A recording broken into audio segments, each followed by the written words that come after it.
Runo 40. The Pike in the Kantala, Kalevala, The Land of the Heroes, by William Forcell Kirby. Runo 26. Lemminkainen's Journey to Pohjola. Argument. Lemminkainen, greatly offended that he was not invited to the wedding, resolves to go to Pohjola, although his mother dissuades him from it, and warns him of the many dangers that he will have to encounter. He sets forth and succeeds in passing all the dangerous places by his skill in magic. Ahti dwelt among an island, by the bay near Kauko's headland, and his fields he tilled industrious, and the fields he trenched with ploughing, and his ears were of the finest, and his hearing of the keenest.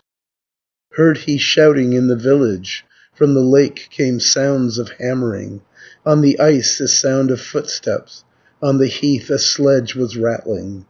Therefore in his mind he fancied, in his brain the notion entered, that at Pohjola was wedding, and a drinking bout in secret. Mouth and head awry then twisting, and his black beard all disordered, in his rage the blood departed from the cheeks of him unhappy. And at once he left his ploughing, mid the field he left the ploughshare. On the spot his horse he mounted, and he rode directly homeward, to his dearest mother's dwelling, to his dear and aged mother. And he said as he approached her, and he called as he was coming, "O my mother, aged woman, bring thou food and bring it quickly, that the hungry man may eat it, and the moody man devour it, while they warm the bathroom for me, and the bathroom set in order, that the man may wash and cleanse him, and adorn him like a hero." Then did Lemminkainen's mother bring him food and bring it quickly, that the hungry man might eat it, and the moody man devour it, while they put the bath in order and arranged the bathroom for him. Then the lively Lemminkainen quickly ate the food she gave him, hurried then into the bathroom, hastened quickly to the bathroom. There it was the finch now washed him, there the bullfinch washed and cleansed him, washed his head to flaxen whiteness, and his throat to shining whiteness. From the bath the room he entered, and he spoke the words which follow. "O my mother, aged woman, seek the storehouse on the mountain, bring me thence my shirt, the fine one, likewise bring the finest clothing, that I now may put it on me, and may fitly clothe me in it." But his mother asked him quickly, asked him thus the aged woman, "Whither goes my son, my dearest? Dost thou go to hunt the lynxes, or to chase the elk on snowshoes, or perchance to shoot a squirrel?" Answered lively Lemminkainen, said the handsome Kaukomieli, "O my mother who hast borne me, not to hunt the lynx I wander, nor to chase the elk on snowshoes, neither go I squirrel shooting, but I seek the feast at Pohja, and the secret drinking party. Therefore fetch my shirt, the fine one, bring me too the finest clothing, that I hasten to the wedding, and may wander to the banquet." But his mother would forbid him, vainly would his wife dissuade him. Two whose like were not created, and three daughters of creation, sought to hold back Lemminkainen, back from Pohjola's great banquet. To her son then said the mother, and her child advised the old one, "Do not go, my son, my dearest, O my dearest son, my Kauko, go not to the feast at Pohja, to that mansion's drinking party, for indeed they did not ask you, and 'tis plain they do not want you." Then the lively Lemminkainen answered in the words which follow, "Only bad men go for asking, uninvited good men dance there. There are always invitations, always a sufficient summons, in the sword with blade of sharpness, and the edge so brightly flashing." Still did Lemminkainen's mother do her utmost to restrain him. "Go not, son, to sure destruction, unto Pohjola's great banquet. Full of terrors is thy journey, On thy way are mighty wonders. Thrice indeed doth death await thee, thrice the man with death is threatened." Answered lively Lemminkainen, said the handsome Kaukomieli, "Death is only for the women, everywhere they see destruction. But a hero need not fear it, nor need take extreme precautions. But let this be as it may be, tell me that my ears may hear it, tell me the first death that waits me, tell the first and tell the last one." Then said Lemminkainen's mother, answered then the aged woman, "I will tell the deaths that wait you, not as you would have me tell them. Of the first death I will tell you, and this death is first among them. When a little way you've travelled on the first day of your journey, you will reach a fiery river, flaming right across your pathway. In the stream a cataract fiery, in the fall a fiery island, on the isle a peak all fiery, on the peak a fiery eagle, one who whets his beak at night time, and his claws in daytime sharpens, for the strangers who are coming and the people who approach him." Answered lively Lemminkainen, said the handsome Kaukomieli, "This is perhaps a death for women, but 'tis not a death for heroes, for I know a plan already, and a splendid scheme to follow. I'll create by songs of magic both a man and horse of older. They shall walk along beside me, and shall wander on before me, while I, like a duck am diving, like a scoter duck am diving, 'neath the soaring eagle's talons, talons of the mighty eagle. O my mother, who hast borne me, tell me now of death the second." Then said Lemminkainen's mother, "Such the second death that waits you. When a little way you've journeyed, on the second day of travel, you will reach a trench of fire, right across the path extending, ever to the east extending, northwest endlessly extending, full of stones to redness heated, full of blocks of stone all glowing, and 100 there have ventured, and 1,000 there have perished. Hundreds with their swords have perished, and 1,000 steel-clad heroes." Answered lively Lemminkainen, said the handsome Kaukomieli, "Such a death no man will perish, nor is this a death for heroes. For I know a trick already, know a trick and see a refuge, and a man of snow I'll sing me, make of frozen snow a hero, push him in the raging fire, push him in the glowing torment, bathe him in the glowing bathroom with a bath whisk made of copper. I myself behind him pressing, pushing through the fire a pathway, that my beard unburnt remaineth, and my locks escape a singeing. O my mother, who hast borne me, of the third death tell me truly." Then said Lemminkainen's mother, "Such the third death that awaits you. When you've gone a little further, and another day have travelled, unto Pohjola's dread gateway, where the pathway is the narrowest, then a wolf will rush upon you, and a bear for his companion.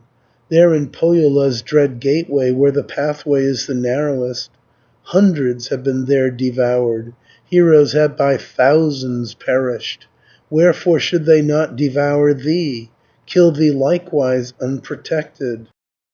Answered lively Lemminkainen, said the handsome Kaukomieli, "Perhaps a young ewe might be eaten, or a lamb be torn to pieces. Not a man, how weak soever, not the sleepiest of the heroes. With a hero's belt I'm girded, and I wear a hero's armour, fixed with buckles of a hero, so be sure I shall not hasten unto Untamo's dread wolf's jaws, in the throat of that cursed creature. 'Gainst the wolf I know a refuge, 'gainst the bear I know a method. For the wolf's mouth sing a muzzle, for the bear sing iron fetters. Or to very chaff will chop them, or to merest dust will sift them. Thus I'll clear the path before me, reach the ending of my journey." Then said Lemminkainen's mother, "Even yet your goal you reach not. There are still upon your pathway, on your road tremendous marvels. 3 terrific dangers wait you, 3 more deaths await the hero, and there even yet await you on the spot the worst of marvels. When a little way you've travelled up to Pohjola's enclosure, there a fence is reared of iron, and a fence of steel erected, from the ground to heaven ascending, from the heavens to earth descending. Spears they are which form the hedge stakes, and for wattles creeping serpents.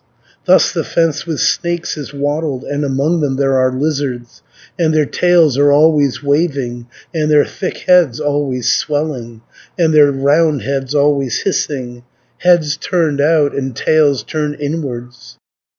On the ground are other serpents, on the path are snakes and adders, and above their tongues are hissing, and below their tails are waving. One of all the most terrific lies before the gate across it. Longer is he than a roof tree, than the roof props is he thicker, and above his tongue is hissing, and above his mouth is hissing, lifted not against another, threatening thee, O luckless hero. Answered lively Lemminkainen, said the handsome Kaukomieli, such a death is perhaps for children, but 'tis not a death for heroes, for I can enchant the fire, and can quench a glowing furnace, and can ban away the serpents, twist the snakes between my fingers. Only yesterday it happened that I ploughed a field of adders. On the ground the snakes were twisting, and my hands were all uncovered.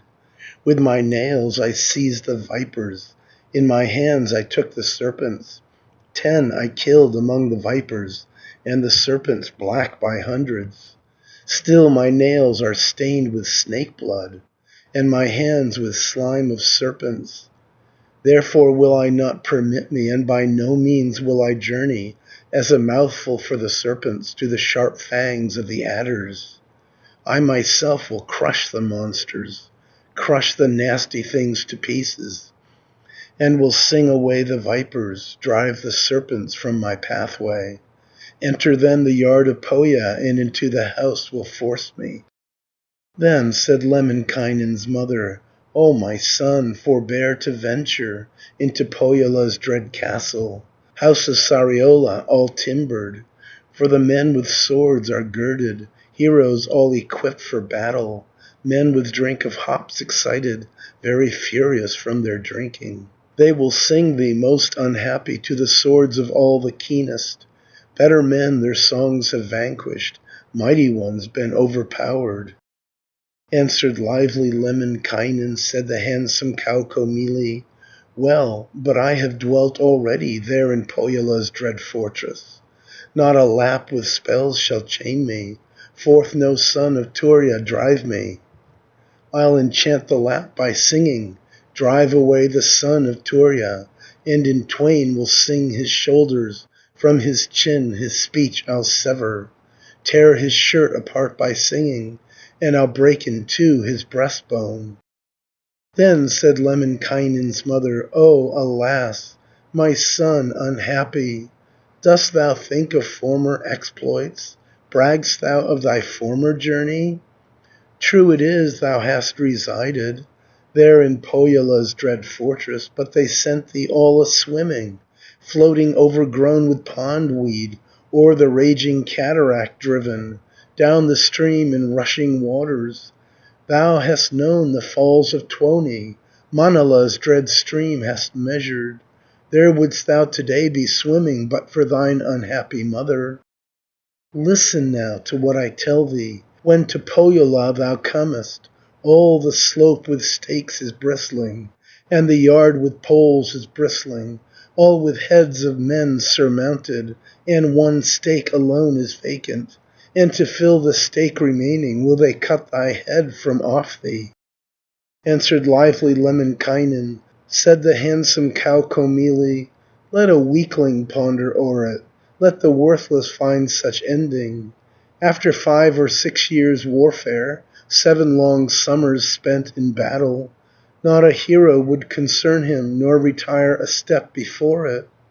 Therefore bring me now my mail shirt, and my well-tried battle armour. I my father's sword will fetch me, and my father's sword blade look to. In the cold it long was lying, in a dark place long was hidden. There has it been ever weeping for a hero who should wield it. Thereupon he took his mail shirt, took his well-tried battle armour, and his father's trusty weapon, sword his father always wielded, and against the ground he thrust it. On the floor the point he rested, with his hand the sword he bended, like the fresh crown of the cherry or the juniper when growing.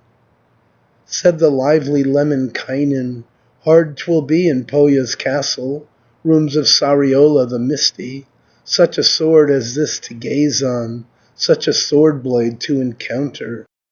From the wall his bow he lifted, from the peg he took a strong bow, and he spoke the words which follow, and expressed himself in this wise: I would hold the man deserving, and regard him as a hero, who to bend this bow was able, and could bend it, and could string it, there in Pohjola's great castle, rooms of Sariola the misty. Then the lively Lemminkainen, he the handsome Kaukomieli, put his shirt of mail upon him, clad himself in arms of battle, and his slave he thus commanded, and he spoke the words which follow. O my servant bought with money, workman whom I got for money, harness now my horse of battle, harness me my fiery war horse, that unto the feast I journey, drinking bout at house of Lempo. Then the prudent slave obedient hastened quickly to the courtyard, and the foal at once he harnessed, and prepared the fiery red one. And he said on his returning, I have done what you commanded, and the horse have harnessed for you, and the best of foals have harnessed. Then the lively Lemminkainen thought him ready for his journey, right hand urging, left restraining, and his sinewy fingers smarting. Now would start, and then reflected, started then in reckless fashion. Then her son his mother counselled, warned her child, the aged woman, at the door beneath the rafters, at the place where stand the kettles. O my only son, my dearest, O my child of all the strongest, when thou comest to the carousal, and thou comest where thou wishest, drink thou half a goblet only, drink the measure to the middle, and the other half return thou, give the worst half to a worse one. In the goblet rests a serpent, and a worm within the measure. Yet again her son she cautioned, to her child again gave warning. At the last field's furthest limit, at the last of all the gateways, when thou comest to the carousal, and thou comest where thou wishest, sit upon a half seat only, step thou with a half step only, and the other half return thou, give the worst half to a worse one. Thus wilt thou a man be reckoned, and a most illustrious hero, and through armies push thy pathway, and will crush them down beneath thee, in the press of mighty heroes, in the throng of men of valour. Then departed Lemminkainen, when the horse in sledge was harnessed, with his ready whip he struck him, with his beaded whip he smote him, and the fiery steed sprang forward, onward sped the rapid courser. When a short way he had journeyed, for about an hour had travelled, there he saw a flock of blackfowl, in the air the grouse flew upward, and the flock ascended rushing from before the speeding courser. On the ice there lay some feathers cast by grouse upon the roadway. These collected Lemminkainen, and he put them in his pocket, for he knew not what might happen or might chance upon his journey. In a house are all things useful, can at need be turned to something. Then he drove a little further, on his road a little further, when to neigh began the courser, pricked his long ears up in terror. Then the lively Lemminkainen, he the handsome Kaukomieli, in the sledge at once leaned forward, bending down to gaze about him. There he saw, as said his mother, as his own old mother warned him, how there flowed a fiery river right across the horse's pathway, in the stream a cataract fiery, in the fall a fiery island, on the isle a peak all fiery, on the peak a fiery eagle. In his throat the fire was seething, and his mouth with flame was glowing, and his plumage fire was flashing, and the sparks around were scattering. Kauko from afar he noticed, from afar saw Lemminkainen. "Whither wilt thou go, O Kauko? Whither goes the son of Lempi?" Answered lively Lemminkainen, said the handsome Kaukomieli, "Unto Pohja's feast I journey, the carousal held in secret. Turn thee on one side a little, from the youth's path do thou turn thee. Let the traveller make his journey, do not hinder Lemminkainen. Therefore move aside a little, let him now pursue his journey." Thereupon the eagle answered, hissing from his throat a fire, "I will let the traveller pass me, will not hinder Lemminkainen, through my mouth will let him hasten, let him thus pursue his journey. Thither shall thy path direct thee, fortunate shall be thy journey to the banquet thou art seeking, where thou all thy life mayst rest thee." Little troubled Lemminkainen, and he let it not concern him. But he felt into his pocket, and his pouch he opened quickly, took the feathers of the black fowl, leisurely he rubbed the feathers, and between his palms he rubbed them, 'twixt his fingers 10 in number, and a flock of grouse created, and a flock of capercailzies. In the eagle's beak he thrust them, to his greedy throat he gave them, to the eagle's throat all fiery, in the firebird's beak he thrust them. Thus he freed himself from danger, and escaped the first day's danger.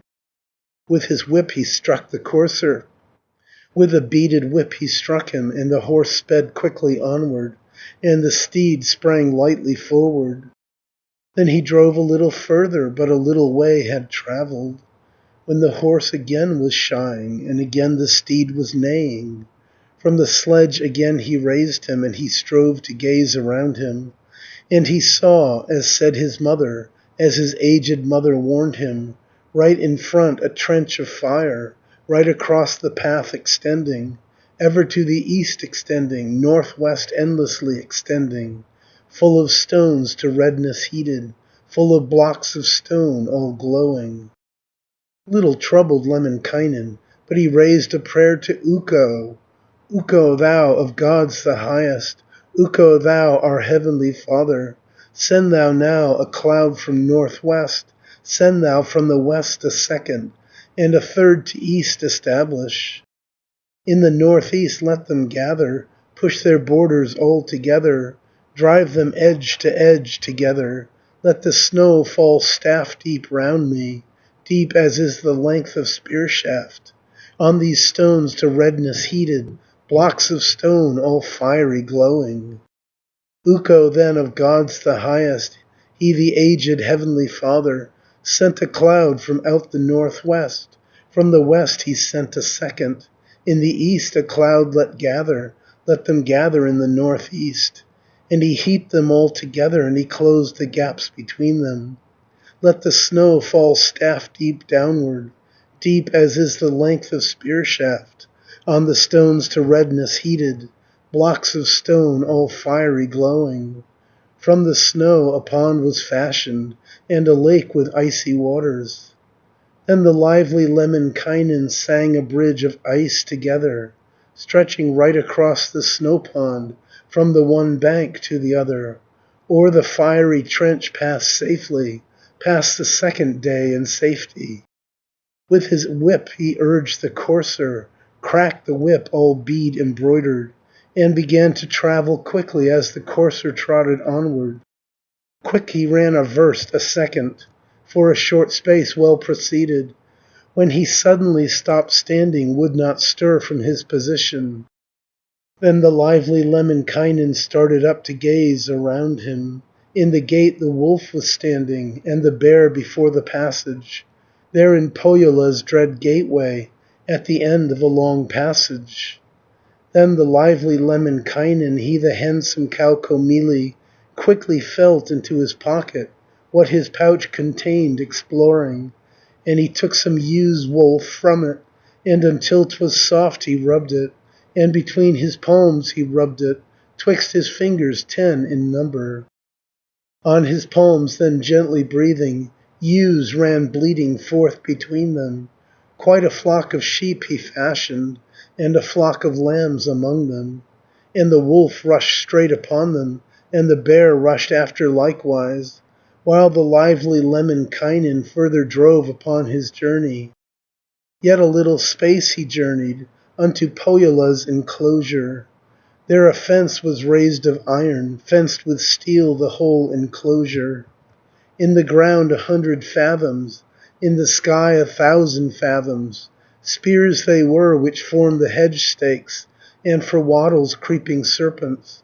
Thus the fence with snakes was wattled, and among them there were lizards, and their tails were always waving, and their thick heads always swelling.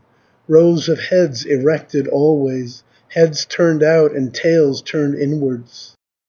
Then the lively Lemminkainen gave himself to his reflections. This is what my mother told me, this is what my mother dreaded. Here I find a fence tremendous, reared aloft from earth to heaven. Down below there creeps a viper, deeper yet the fence is sunken. Up aloft a bird is flying, but the fence is builded higher. Natheless was not Lemminkainen greatly troubled or uneasy. From the sheath he drew his knife out, from the sheath an iron weapon, and he hewed the fence to pieces, and in twain he clove the hedge stakes. Thus he breached the fence of iron, and he drove away the serpents from the space between 5 hedge stakes, likewise from the space 'twixt 7, and himself pursued his journey unto Pohjola's dark portal. In the path a snake was twisting, just in front across the doorway, even longer than the roof tree, thicker than the hall's great pillars. And the snake had eyes 100, and the snake had tongues 1,000, and his eyes than sieves were larger, and his tongues were long as spear shafts, and his fangs were like rake handles. 7 boats' length his back extended. Then the lively Lemminkainen would not instantly move onward to the snake with eyes 100, and the snake with tongues 1,000. Spoke the lively Lemminkainen, said the handsome Kaukomieli, serpent black and subterranean, worm whose hue is that of Tuoni, thou amidst the grass who lurkest at the roots of Lempo's foliage, gliding all among the hillocks, creeping all among the tree roots. Who has brought thee from the stubble, from the grass roots has aroused thee, creeping here on ground all open, creeping there upon the pathway? Who has sent thee from thy nettles, who has ordered and provoked thee, that thy head thou liftest threatening, and thy neck thou stiffly raisest? Was thy father or thy mother, or the eldest of thy brothers, or the youngest of thy sisters, or some other near relation? Close thy mouth, thy head conceal thou, hide thou quick thy tongue within it, coil thyself together tightly, roll thyself into a circle. Give me way, though but a half way, let the traveller make his journey. Or begone from out the pathway. Creep, thou vile one, in the bushes, in the holes among the heathland, and among the moss conceal thee. Glide away like ball of worsted, like a withered stick of aspen. Hide thy head among the grass roots, hide thyself among the hillocks. 'Neath the turf thy mouth conceal thou, make thy dwelling in a hillock. If you lift your head from out it, Ukko surely will destroy it, with his nails all steely pointed, with a mighty hail of iron. Thus was Lemminkainen talking, but the serpent heeded nothing, and continued always hissing, darting out its tongue forever. And its mouth was always hissing at the head of Lemminkainen. Then the lively Lemminkainen of an ancient spell bethought him, which the old crone once had taught him, which his mother once had taught him. Said the lively Lemminkainen, spoke the handsome Kaukomieli, if you do not heed my singing, and it is not quite sufficient, Still you will swell up with anguish when an ill day comes upon you. Thou wilt burst in two, O vile one, O thou toad, in three will burst thou, if I should seek out your mother, and should search for your ancestress. Well I know thy birth, vile creature, whence thou comest, earthly horror. For Suoyatar was your mother, and the sea fiend was your parent. Suoyatar she spat in water, in the waves she left the spittle. By the wind 'twas rocked thereafter, tossed upon the water current. Thus for 6 years it was shaken, thus for 7 whole summers drifted, on the ocean's shining surface, and upon the swelling billows. Thus for long the water stretched it, by the sun 'twas warmed and softened. To the land the billows drove it, on the beach a wave upcast it. Walked 3 daughters of creation on the beach of stormy ocean. On the beach the waves that bounded, on the beach they saw the spittle, and they spoke the words which follow. What might perhaps of this be fashioned, if a life by the Creator, and if eyes were granted to it? This was heard by the Creator, and he spoke the words which follow. Evil only comes from evil, and a toad from toad's foul vomit. If I gave a life unto it, and if eyes were granted to it. But the words were heard by Hiisi, one for mischief always ready. And he set about creating. Hiisi gave a life unto it, of the slime of toad disgusting. From Suoyatar's filthy spittle, formed from this a twisting serpent, to a black snake he transformed it. Whence the life he gave unto it? Life he brought from Hiisi's coal heap. Whence was then its heart created? Out of Suoyatar's own heartstrings. Whence the brains for this foul creature? From a mighty torrent's foaming. Whence its sense obtained the monster? From a furious cataract's foaming. Whence a head, this foul enchantment? From the bean, a bean all rotten. Whence were then its eyes created? From a seed of flax of Lempo. Whence were the toad's ears created? From the leaves of Lempo's birch tree. Whence was then its mouth constructed? Suoyatar's own mouth supplied it. Whence the tongue in mouth so evil? From the spear of Kaitolainen. Teeth for such an evil creature? From the beard of Tuoni's barley. Whence its filthy gums created? From the gums of Kalma's maiden. Whence was then its back constructed? Of the coals of fire of Hiisi. Whence its wriggling tail constructed? From the plates of Pahalainen. Whence its entrails were constructed? These were drawn from death's own girdle. This thy origin, O serpent, this thy honour as reported. Black snake from the world infernal, serpent of the hue of Tuoni, hue of earth and hue of heather, all the colours of the rainbow. Go from out the wanderer's pathway, from before the travelling hero. Yield the pathway to the traveller, make a way for Lemminkainen to the feast at Pohjaholden, where they hold the great carousal. Then the snake obeyed his orders, and the 100-eyed drew backward, and the great snake twisted sideways, turning in a new direction, giving thus the traveller pathway, making way for Lemminkainen, to the feast at Pohjaholden, and the secret held carousal. Runo 27. The Duel at Pohjola. Argument. Lemminkainen comes to Pohjola and behaves with the greatest insolence. The lord of Pohjola grows angry, and as he can do nothing against Lemminkainen by magic, he challenges him to a duel. In the course of the duel, Lemminkainen strikes off the head of the lord of Pohjola, and to avenge this, the mistress of Pohjola raises an army against him. Now that I have brought my Kauko, carried Atto Saralainen, often past death's jaw expanded, past the very tongue of Kalma, to the banquet held at Pohja, and to the concealed carousal, now must I relate in detail, and my tongue relate in fullness, how the lively Lemminkainen, he the handsome Kaukomieli, to the homestead came of Pohja, halls of Sariola the misty, uninvited to the banquet, to the drinking bout unbidden.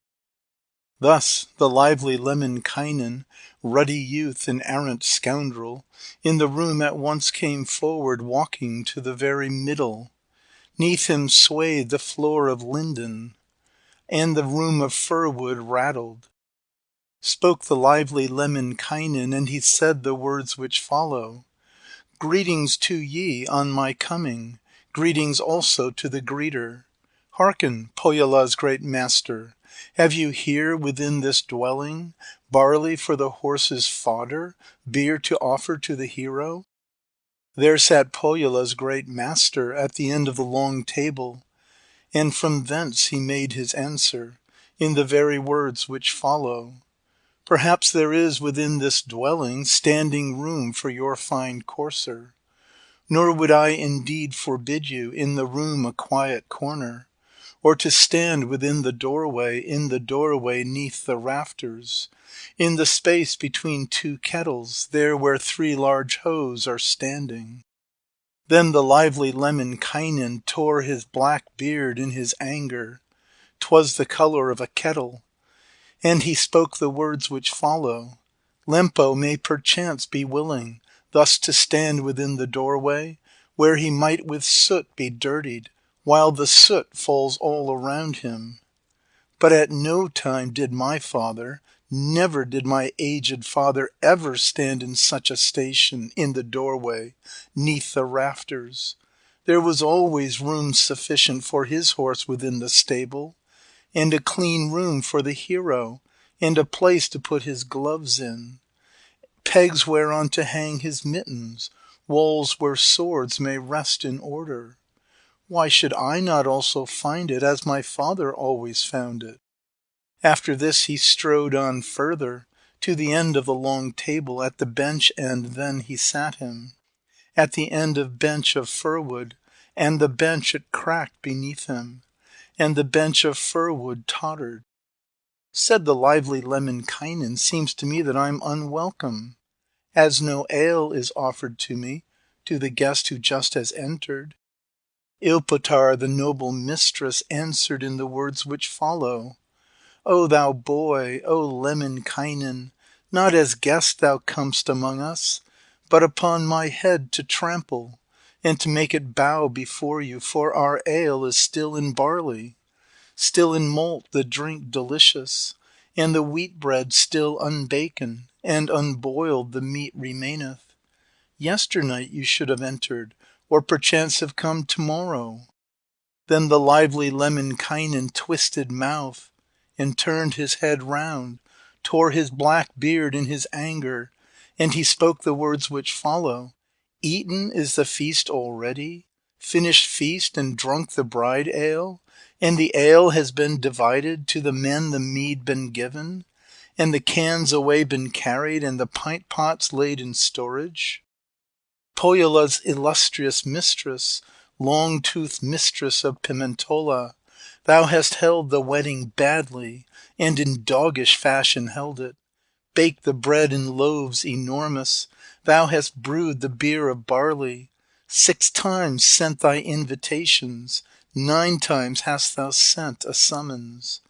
Thou hast asked the poor, the spectres, asked the scum and asked the wastrels, asked the leanest of the loafers, laborers with 1 garment only. All folks else thou hast invited, me rejected, uninvited. Wherefore should I thus be treated, when I sent myself the barley?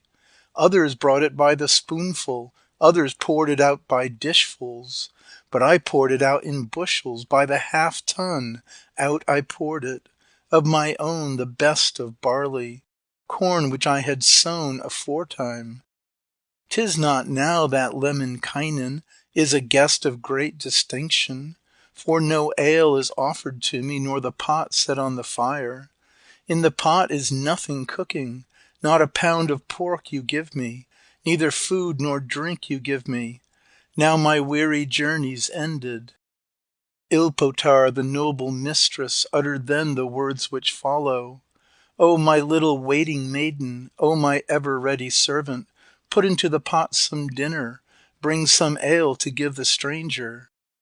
Then the girl, the child so wretched, washed the worst of all the dishes, and the spoons she then was wiping, and the ladles she was scouring. Then into the pot put dinner, bones of meat and heads of fishes, very ancient stalks of turnips, crusts of bread of stony hardness, and a pint of ale she brought him, and a can of filthy victuals, gave it lively Lemminkainen, that he should drink out the refuse, and she spoke the words which follow. If you are indeed a hero, can you drink the ale I bring you, nor upset the can that holds it? Lemminkainen, youth so lively, looked at once into the pint-pot, and below a worm was creeping, in the midst there crept a serpent, on the edge were serpents creeping, lizards also there were gliding. Said the lively Lemminkainen, loudly grumbled Kaukomieli, off to Tuonela the bearer, quick to Manala the handmaid, ere the moon again has risen, or this very day is ended.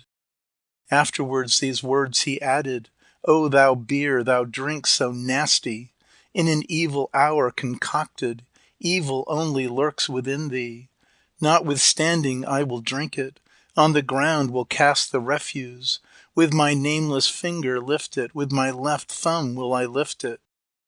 Then he felt into his pocket, and within his pouch was searching, took an angle from his pocket, iron hooks from out his satchel, dropped it down into the pint-pot, in the ale began to angle, hooked the snakes upon his fish hooks, on his hooks the evil vipers.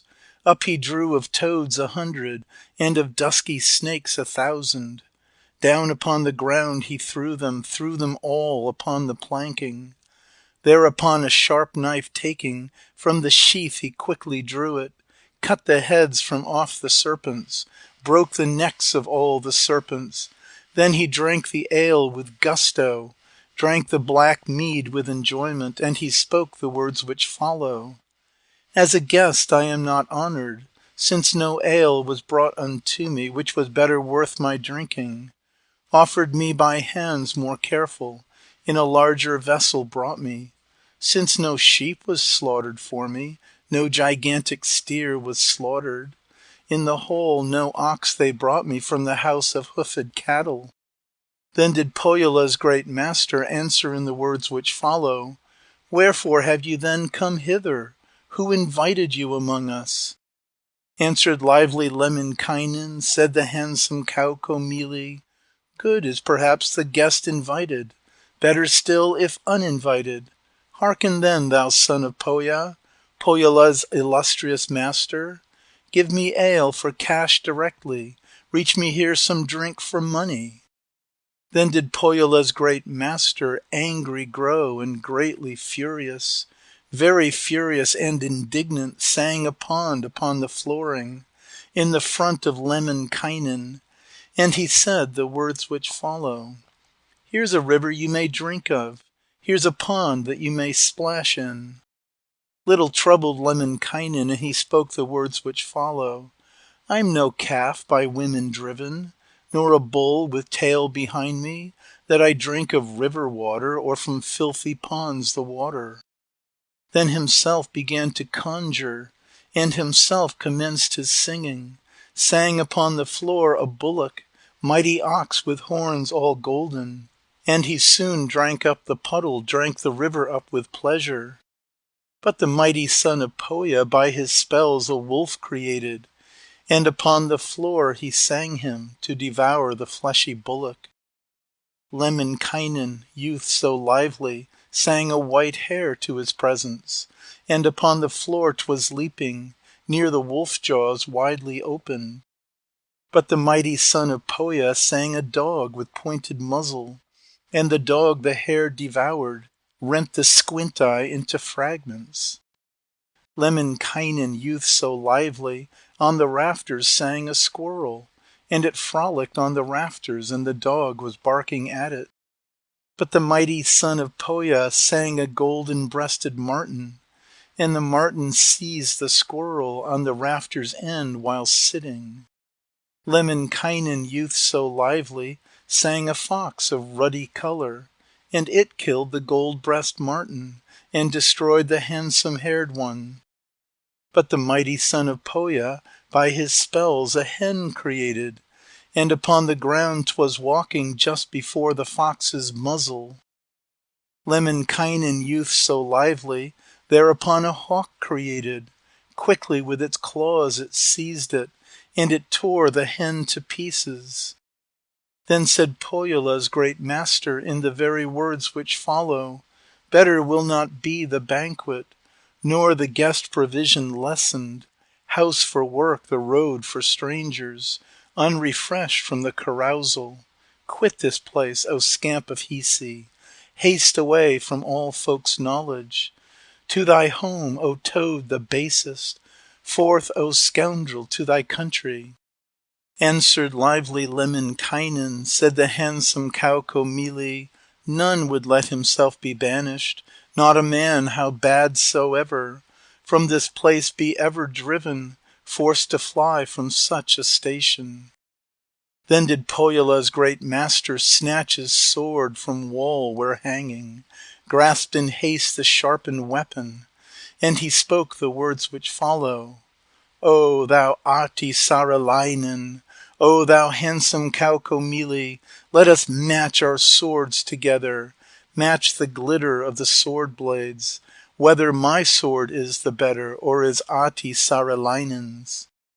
Said the lively Lemminkainen, Little of my sword is left me, for on bones it has been shattered, and on skulls completely broken. But let this be as it may be, if no better feast is ready. Let us struggle and determine which of our two swords is favoured. Ne'er in former times my father in a duel has been worsted. Why should then his son be different, or his child be like a baby?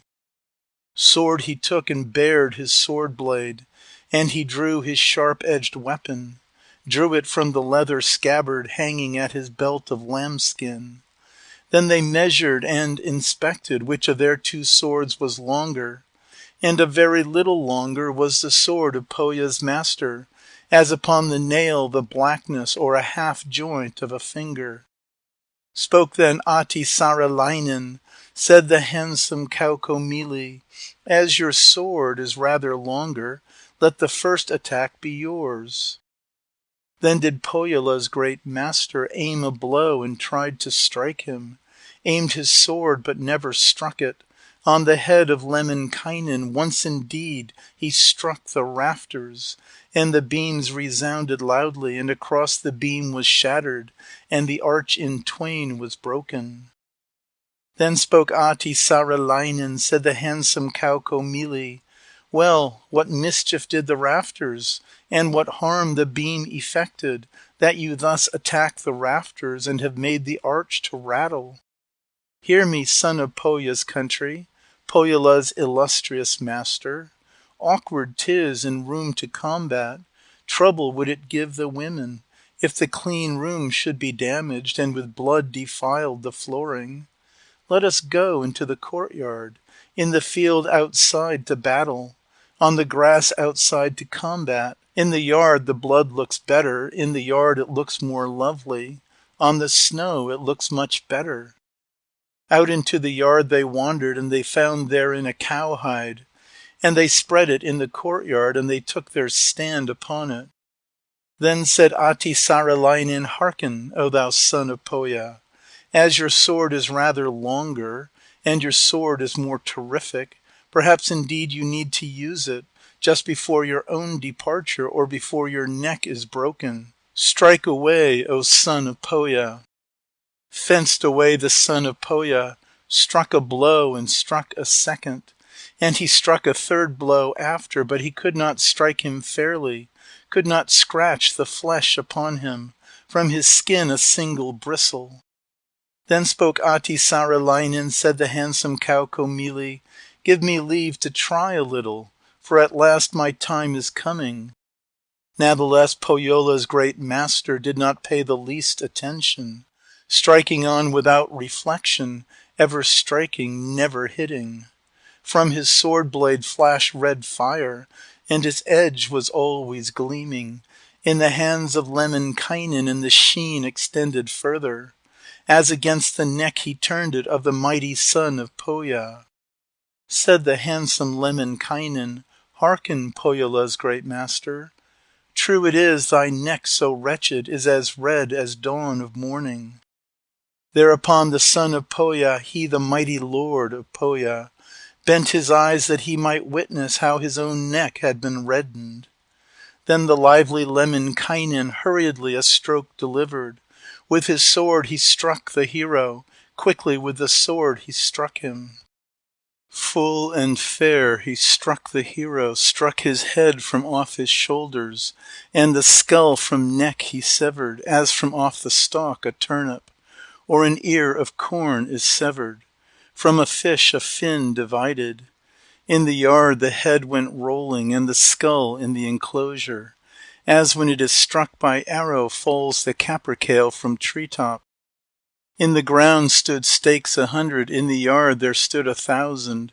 On the stakes were heads 100, only one stake still was headless.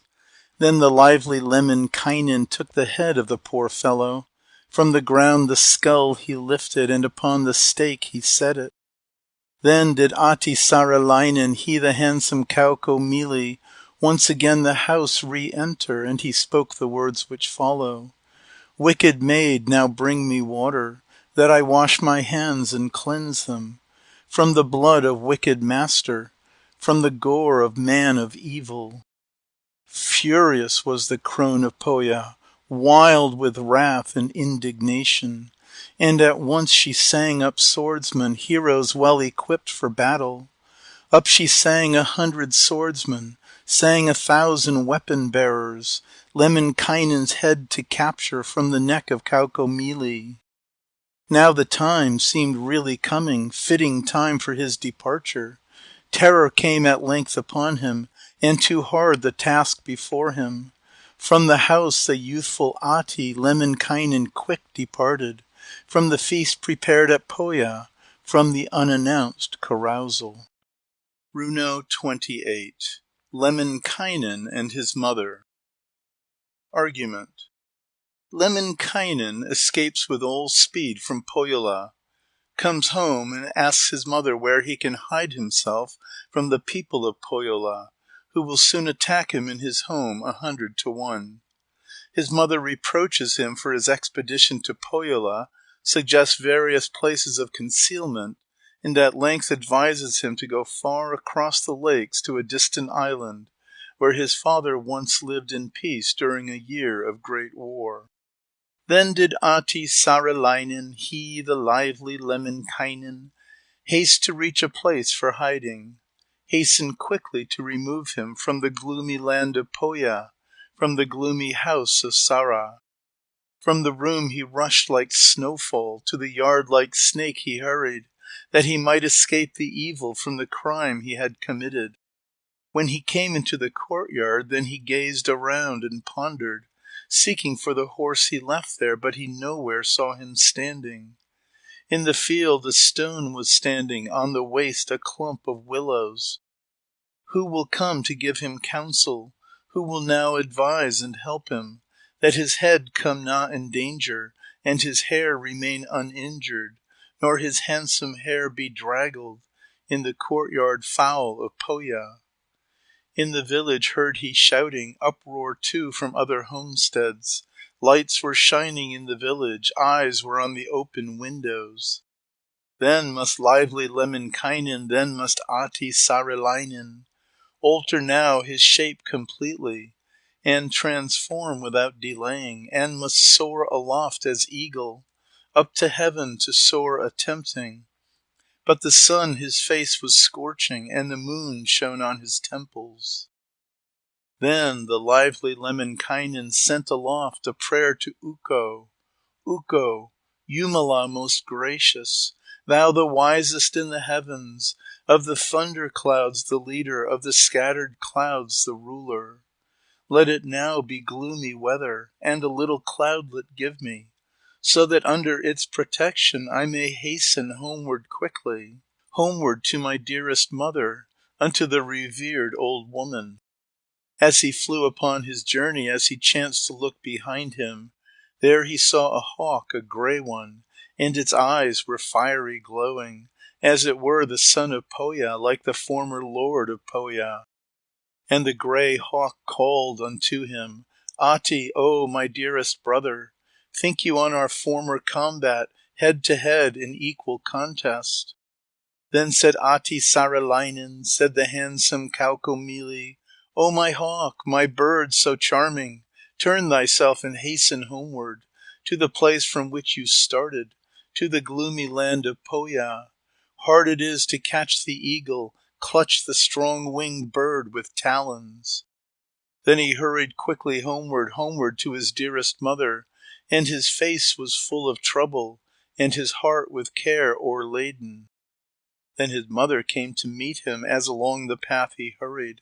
As he passed the fence was walking, and his mother first bespoke him, O my son, my youngest, thou the strongest of my children, why returnest thou so sadly home from Pohyola's dark regions? Hast thou harmed thyself by drinking at the drinking bout of Pohya? If the goblet made thee suffer, here a better one awaits thee, which thy father won in battle, which he fought for in the contest. Said the lively Lemminkainen, O my mother who hast borne me, if the goblet made me suffer, I would overcome the masters, overcome 100 heroes, and would face 1,000 heroes. Then said Lemminkainen's mother, Wherefore art thou then in trouble? If the horse has overcome you, wherefore let the horse annoy you? If the horse has overcome you, you should buy yourself a better, with your father's lifelong savings, which the aged man provided. Said the lively Lemminkainen, O my mother who hast borne me, if I quarrelled with the courser, or the foal had overreached me, I myself have shamed the masters, overcome the horses' drivers. Foals and drivers I have vanquished, and the heroes with their coursers. Then said Lemminkainen's mother, Wherefore art thou then in trouble? Wherefore is thy heart so troubled, as from Pohyola thou comest? Have the women laughed about you, or the maidens ridiculed you? If the women laughed about you, or the maidens ridiculed you, there are maidens to be jeered at, other women to be laughed at. Said the lively Lemminkainen, O my mother who hast borne me, if the women laughed about me, or the maidens ridiculed me, I would laugh at all their menfolk, and would wink at all the maidens. I would shame 100 women, and 1,000 brides would make them. Then said Lemminkainen's mother, What has chanced, my son, my darling? Hast thou perhaps encountered something, as to Pohyola thou wentest? Hast thou eaten perhaps too freely? Eaten much, too much have drunken? Or at night perchance when resting, have you seen a dream of evil? Then the lively Lemminkainen answered in the words which follow, Perhaps old women may remember what in sleep they saw in vision. Though my nightly dreams I think on, yet are those of daytime better. O my mother, aged woman, fill my bag with fresh provisions. With a good supply of flour and a lump of salt add likewise. For thy son must travel further, journey to another country. Journey from this house beloved, journey from this lovely dwelling. For the men their swords are whetting, and the lance tips they are sharpening. Then his mother interrupted, asking him his cause of trouble. Wherefore whet the men their sword blades? Wherefore sharpen they the lance tips? Answered lively Lemminkainen, said the handsome Kaukomieli, Therefore do they whet their sword blades, therefore they the lance tips sharpen. On the head of me unhappy, on my neck to bring destruction. From a quarrel rose a duel, there in Pohyola's enclosure. I have slain the son of Pohya, slain the very lord of Pohya. Then rose Pohyola to battle, close behind me comes the tumult, raging all for my destruction, to surround a single warrior.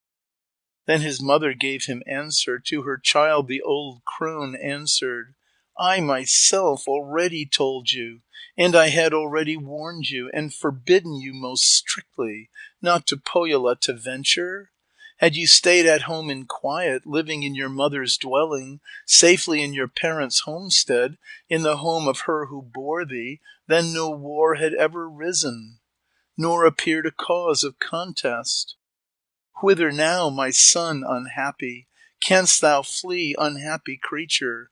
Go to hide thee from destruction, flying from thy wicked action, lest thy wretched head be captured, and thy handsome neck be severed, that thy hair remain uninjured, nor thy glossy hair downtrodden. Said the lively Lemminkainen, no such refuge do I know of, where a safe retreat awaits me, where I from my crime can hide me. O my mother who hast borne me, where do you advise my hiding? Answered Lemminkainen's mother, and she spoke the words which follow. No, I know not where to hide you, or to send you.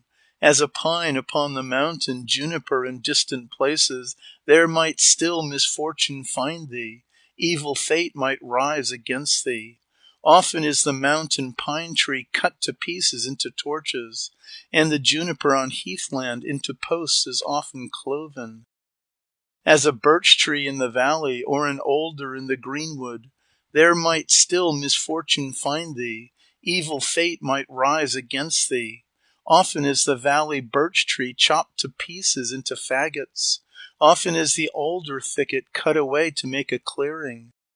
As a berry on the mountain, or upon the heath a cranberry, or upon the plain a strawberry, or in other spots a bilberry, there might still misfortune find thee. Evil fate might rise against thee, for the girls might come to pluck thee, tin-adorned ones might uproot thee.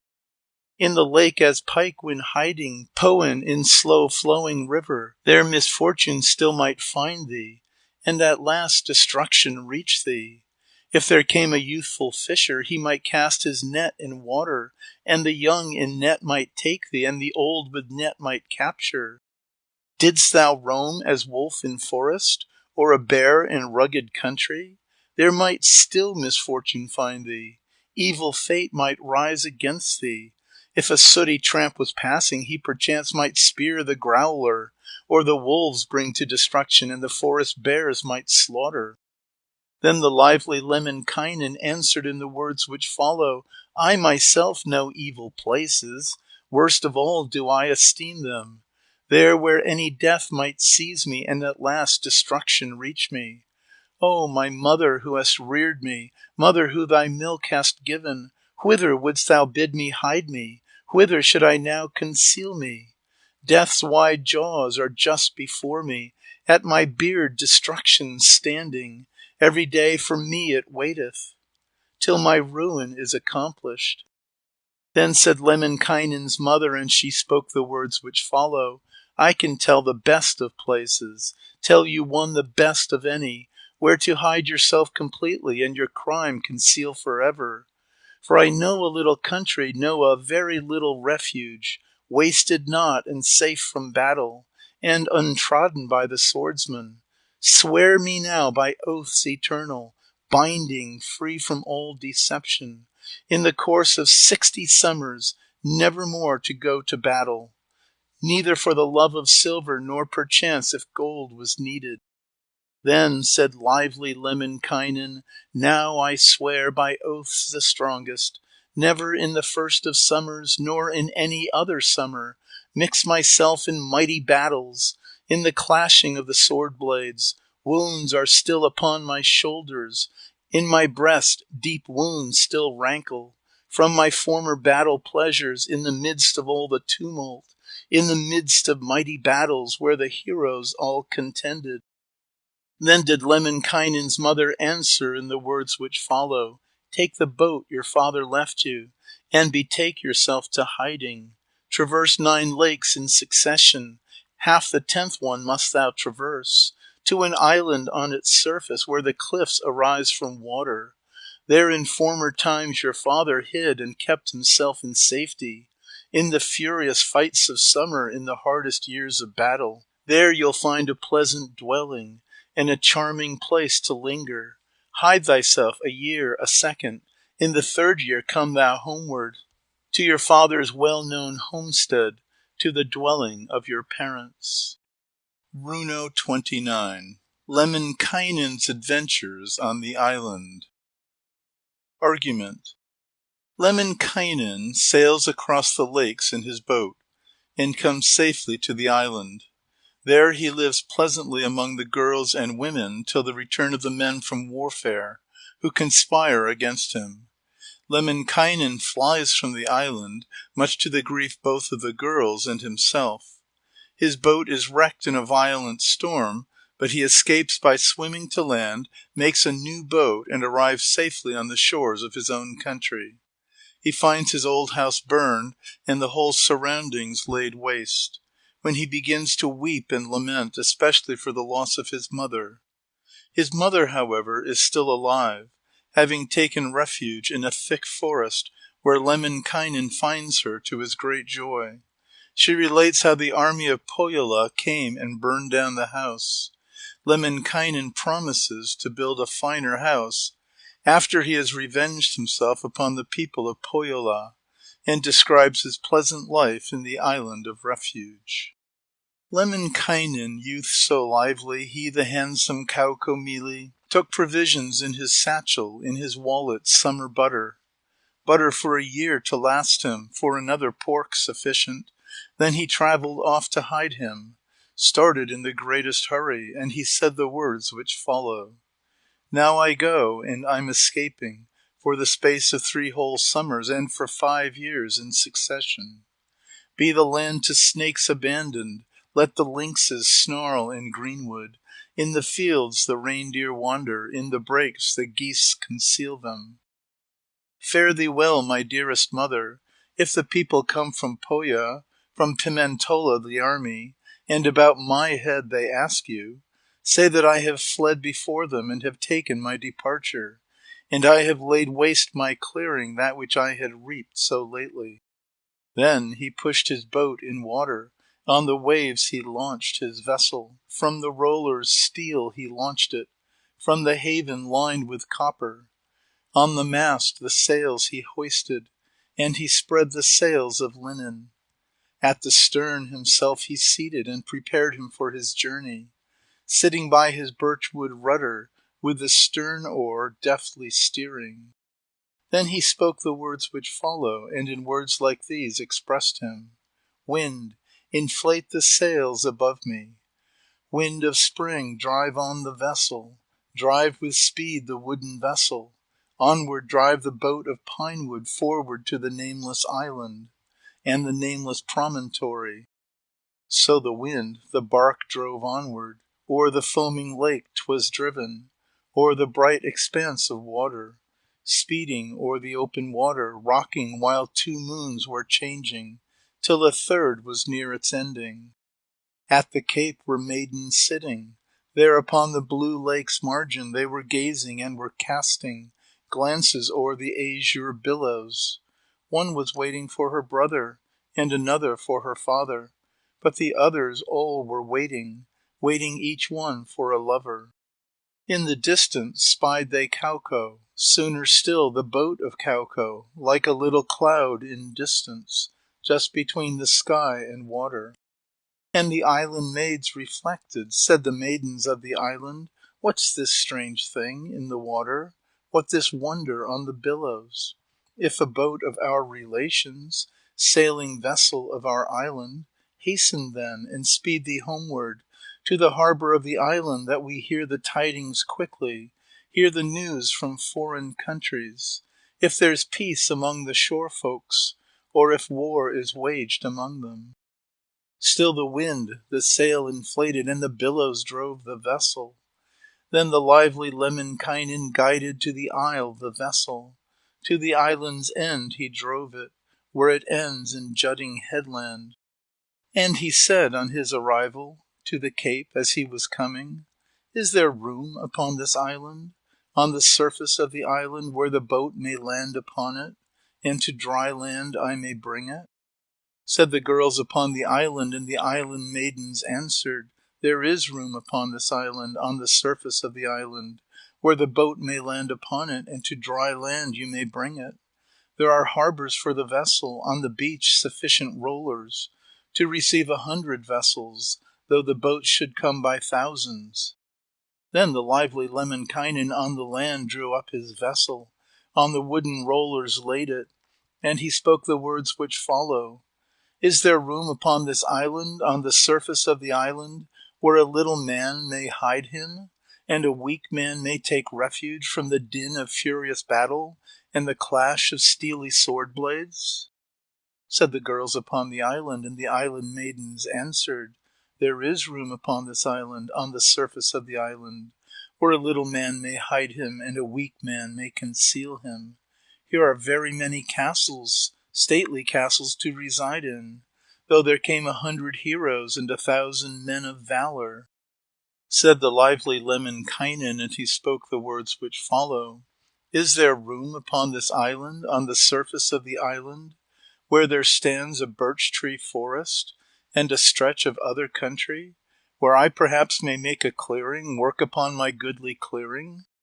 Said the girls upon the island, and the island maidens answered, "There is naught upon this island, on the surface of the island, not the space your back could rest on, land not of a bushel's measure, where you perhaps might make a clearing, work upon your goodly clearing. All the land is now divided, and the fields in plots are measured, and allotted are the fallows, grassland managed by the commune." Said the lively Lemminkainen, asked the handsome Kaukomieli, "Is there room upon this island, on the surface of the island, space where I my songs may carol, space where I may sing my ballads? Words within my mouth are melting, and between my gums are sprouting." Said the girls upon the island, and the island maidens answered, "There is room upon this island, on the surface of the island, space where you may sing your ballads and intone your splendid verses, while you sport amid the greenwood, while you dance among the meadows."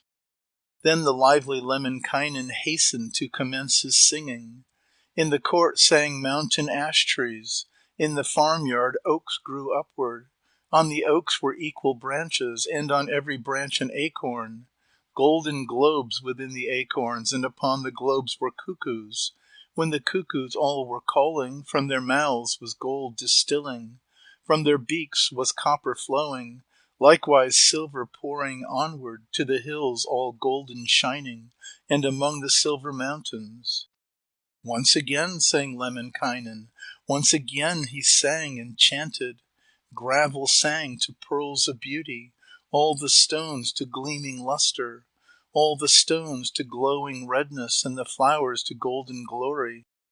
Then again sang Lemminkainen, in the yard a well created, o'er the well a golden cover, and on this a golden bucket, that the lads might drink the water, and their sisters wash their faces. Ponds he sang upon the meadows, in the ponds blue ducks were floating, temples golden, heads of silver, and their claws were all of copper. Then the island maidens wondered, and the girls were all astounded, at the songs of Lemminkainen and the craft of that great hero. Said the lively Lemminkainen, spoke the handsome Kaukomieli, "I have sung a song most splendid, but perchance might sing it better, if beneath a roof I sang it, at the end of the deal table. If a house you cannot give me, there to rest upon the planking, I will hum my tunes in forest, toss my songs among the bushes." Said the maidens of the island, answered after full reflection, "There are houses you may enter, handsome halls that you may dwell in, safe from cold to sing your verses, in the open speak your magic." Then the lively Lemminkainen entered in a house directly, where he sang a row of pint pots at the end of the long table. All the pots with ale were brimming, and the cans with mead the finest, filled as full as one could fill them, dishes filled to overflowing. In the pots was beer in plenty, and the mead in covered tankards. Butter, too, in great abundance, pork was likewise there in plenty, for the feast of Lemminkainen, and for Kaukomieli's pleasure. Kauko was of finest manners, nor to eat was he accustomed only with a knife of silver fitted with a golden handle. So he sang a knife of silver and a golden hafted knife blade, and he ate till he was sated, drank the ale in full contentment. Then the lively Lemminkainen roamed about through every village, for the island maiden's pleasure to delight the braidless damsels, and where'er his head was turning, there he found a mouth for kissing. Wheresoe'er his hand was outstretched, there he found a hand to clasp it. And at night he went to rest him, hiding in the darkest corner. There was not a single village where he did not find 10 homesteads. There was not a single homestead where he did not find 10 daughters. There was none among the daughters, none among the mother's children, by whose side he did not stretch him, on whose arm he did not rest him. Thus 1,000 brides he found there, rested by 100 widows. 2 and half a score remained not, 3 and a completed 100, whom he left untouched as maidens, or as widows unmolested. Thus the lively Lemminkainen lived a life of great enjoyment, for the course of 3 whole summers in the island's pleasant hamlets, to the island maiden's rapture, the content of all the widows. One alone he did not trouble. 'Twas a poor and aged maiden, at the furthest promontory, in the 10th among the hamlets. As he pondered on his journey and resolved to wend him homeward, came the poor and aged maiden, and she spoke the words which follow. Handsome hero, wretched Kauko, if you will not think upon me, then I wish that as you travel, may your boat on rocks be stranded. Rose he not before the cock-crow, nor before the hen's child rose he, from his sporting with the maiden, laughing with the wretched woman. Then upon a day it happened, and upon a certain evening, he resolved to rise and wander, waiting not for morn or cock-crow.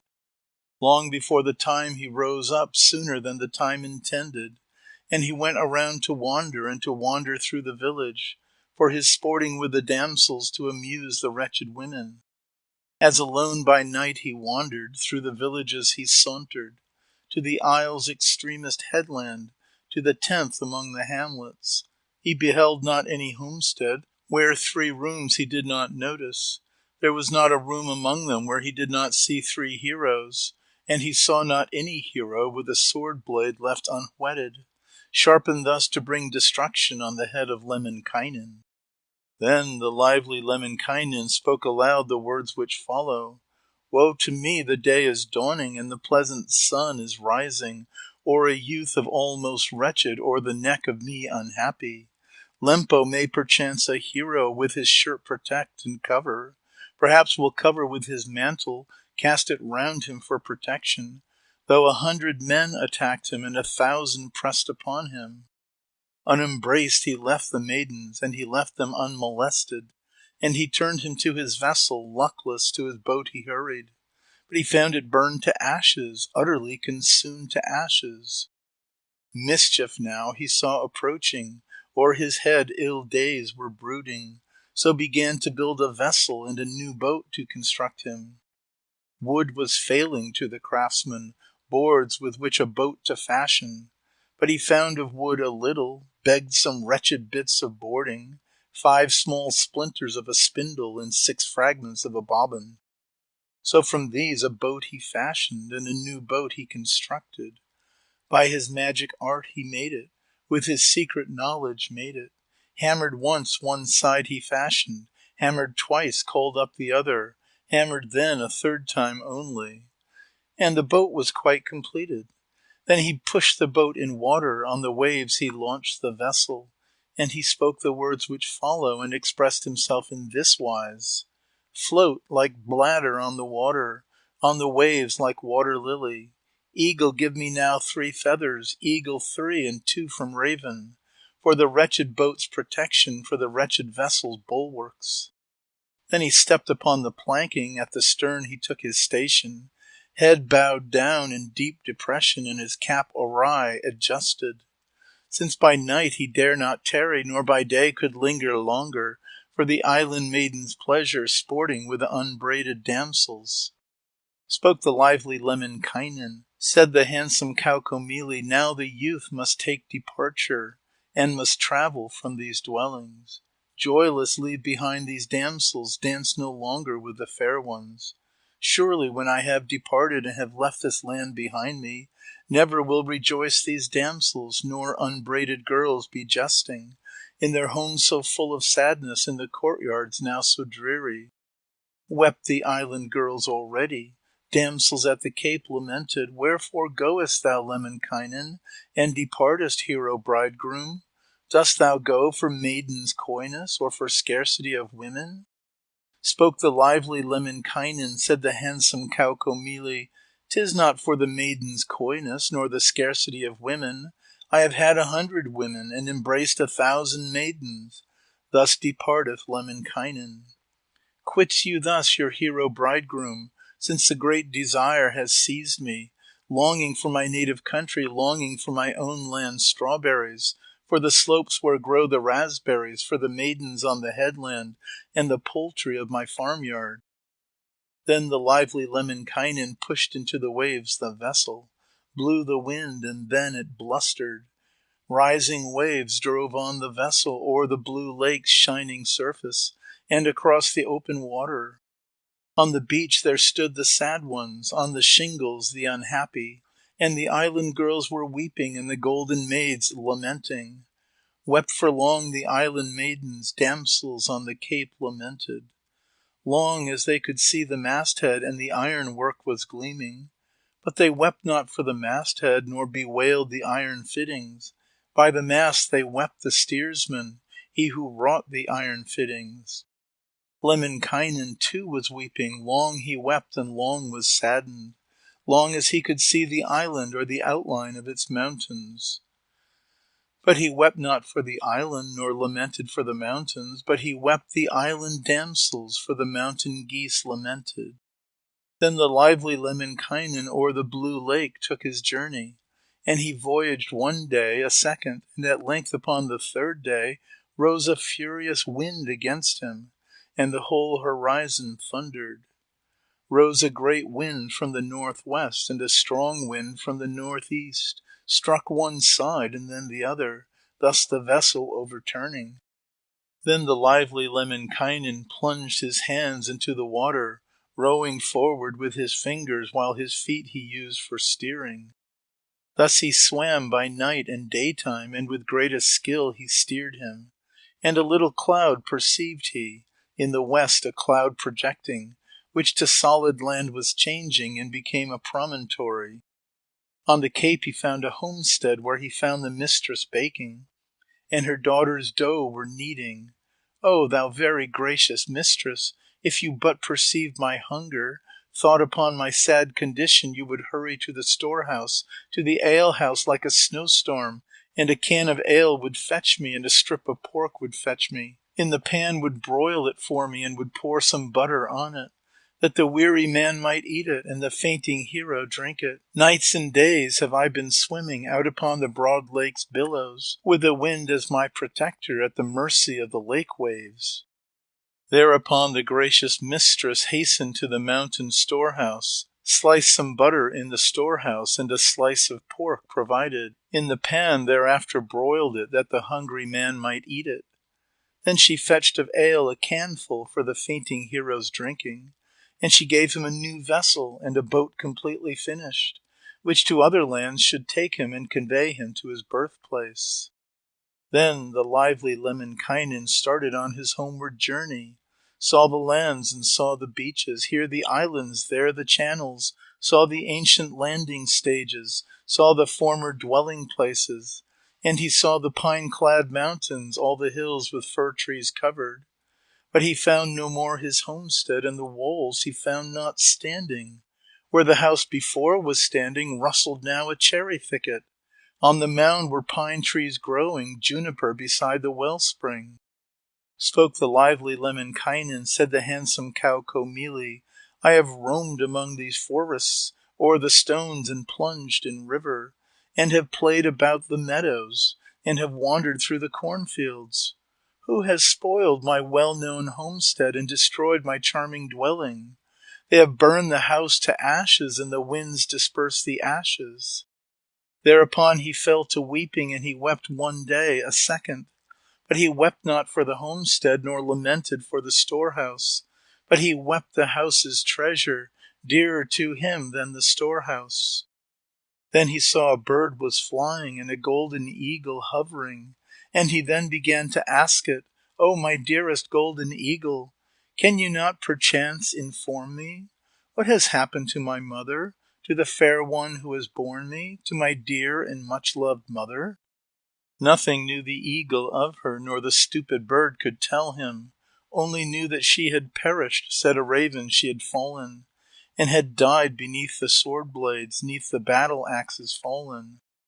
Answered lively Lemminkainen, said the handsome Kaukomieli, "O my fair one who hast borne me, O my dear and much-loved mother, hast thou perished who hast borne me? Hast thou gone, O tender mother? Now thy flesh and earth has rotted, fir trees o'er thy head are growing, juniper upon thy ankles, on thy fingertips are willows. Thus my wretched doom has found me, and an ill reward has reached me, that my sword I dared to measure, and I dared to raise my weapons, there in Pohjola's great castle in the fields of Pimentola. But my own race now has perished, perished now is she who bore me." Then he looked and turned on all sides, and he saw a trace of footsteps, where the grass was lightly trampled, and the heath was slightly broken. Then he went the way they led him, and he found a little pathway. To the forest led the pathway, and he went in that direction. Thus he walked a verst, a second, hurried through a stretch of country, and in darkest shades of forest, in the most concealed recesses, there he saw a hidden bath-house, saw a little cottage hidden. In a cleft 2 rocks protected, in a nook between 3 fir trees. There he saw his tender mother, there beheld the aged woman. Then the lively Lemminkainen felt rejoiced beyond all measure, and he spoke the words which follow, and in words like these expressed him. "O my very dearest mother, O my mother who hast nursed me, thou art living still, O mother, watchful still, my aged mother. Yet I thought that thou hadst perished, and wast lost to me for ever, perished underneath the sword blades, or beneath the spears hadst fallen. And I wept my pretty eyes out, and my handsome cheeks were ruined." Then said Lemminkainen's mother, "True it is that I am living, but was forced to fly my dwelling, and to seek a place of hiding in this dark and gloomy forest, in the most concealed recesses, when came Pohjola to battle, murderous hosts from distant countries, seeking but for thee, unhappy, and our home they laid in ruins, and they burned the house to ashes, and they wasted all the holding." Said the lively Lemminkainen, "O my mother who hast borne me, do not give thyself to sadness, be not sad and be not troubled. We will now erect fresh buildings, better buildings than the others, and will wage a war with Pohja, overthrowing Lempo's people." Then did Lemminkainen's mother answer in the words which follow, "Long hast thou, my son, been absent, long, my Kauko, hast been living in a distant foreign country, always in the doors of strangers, on a nameless promontory, and upon an unknown island." Answered lively Lemminkainen, said the handsome Kaukomieli, "There to dwell was very pleasant, charming was it there to wander. There the trees are crimson shining, red the trees and blue the country, and the pine boughs shine like silver, and the flowers of heath all golden. And the mountains are of honey, and the rocks are made of hens' eggs. Flows the mead from withered pine trees, milk flows from the barren fir trees, butter flows from corner fences, from the posts the ale is flowing. There to dwell was very pleasant, lovely was it to reside there. Afterwards 'twas bad to live there, and unfit for me to live there. They were anxious for the maidens, and suspicious of the women, lest the miserable wenches and the fat and wicked creatures might by me be badly treated, visited too much at night time. But I hid me from the maidens, and the women's daughters guarded, just as hides the wolf from porkers, or the hawks from village poultry. Runo 30. Lemminkainen and Tiera. Argument. Lemminkainen goes to ask his former comrade in arms, Tiera, to join him in an expedition against Pohjola. The mistress of Pohjola sends the frost against them, who freezes the boat in the sea and almost freezes the heroes themselves in the boat, but that Lemminkainen restrains it by powerful charms and invocations. Lemminkainen and his companion walk across the ice to the shore, wander about in the waste for a long time in a miserable plight, and at last make their way home. Ahti, youth forever youthful, Lemminkainen young and lively, very early in the morning, in the very earliest morning, sauntered downward to the boathouse. To the landing stage he wandered. There a wooden boat was weeping, boat with iron rowlocks grieving. Here am I for sailing ready, but, O wretched one, rejected. Ahti rose not forth to battle for the space of 60 summers, neither for the lust of silver, or if need of gold should drive him. Then the lively Lemminkainen struck his glove upon the vessel. With his coloured glove he struck it, and he said the words which follow. Care thou not, O deck of pinewood, nor lament, O timber-sided. Thou once more shalt go to battle, and shalt mingle in the combat, shalt again be filled with warriors, ere tomorrow shall be ended. Then he went to seek his mother, and he said the words which follow. Do not weep for me, O mother, nor lament, thou aged woman, if I once again must wander, and again must go to battle. For my mind resolve has taken, and a plan my brain has seized on, to destroy the folk of Pohja and revenge me on the scoundrels. To restrain him sought his mother, and the aged woman warned him. Do not go, my son, my dearest, thus 'gainst Pohjola to combat. There perchance might death o'ercome thee, and destruction fall upon thee. Little troubled Lemminkainen, but he thought on his departure, and he started on his journey, and he spoke the words which follow. Can I find another hero? Find a man and find a swordsman, who will join in Ahti's battle, and with all his strength will aid me? Well is Tiera known unto me, well with Kura I'm acquainted. He will be a second hero. He's a hero and a swordsman. He will join in Ahti's battle, and with all his strength will aid me. Through the villages he wandered, found his way to Tiera's homestead, and he said on his arrival, spoke the object of his coming. O my Tiera, faithful comrade, of my friends most loved and dearest, thinkest thou on days departed, on the life we lived aforetime, when we wandered forth together to the fields of mighty battles? There was not a single village where 10 houses were not numbered. There was none among the houses where 10 heroes were not living. There was none among the heroes, not a man however valiant, none who did not fall before us, by us twain who was not slaughtered. At the window worked the father, and a spear shaft he was carving. By the threshold stood the mother, busy as she churned the butter. At the door the ruddy brothers, and they wrought a sledge's framework. At the bridge end stood the sisters, and the clothes they there were wringing. From the window spoke the father, and the mother from the threshold. From the door the ruddy brothers, from the bridge end spoke the sisters. Tiera cannot go to battle, nor may strike with spear in warfare. Other duties call for Tiera. He has made a lifelong compact, for a young wife has he taken as the mistress of his household. But untouched is she at present, uncaressed is still her bosom. By the stove was Tiera resting, by the stove side Kura rested. At the stove one foot he booted, and the other at the stove bench. At the gate his belt he tightened, in the open girt it round him. Then did Tiera grasp his spear shaft, not the largest of the largest, nor the smallest of the smallest, but a spear of mid-dimensions. On the blade a steed was standing, on the side a foal was trotting.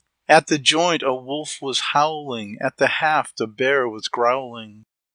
Thus his spear did Tierra brandish, and he brandished it to whirring, hurled it then to fathom deepness, in the stiff clay of the cornfield, in a bare spot of the meadow, in a flat spot free from hillocks. Then his spear was placed by Tierra with the other spears of Ahti, and he went and made him ready, swift to join in Ahti's battle.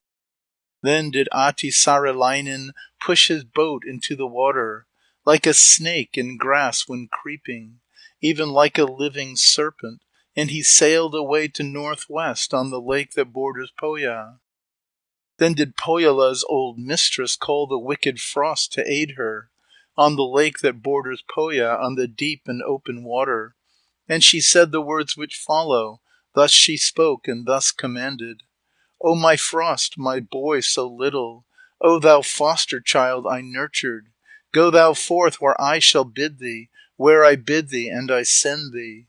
Freeze the boat of that great scoundrel, boat of lively Lemminkainen, on the lake's extended surface, on the deep and open water. Freeze thou too the master in it, freeze thou in the boat the rascal, that he never more escape thee in the course of all his lifetime. If myself I do not loose him, if myself I do not free him. Then the frost, that wicked fellow, and a youth the most malicious, went upon the lake to freeze it, and upon the waves he brooded. Forth he went as he was ordered, and upon the land he wandered, bit the leaves from off the branches, grass from off the flowerless meadows. Then he came upon his journey to the lake that borders Pohja, to the endless waste of water, and upon the first night only froze the bays and froze the lakelets, hurried forward on the seashore. But the lake was still unfrozen, and the waves were still unstiffened.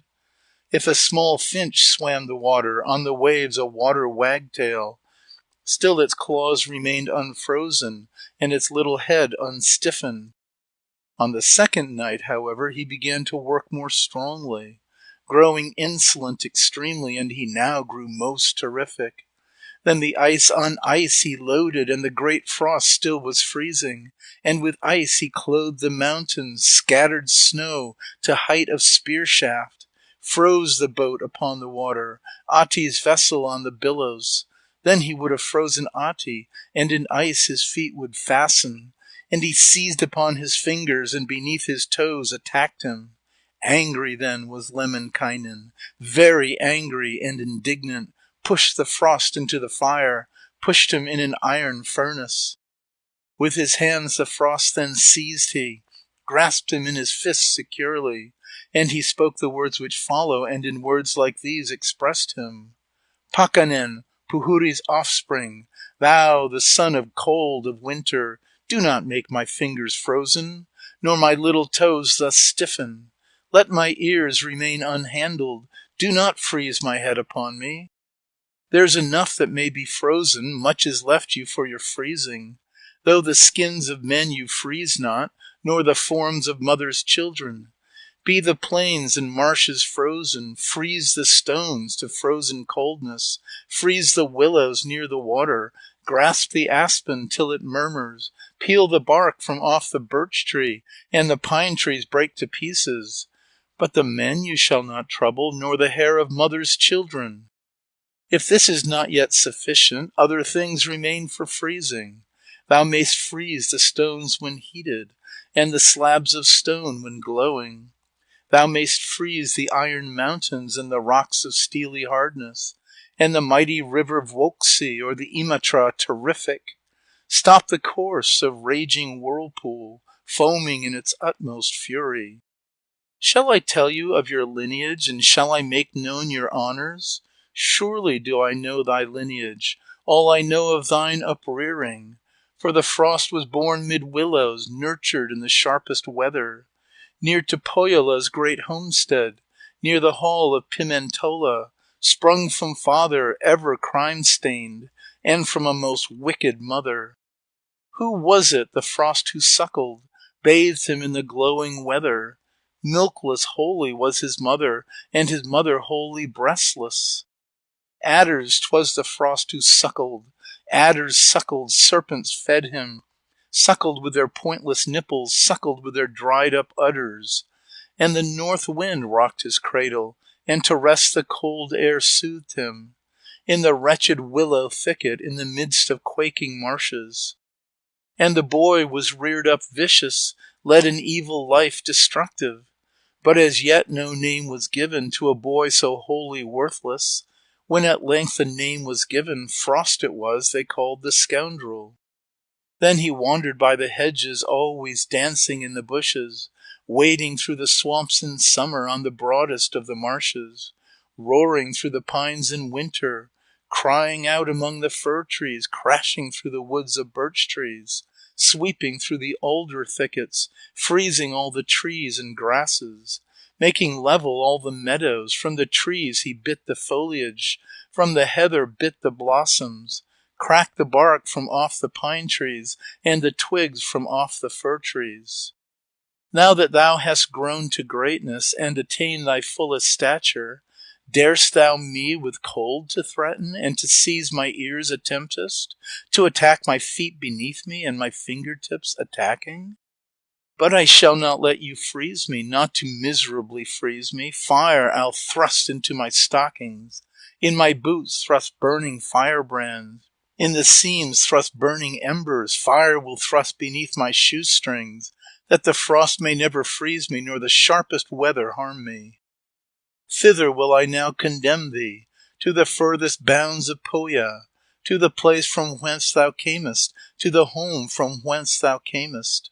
Freeze upon the fire the kettles, and the coals upon the hearthstone. In the dough the hands of women, and the boy and young wife's bosom. In the ewes the milk congeal thou, and in mares let foals be frozen. If to this thou pay'st no heeding, then indeed will I condemn thee, to the midst of coals of Hisi, even to the hearth of Lempo.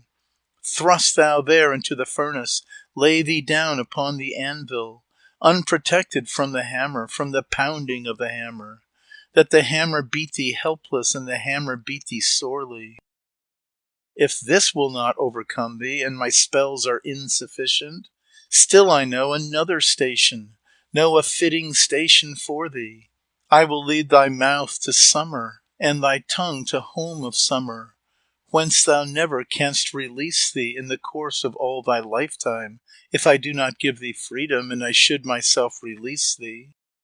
Then the frost, the son of north wind, felt that he was near destruction, whereupon he prayed for mercy, and he spoke the words which follow. Let us understand each other, nor the one the other injure, in the course of all our lifetime, while the golden moon is shining. Shouldst thou hear that I would freeze you, or again should misbehave me, thrust me then into the furnace, sink me in the blazing fire. In the smith's coals do thou sink me, under Ilmarinen's anvil, or my mouth to summer turn thou, and my tongue to home of summer. Never more release to hope for, in the course of all my lifetime. Then the lively Lemminkainen left his vessel in the ice floes, left his captured ship of battle, and proceeded on his journey. Tiera, too, the other hero, followed in his comrade's footsteps. O'er the level ice they wandered, 'neath their feet the smooth ice crunching, and they walked one day, a second, and at length upon the third day, then they saw a cape of hunger, and afar a wretched village. 'Neath the cape there stood a castle, and they spoke the words which follow. Is there meat within the castle? Is there fish within the household, for the worn and weary heroes, and the men who faint with hunger? Meat was none within the castle, nor was fish within the household. Spoke the lively Lemminkainen, said the handsome Kaukomieli, Fire consume this wretched castle, water sweep away such castles. He himself pursued his journey, pushing onward through the forest, on a path with houses nowhere, on a pathway that he knew not. Then the lively Lemminkainen, he the handsome Kaukomieli, shore the wool from stones in passing, from the rocks the hair he gathered, and he wove it into stockings, into mittens quickly wrought it. in the mighty cold's dominion where the frost was freezing all things. On he went to seek a pathway, searching for the right direction. Through the wood the pathway led him in the right direction. Spoke the lively Lemminkainen, said the handsome Kaukomieli, "Oh, my dearest brother Tierra, now at length we're coming somewhere, now that days and months we've wandered in the open air forever." Then did Tierra make him answer, and he spoke the words which follow. "We unhappy sought for vengeance, recklessly we sought for vengeance, rushing forth to mighty conflict in the gloomy land of Pohja. There our lives to bring in danger, rushing to our own destruction. In this miserable country, on a pathway that we knew not. Never is it known unto us, never known and never guessed at, what the pathway is that leads us, or the road that may conduct us to our death at edge of forest, or on heath to meet destruction. Here in the abode of ravens, in the fields by crows frequented. And the ravens here are flocking, and the evil birds are croaking, and the flesh the birds are tearing, and with blood the crows are sated. And the ravens' beaks are moistened in the wounds of us the wretched. To the rocks our bones they carry, and upon the stones they cast them.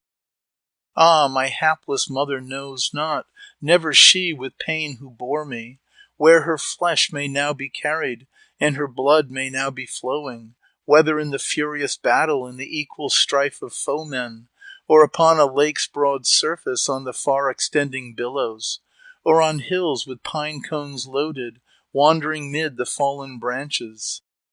And my mother can know nothing of her son the most unhappy, only know that he has perished, only know that he has fallen.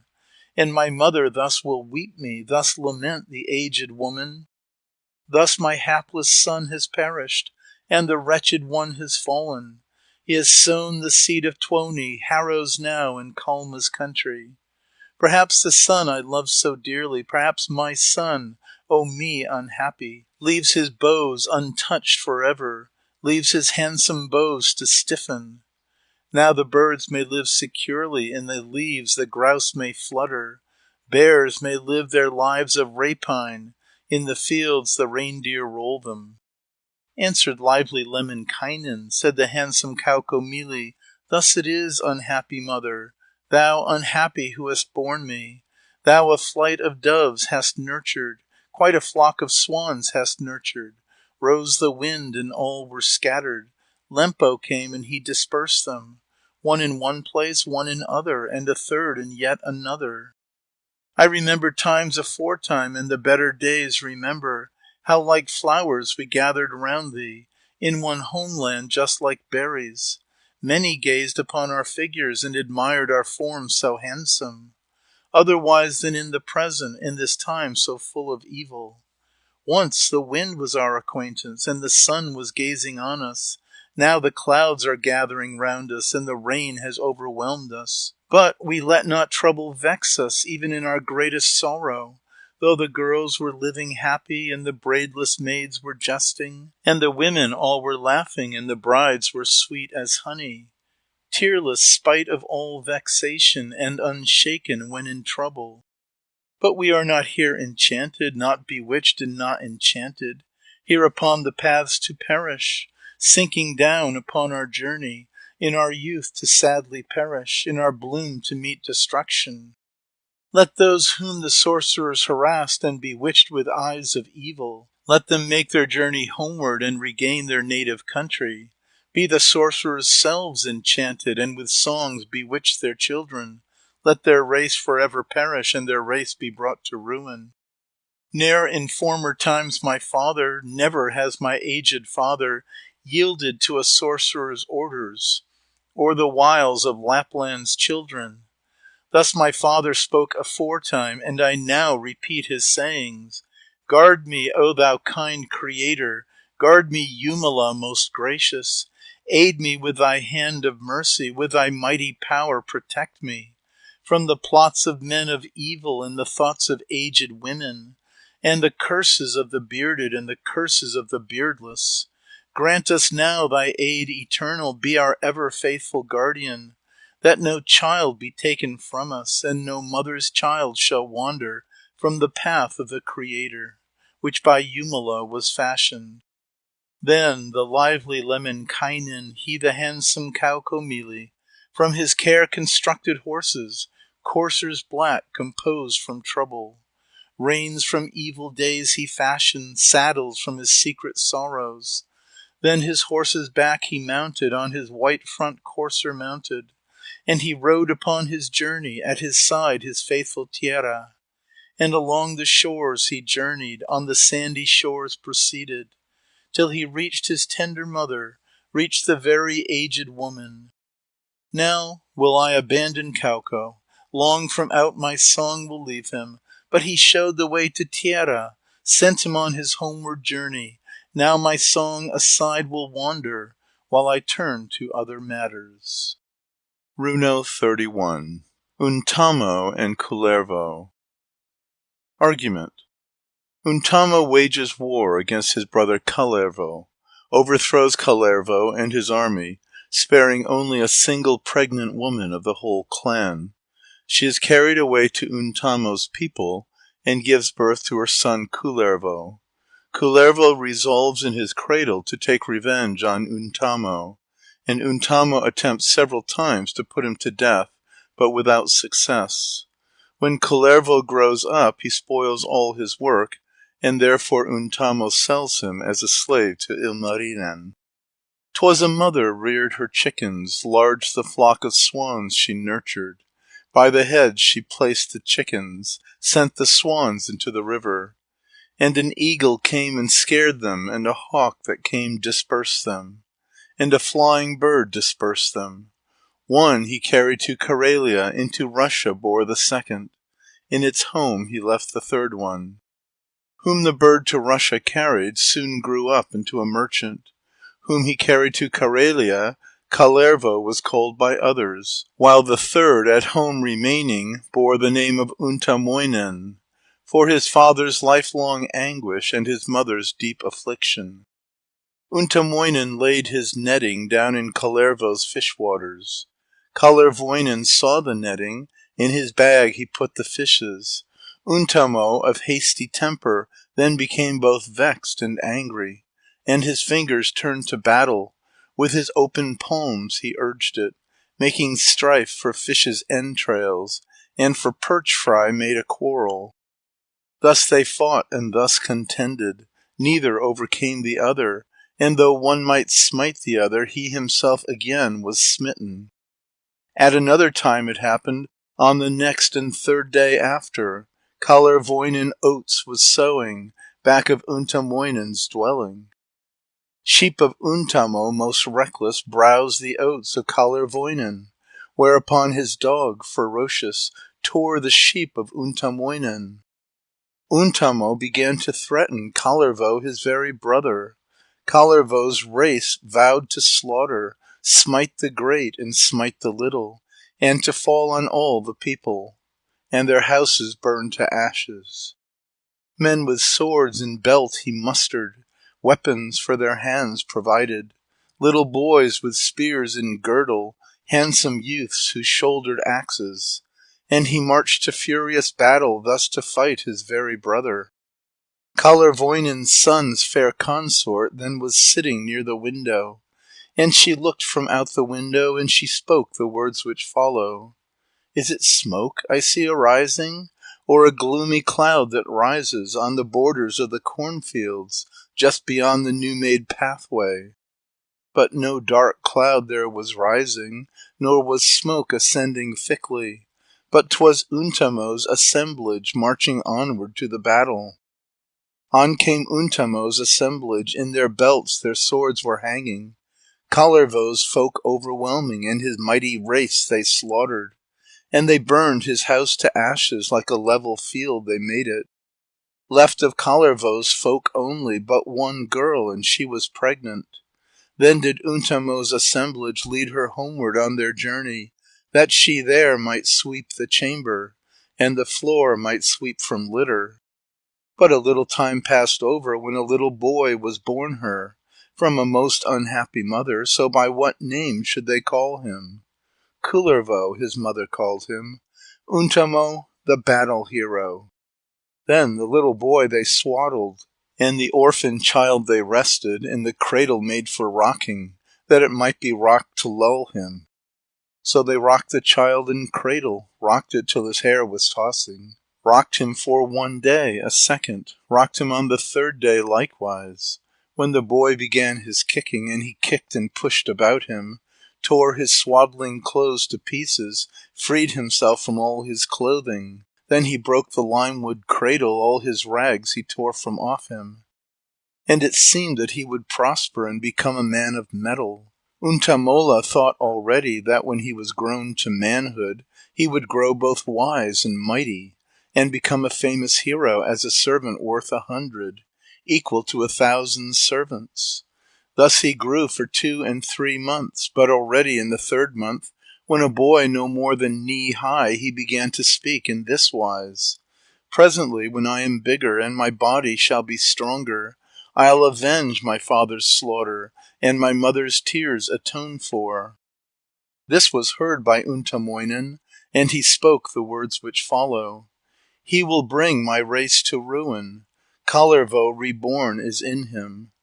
Thereupon the heroes pondered, and the old crones all considered how to bring the boy to ruin, so that death might come upon him.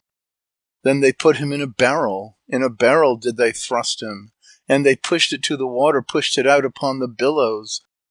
Then they went to look about them, after 2 nights, after 3 nights, if the boy had sunk in water, or had perished in the barrel. In the waves he was not sunken, nor had perished in the barrel. He had escaped from out the barrel, and upon the waves was sitting. In his hand a rod of copper, at the end a line all silken, and for lake fish he was fishing, as he floated on the water. There was water in the lakelet, which perchance might fill 2 ladles, or if more exactly measured, partly was 1/3 filled also. Untamo again reflected, how can we o'ercome the infant, that destruction come upon him, and that death may overtake him? Then he bade his servants gather first a large supply of birch trees, pine trees with their 100 needles, trees from which the pitch was oozing, for the burning of the infant, and for Kullervo's destruction. So they gathered and collected first a large supply of birch trees, pine trees with their 100 needles, trees from which the pitch was oozing, and of bark 1,000 sledgefuls, ash trees long 100 fathoms. Fire beneath the wood they kindled, and the pyre began to crackle, and the boy they cast upon it. Mid the glowing fire they cast him. Burned the fire a day, a second, burning likewise on the 3rd day. When they went to look about them, knee-deep sat the boy in ashes, in the embers to his elbows. In his hand he held the coal rake, and was stirring up the fire. And he raked the coals together. Not a hair was singed upon him, not a lock was even tangled. Then did Untamo grow angry. Where then can I place the infant, that we bring him to destruction, and that death may overtake him? So upon a tree they hanged him, strung him up upon an oak tree. 2 nights and a 3rd passed over, and upon the dawn thereafter Untamo again reflected. Time it is to look around us, whether Kullervo has fallen, or is dead upon the gallows. Then he sent a servant forward, back he came, and thus reported: Kullervo not yet has perished, nor has died upon the gallows. Pictures on the tree he's carving, in his hands he holds a graver. All the tree is filled with pictures, all the oak tree filled with carvings. Here are men, and here are sword blades, and the spears are leaning by them. Where should Untamo seek aidance 'gainst this boy the most unhappy? Whatsoever deaths he planned him, or he planned for his destruction, in the jaws of death he fell not, nor could he be brought to ruin. And at length he grew full weary of his efforts to destroy him. So he reared up Kullervoinen as a slave beneath his orders. Thereupon said Untamoinen, and he spoke the words which follow: If you live, as it is fitting, always acting as is proper, in my house I will retain you, and the work of servants give you. I will pay you wages for it, as I think that you deserve it. For your waist a pretty girdle, or upon your ear a buffet. So when Kullervo was taller and had grown about a span length, then he found some work to give him, that he should prepare to labor. 'Twas to rock a little infant, rock a child with little fingers. Watch with every care the infant, give it food and eat some also. Wash his napkins in the river, wash his little clothes and cleanse them. So he watched one day, a second, broke his hands and gouged his eyes out. And at length upon the third day let the infant die of sickness. Cast the napkins in the river, and he burned the baby's cradle. Untamo thereon reflected, such a one is quite unfitted to attend to little children, rock the babes with little fingers. Now I know not where to send him, nor what work I ought to give him.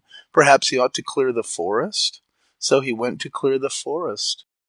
Kullervo, Kalervo's offspring, answered in the words which follow. Now I first a man can deem me, when my hands the axe are wielding. I am handsomer to gaze on, far more noble than aforetime. 5 men's strength I feel within me, and I equal 6 in valor. Then he went into the smithy, and he spoke the words which follow. O thou smith, my dearest brother, forge me now a little hatchet, such an axe as fits a hero, iron tool for skilful workmen. For I go to clear the forest, and to fell the slender birch trees. So the smith forged what he needed, and an axe he forged him quickly. Such an axe as fits a hero, iron tool for skilful workmen. Kullervo, Kalervo's offspring, set to work the axe to sharpen, and he ground it in the daytime, and at evening made a handle. Then he went into the forest high upon the wooded mountains, there to seek the best of planking and to seek the best of timber. With his axe he smote the tree trunks, with the blade of steel he felled them. At a stroke the best he severed, and the bad ones at a half stroke.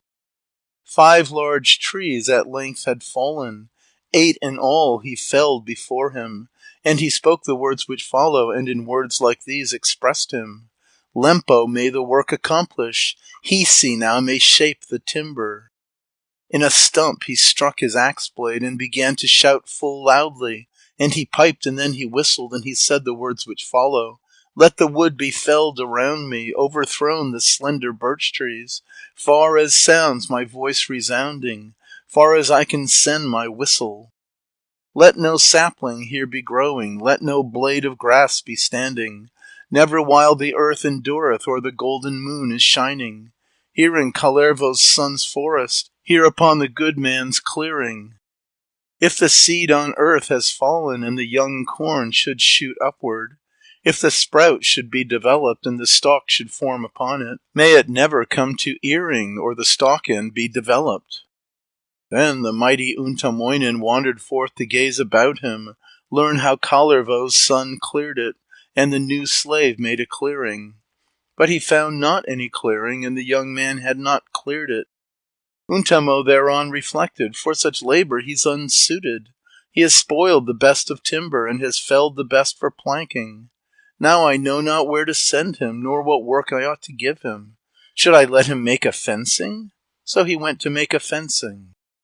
Kullervo, Kalervo's offspring, set himself to make a fencing, and for this he took whole pine trees, and he used them for the fence stakes, took whole fir trees from the forest, wattled them to make the fencing, bound the branches fast together with the largest mountain ash trees, but he made the fence continuous, and he made no gateway through it. And he spoke the words which follow, and in words like these expressed him. He who cannot raise him bird-like, nor upon 2 wings can hover, never may he pass across it, over Kalervo's son's fencing. Then did Untamo determine forth to go and gaze around him, viewing Kalervo's son's fencing, by the slave of war constructed. Stood the fence without an opening, neither gap nor crevice through it. On the solid earth it rested, up among the clouds it towered. Then he spoke the words which follow. For such labor he's unsuited. Here's the fence without an opening, and without a gateway through it. Up to heaven the fence is builded, to the very clouds uprising. None can ever pass across it, pass within through any opening. Now I know not where to send him, nor what work I ought to give him. There is rye for threshing ready, so he sent him to the threshing. Kullervo, Kalervo's offspring, set himself to do the threshing. And the rye to chaff he pounded, into very chaff he threshed it. Soon thereafter came the master strolling forth to gaze around him. See how Kalervo's son threshed it, and how Kullervoinen pounded. All the rye to chaff was pounded, into very chaff he'd threshed it. Untamoinen then was angry. As a laborer he is useless. Whatsoever work I give him, all his work he spoils from malice. Shall I take him into Russia? Shall I sell him in Karelia to the smith named Ilmarinen, that he there may wield the hammer? Kalervo's son took he with him, and he sold him in Karelia, to the smith named Ilmarinen, skilful wielder of the hammer. What then gave the smith in payment? Great the payment that he made him, for he gave 2 worn-out kettles, and 3 halves of hooks he gave him, and 5 worn-out scythes he gave him, and 6 worn-out rakes he gave him. For a man the most unskilful, for a slave completely worthless. Runo 32. Kullervo and the wife of Ilmarinen. Argument. The wife of Ilmarinen makes Kullervo her herdsman, and maliciously bakes him a stone in his lunch. She then sends him out with the cattle after using the usual prayers and charms for their protection from bears in the pastures. Kullervo, Kalervo's offspring, old man's son, with blue-dyed stockings, finest locks of yellow color, and with shoes of best of leather, to the smith's house went directly, asked for work that very evening. Asked the master in the evening, and the mistress in the morning, "Give me something now to work at, give me work that I may do it. Set me something now to work at, give some work to me the wretched." Then the wife of Ilmarinen pondered deeply on the matter, what the new slave could accomplish, what the new-bought wretch could work at, and she took him as her herdsman who should herd her flocks extensive. Then the most malicious mistress, she the smith's wife, old and jeering, baked a loaf to give the herdsman, and a great cake did she bake him, oats below and wheat above it, and between a stone inserted. Then she spread the cake with butter, and upon the crust laid bacon, gave it as the slave's allowance, as provision for the herdsman. She herself the slave instructed, and she spoke the words which follow: "Do not eat the food I give you, till in wood the herd is driven." Then did Ilmarinen's housewife send the herd away to pasture, and she spoke the words which follow, and in words like these expressed her: "Send the cows among the bushes, and the milkers in the meadow, those with wide horns to the aspens, those with curved horns to the birches, that they thus may fatten on them, and may load themselves with tallow, there upon the open meadows and upon the widespread borders, from the lofty birchen forest and the lower growing aspens, from among the golden fir woods, from among the silver woodlands. Watch them, Jumala most gracious, guard them, O thou kind Creator, guard from harm upon the pathway, and protect them from all evil, that they come not into danger, nor may fall in any evil. As beneath the roof tree watch them, keep them under thy protection. Watch them also in the open, when beyond the fold protect them, that the herd may grow more handsome, and the mistress cattle prosper, to the wish of our well-wishers, 'gainst the wish of our ill-wishers. If my herdsman is a bad one, or the herd girls should be timid, make the willow then a herdsman, let the alder watch the cattle, let the mountain ash protect them, and the cherry lead them homeward, that the mistress need not seek them, nor need other folks be anxious. If the willow will not herd them, nor the mountain ash protect them, nor the alder watch the cattle, nor the cherry lead them homeward, send thou then thy better servants, send the daughters of creation, that they may protect my cattle, and the whole herd may look after. Very many are thy maidens, hundreds are beneath thy orders, dwelling underneath the heavens, noble daughters of creation. Suvatar, the best of women, Eltalatar, nature's old one, Hongatar, the noble mistress, Katayatar, maiden fairest, Pilayatar, little damsel, Tuomitar of Tapio daughter, Miliki, the wood's stepdaughter, Tellervo, the maid of Tapio.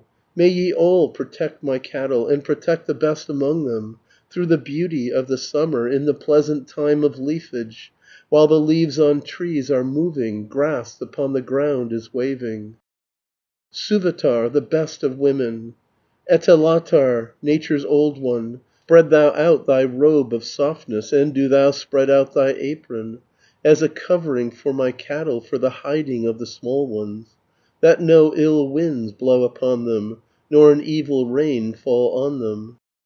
Do thou guard my flock from evil, guard from harm upon the pathways, and upon the quaking marshes, where the surface all is shifting, where the marsh is always moving, and the depths below are shaking, that they come not into danger, nor may fall in any evil, that no hoof in swamp is twisted, nor may slip among the marshes, save when Jumala perceives it, 'gainst the will of him, the holy.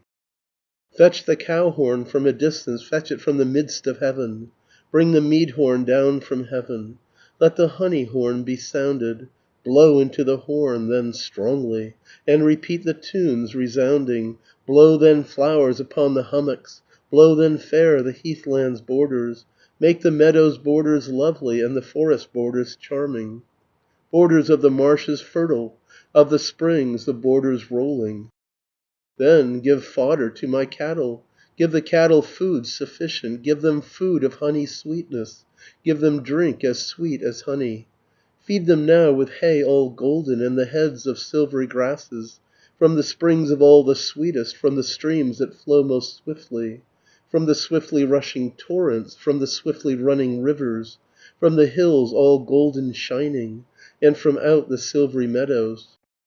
Dig them also wells all golden upon both sides of the pastures, that the herd may drink the water, and the sweet juice then may trickle down into their teeming udders, down into their swelling udders, that the veins may all be moving, and the milk may flow in rivers, and the streams of milk be loosened, and may foam the milky torrents, and the milk streams may be silent, and the milk streams may be swollen, and the milk be always flowing, and the stream be always dropping down upon the greenest haycocks, and no evil fingers guide it, that no milk may flow to Mana, nor upon the ground be wasted.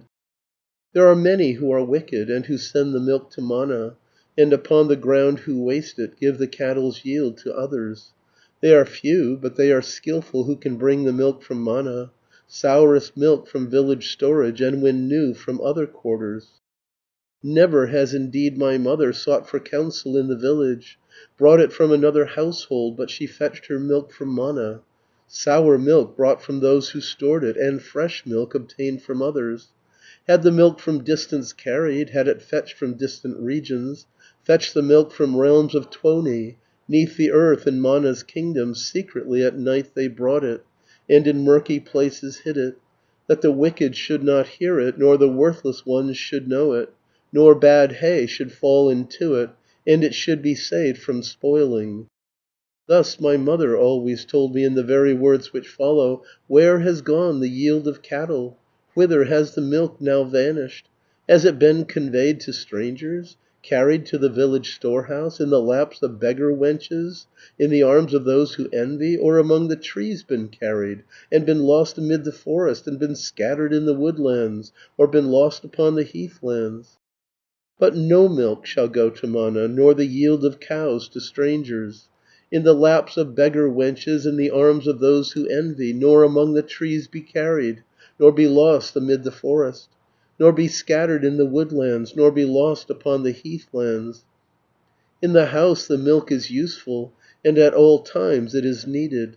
In the house there waits the mistress, in her hand the wooden milk pail. Suvatar, the best of women, Etelautar, nature's old one, go and fodder my Syötiki, give thou drink to my Jootiki, milk confer upon Hermikki, and fresh fodder give Tuoriki. Give thou milk unto Mairiki, put fresh milk into the cowhouse, from the heads of brightest herbage, and the reeds of all the forest, from the lovely earth upspringing, from the hillocks rich in honey, from the sweetest meadow grasses and the berry-bearing regions, from the goddess of the heather, and the nymph who tends the grasses, and the milkmaid of the cloudlets, and the maid in midst of heaven. Give the cows their milk-filled udders, always filled to overflowing, to be milked by dwarfish women, that a little girl may milk them. Rise, O virgin, from the valley, from the spring in gorgeous raiment. From the spring, O maiden, rise thou, from the ooze arise, O fairest. From the spring take thou some water, sprinkle thou my cattle with it, that the cattle may be finer, and the mistress cattle prosper. Ere the coming of the mistress, ere the herd girl look upon them. She, the most unskilful mistress, and the very timid herd girl. Mielikki, the forest mistress, of the herds the bounteous mother, send the tallest of thy handmaids and the best among thy servants, that they may protect my cattle, and my herd be watched and tended, through the finest of the summer, in the good Creator's summer, under Jumala's protection, and protected by his favour. Tellervo, O maid of Tapio, little daughter of the forest, clad in soft and beauteous garments, with thy yellow hair so lovely, be the guardian of the cattle. Do thou guard the mistress cattle all through Metsala so lovely, and through Tapiola's bright regions. Do thou guard the herd securely. Do thou watch the herd unsleeping. With thy lovely hands protect them, with thy slender fingers stroke them, rub them with the skins of lynxes, comb them with the fins of fishes, like the hue of the lake creatures, like the wool of ewe of meadow. Come at evening and night's darkness, when the twilight round is closing. Then do thou lead home my cattle, lead them to their noble mistress, on their backs the water pouring, lakes of milk upon their cruppers. When the sun to rest has sunken, and the bird of eve is singing, then I say unto my cattle, speak unto my horned creatures. Come ye home, ye curved-horned cattle, milk dispensers to the household. In the house 'tis very pleasant, where the floor is nice for resting. On the waste 'tis bad to wander, or upon the shore to bellow. Therefore you should hasten homeward, and the women fire will kindle, in the field of honeyed grasses, on the ground o'ergrown with berries. Nyrikki, O son of Tapio, blue coat offspring of the forest, take the stumps of tallest pine trees, and the lofty crowns of fir trees, for a bridge in miry places, where the ground is bad for walking, deep morass and swampy moorland, and the treacherous pools of water. Let the curved-horned cattle wander, and the split-hoofed cattle gallop, unto where the smoke is rising, free from harm and free from danger, sinking not into the marshes, nor embogged in miry places. If the cattle pay no heeding, nor will home return at nightfall, Pilajatar, little damsel, Katajatar, fairest maiden, quickly cut a branch of birch tree, take a rod from out the bushes, likewise take a whip of cherry, and of juniper to scourge them, from the back of Tapio's castle, from among the slopes of alder. Drive the herd towards the household, at the time for bathroom heating. Homeward drive the household cattle, cows from Metsala's great forest. Atso, apple of the forest, with thy honey paws so curving, let us make a peace between us. Haste to make a peace between us, so that always and forever, in the days that we are living, thou wilt fell no hoofed cattle, nor wilt overthrow the milch kine, through the finest of the summer, in the good Creator's summer. When thou hear'st the cowbells ringing, or thou hear'st the cow horns sounding, cast thou down among the hillocks, sleep thou there upon the meadow, thrust thine ears into the stubble, hide thy head among the hillocks, or conceal thee in the thickets, to thy mossy lair retreat thou, go thou forth to other districts, flee away to other hillocks, that thou mayst not hear the cowbells, nor the talking of the herdsmen. O my Otso, O my darling, handsome one with paws of honey, I forbid thee to approach them, or molest the herd of cattle, neither with thy tongue to touch them, nor with ugly mouth to seize them. with thy teeth to tear to pieces, neither with thy claws to scratch them. Go thou slouching through the meadow, go in secret through the pasture, slinking off when bells are ringing, shun the talking of the shepherds.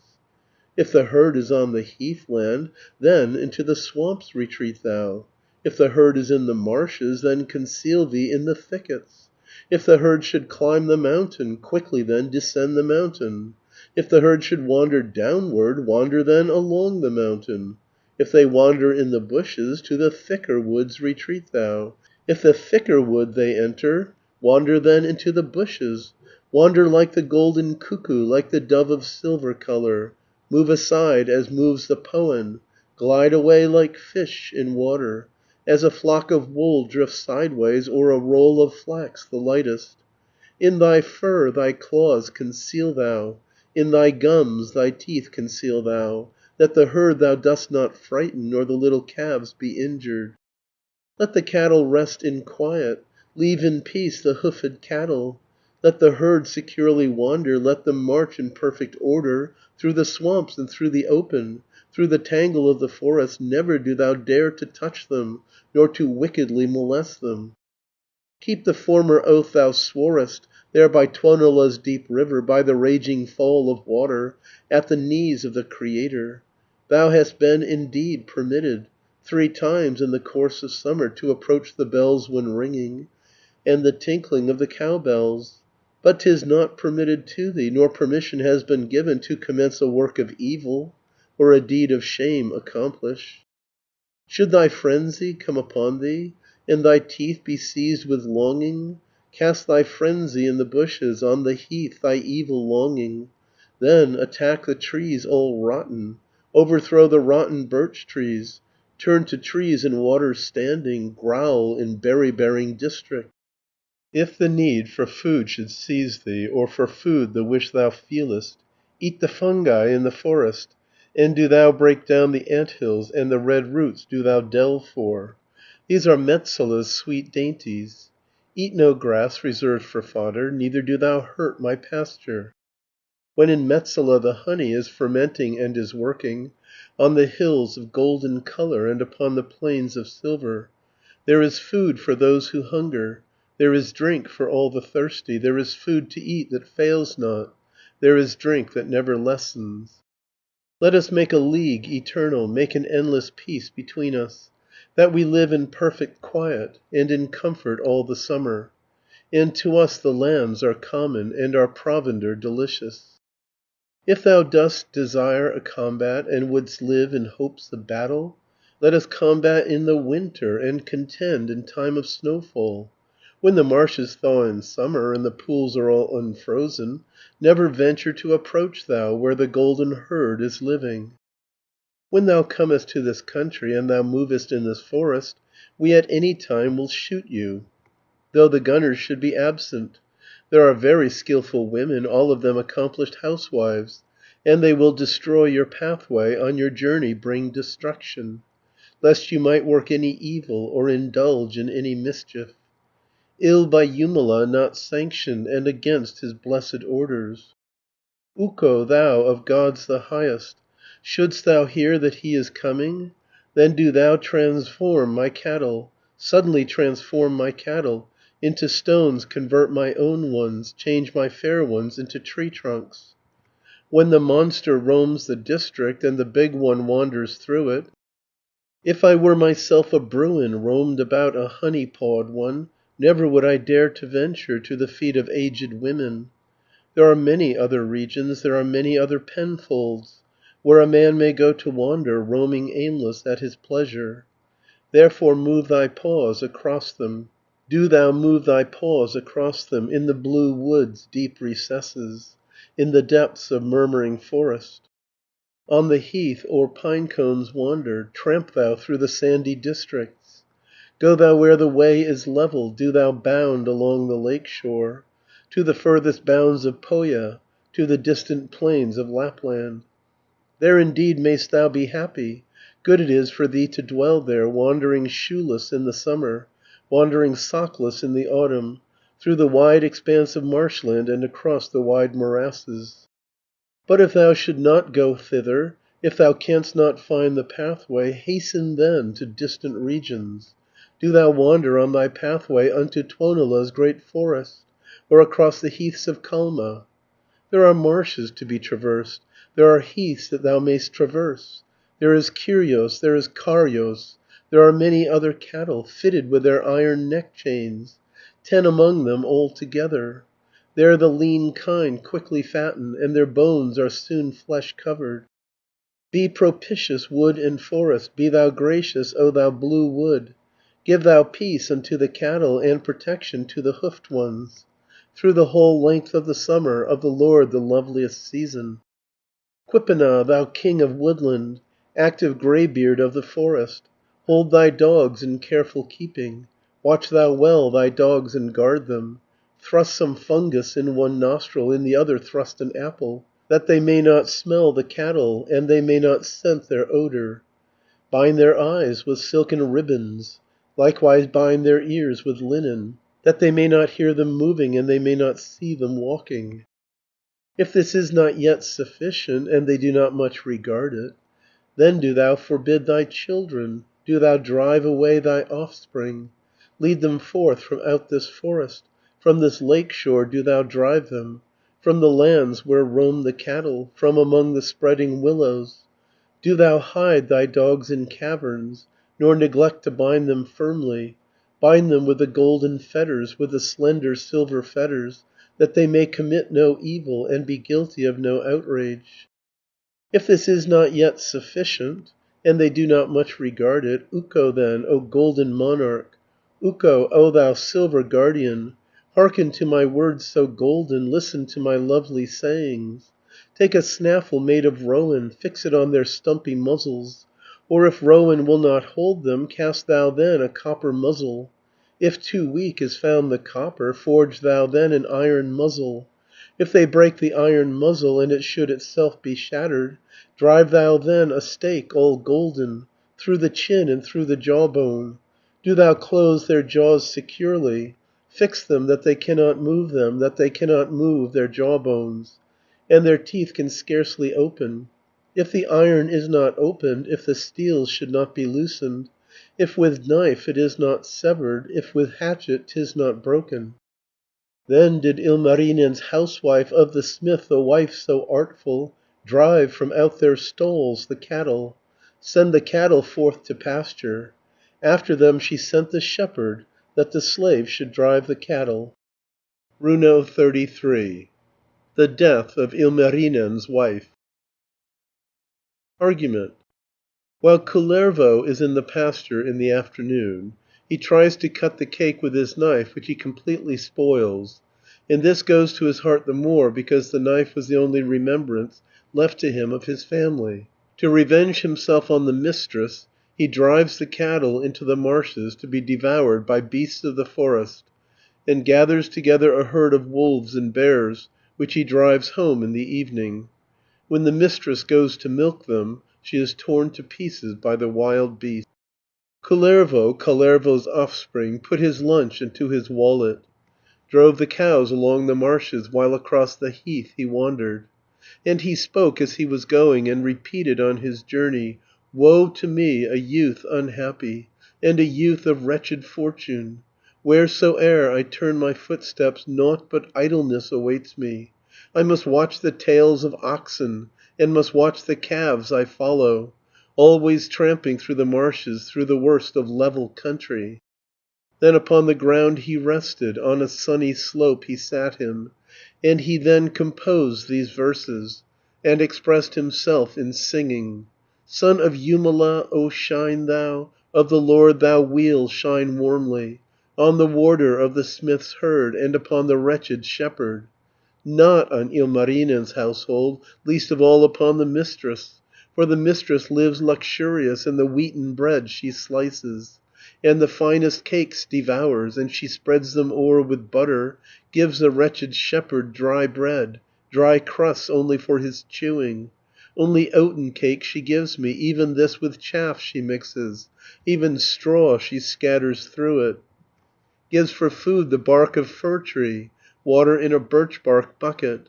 Upscooped mid the grassy hillocks, march, O sun, and wheat, O wander, sink in Jumala's own season.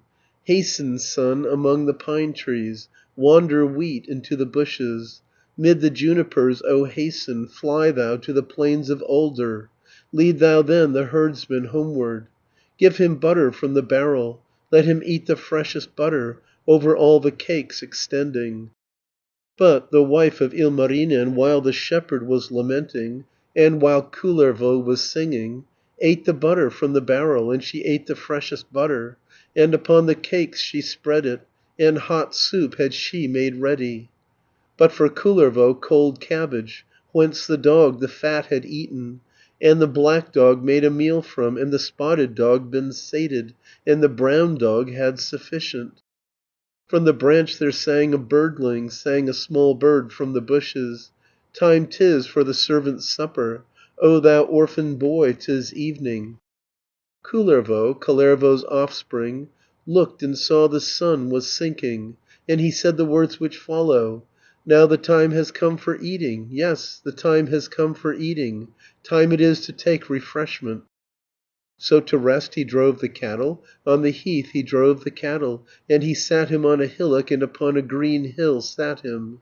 From his back he took his wallet, took the cake from out the wallet, and he turned it round and eyed it, and he spoke the words which follow: "Many a cake is outside handsome, and the crust looks smooth from outside, but within is only fir bark, only chaff beneath the surface." From the sheath he took his knife out, and to cut the cake attempted. On the stone the knife struck sharply, and against the stone was broken. From the knife the point was broken, and the knife itself was broken.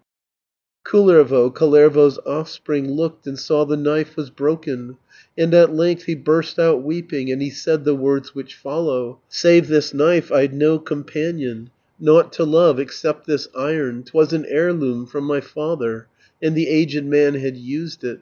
Now against a stone 'tis broken, 'gainst a piece of rock 'tis shattered, in the cake of that vile mistress, baked there by that wicked woman. How shall I for this reward her, woman's prank and damsel's mockery, and destroy the base old woman and that wicked wench the bakeress?"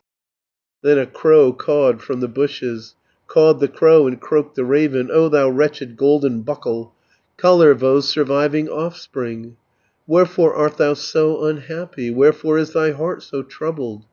Take a switch from out the bushes, and a birch from forest valley, drive the foul beasts in the marshes, chase the cows to the morasses, half to largest wolves deliver, half to bears amid the forest. Call thou all the wolves together, all the bears do thou assemble, change the wolves to little cattle, make the bears the larger cattle. Lead them then like cattle homeward, lead them home like brindled cattle. Thus repay the woman's jesting, and the wicked woman's insult." Kalervo's offspring, uttered then the words which follow: wait thou, whore of Hiisi, for my father's knife I'm weeping. Soon wilt thou thyself be weeping, and be weeping for thy milk kine." From the bush a switch he gathered, juniper as whip for cattle, drove the cows into the marshes, and the oxen in the thickets. Half of these the wolves devoured, to the bears he gave the others. And he sang the wolves to cattle, and he changed the bears to oxen, made the first the little cattle, made the last the larger cattle. In the south the sun was sinking, in the west the sun descended, bending down towards the pine trees at the time of cattle milking. Then the dusty wicked herd boy, Kalervo's offspring, homeward drove the bears before him, and the wolf flock to the farmyard. And the bears he thus commanded, and the wolves he thus instructed: "Tear the mistress' thighs asunder, see that through her calves you bite her, when she comes to look around you, and she bends her down to milk you." Then he made a pipe of cow bone, and a whistle made of ox horn, from Tuomiki's leg a cow horn, and a flute from heel of Kirjo. Then upon the horn blew loudly, and upon his pipe made music. Thrice upon the hill he blew it, 6 times at the pathway's opening. Then did Ilmarinen's housewife, wife of smith, an active woman, who for milk had long been waiting, and expecting summer butter, hear the music on the marshes, and upon the heath the cattle." And she spoke the words which follow, and expressed herself in this wise: "Praise to Jumala be given, sounds the pipe, the herd is coming. Whence obtained the slave the cow horn, that he made a horn to blow on? Wherefore does he thus come playing, blowing tunes upon the cow horn, blowing till he bursts the eardrums, and he gives me quite a headache?" Kullervo, Kalervo's offspring, answered in the words which follow: "In the swamp the horn was lying, from the sand I brought the cow horn. To the lane I brought your cattle, in the shed the cows are standing. Come you forth to smoke the cattle, and come out to milk the cattle." Then did Ilmarinen's housewife bid the mother milk the cattle. "Mother, go and milk the cattle, do thou go to tend the cattle, for I think I cannot finish kneading dough as I would have it." Kullervo, Kalervo's offspring, answered in the words which follow: "Ever do the thrifty housewives, ever do the careful housewives go the first to milk the cattle, set themselves to milk the cattle." Then did Ilmarinen's housewife hasten forth to smoke the cattle, and she went to milk the cattle, and surveyed the herd before her, gazed upon the horned cattle, and she spoke the words which follow: "Beauteous is the herd to gaze on, very sleek the horned cattle. They have all been rubbed with lynx skin and the wool of sheep of forest. Well filled too are all their udders, and expanded with their fullness." So she stooped her down to milk them, and she sat her down for milking, pulled a first time and a second, and attempted it a third time. And the wolf sprang fiercely at her, and the bear came fiercely after. At her mouth the wolf was tearing, and the bear tore through her tendons. Halfway through her calves they bit her, and they broke across her shin bones. Kullervo, Kalervo's offspring, thus repaid the damsel's jesting. Damsel's jesting, woman's mocking, thus repaid the wicked woman.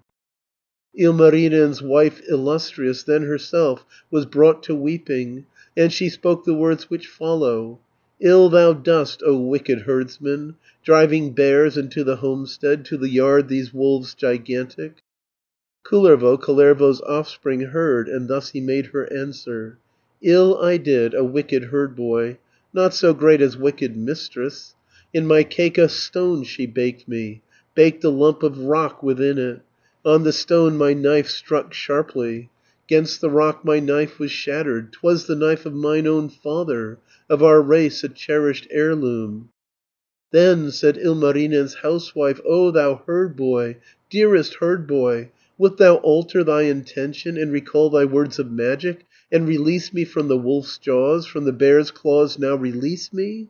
Better shirts will I then give you, and will give you handsome aprons, give you wheaten bread and butter, and the sweetest milk for drinking. For a year no work will give you light work in the second.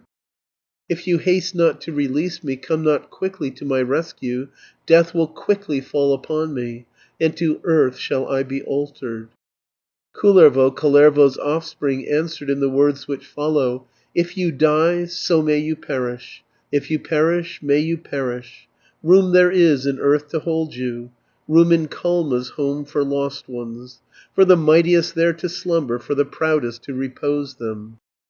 Then said Ilmarinen's housewife, "Ukko, thou of gods the highest, haste to bend thy mighty crossbow, of thy bows the best select thou, take thou then a bolt of copper, and adjust it to the crossbow.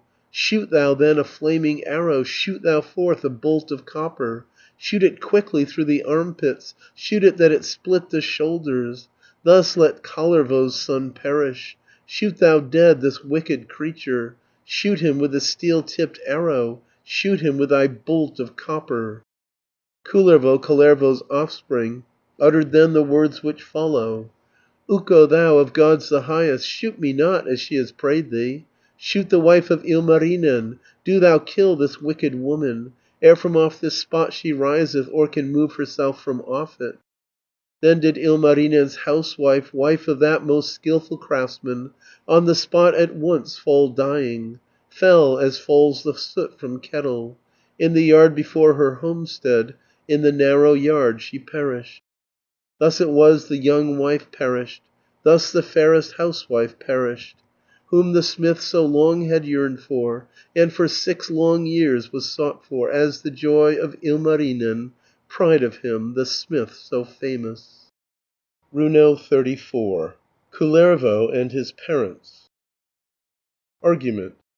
Kullervo escapes from the homestead of Ilmarinen, and wanders sorrowfully through the forest, where he meets with the old woman of the forest, who informs him that his father, mother, brothers, and sisters are still living. Following her directions, she finds them on the borders of Lapland. His mother tells him that she had long supposed him to be dead, and also that her elder daughter had been lost when gathering berries.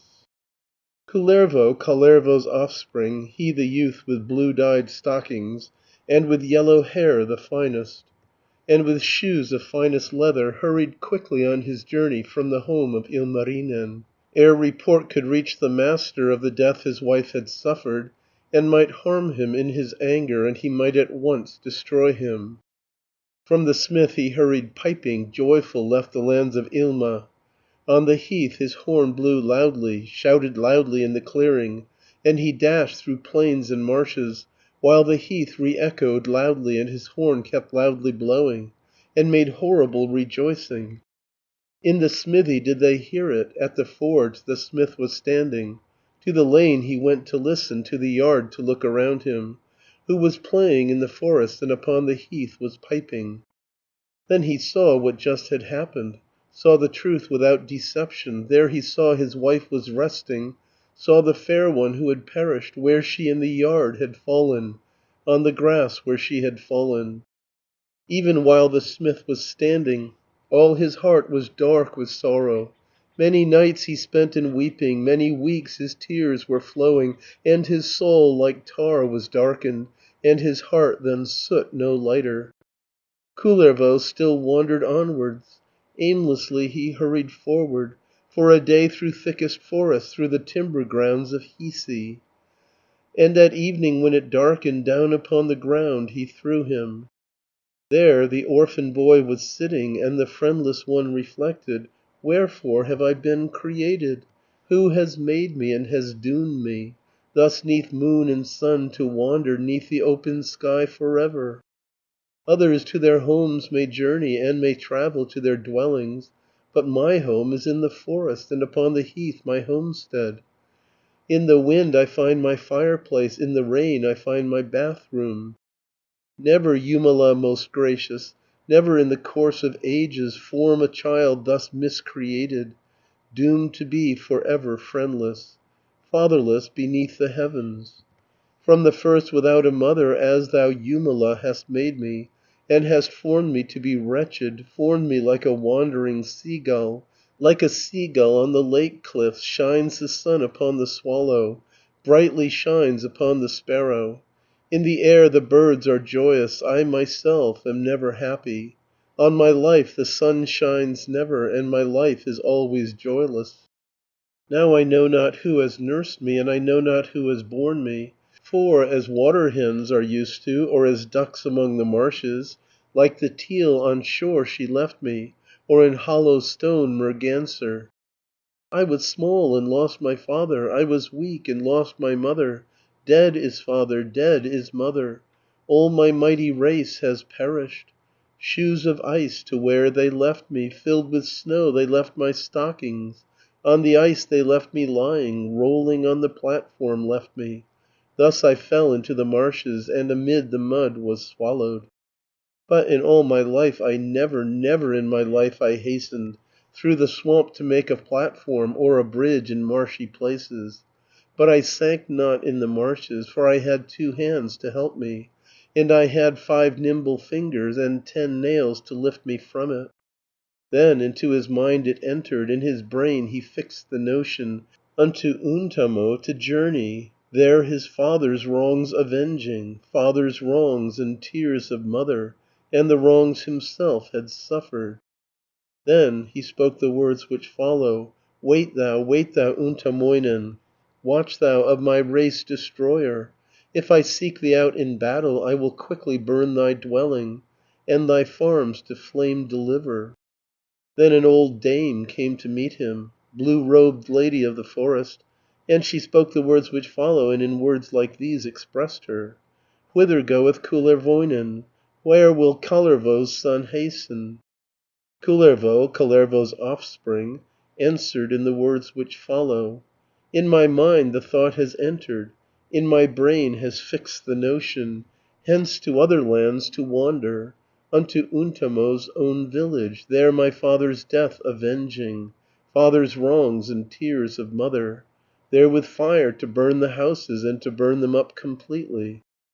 But the old wife made him answer, and she spoke the words which follow. "No, your race has not yet perished, nor has Kalervo been murdered, for your father still is living, and on earth in health your mother."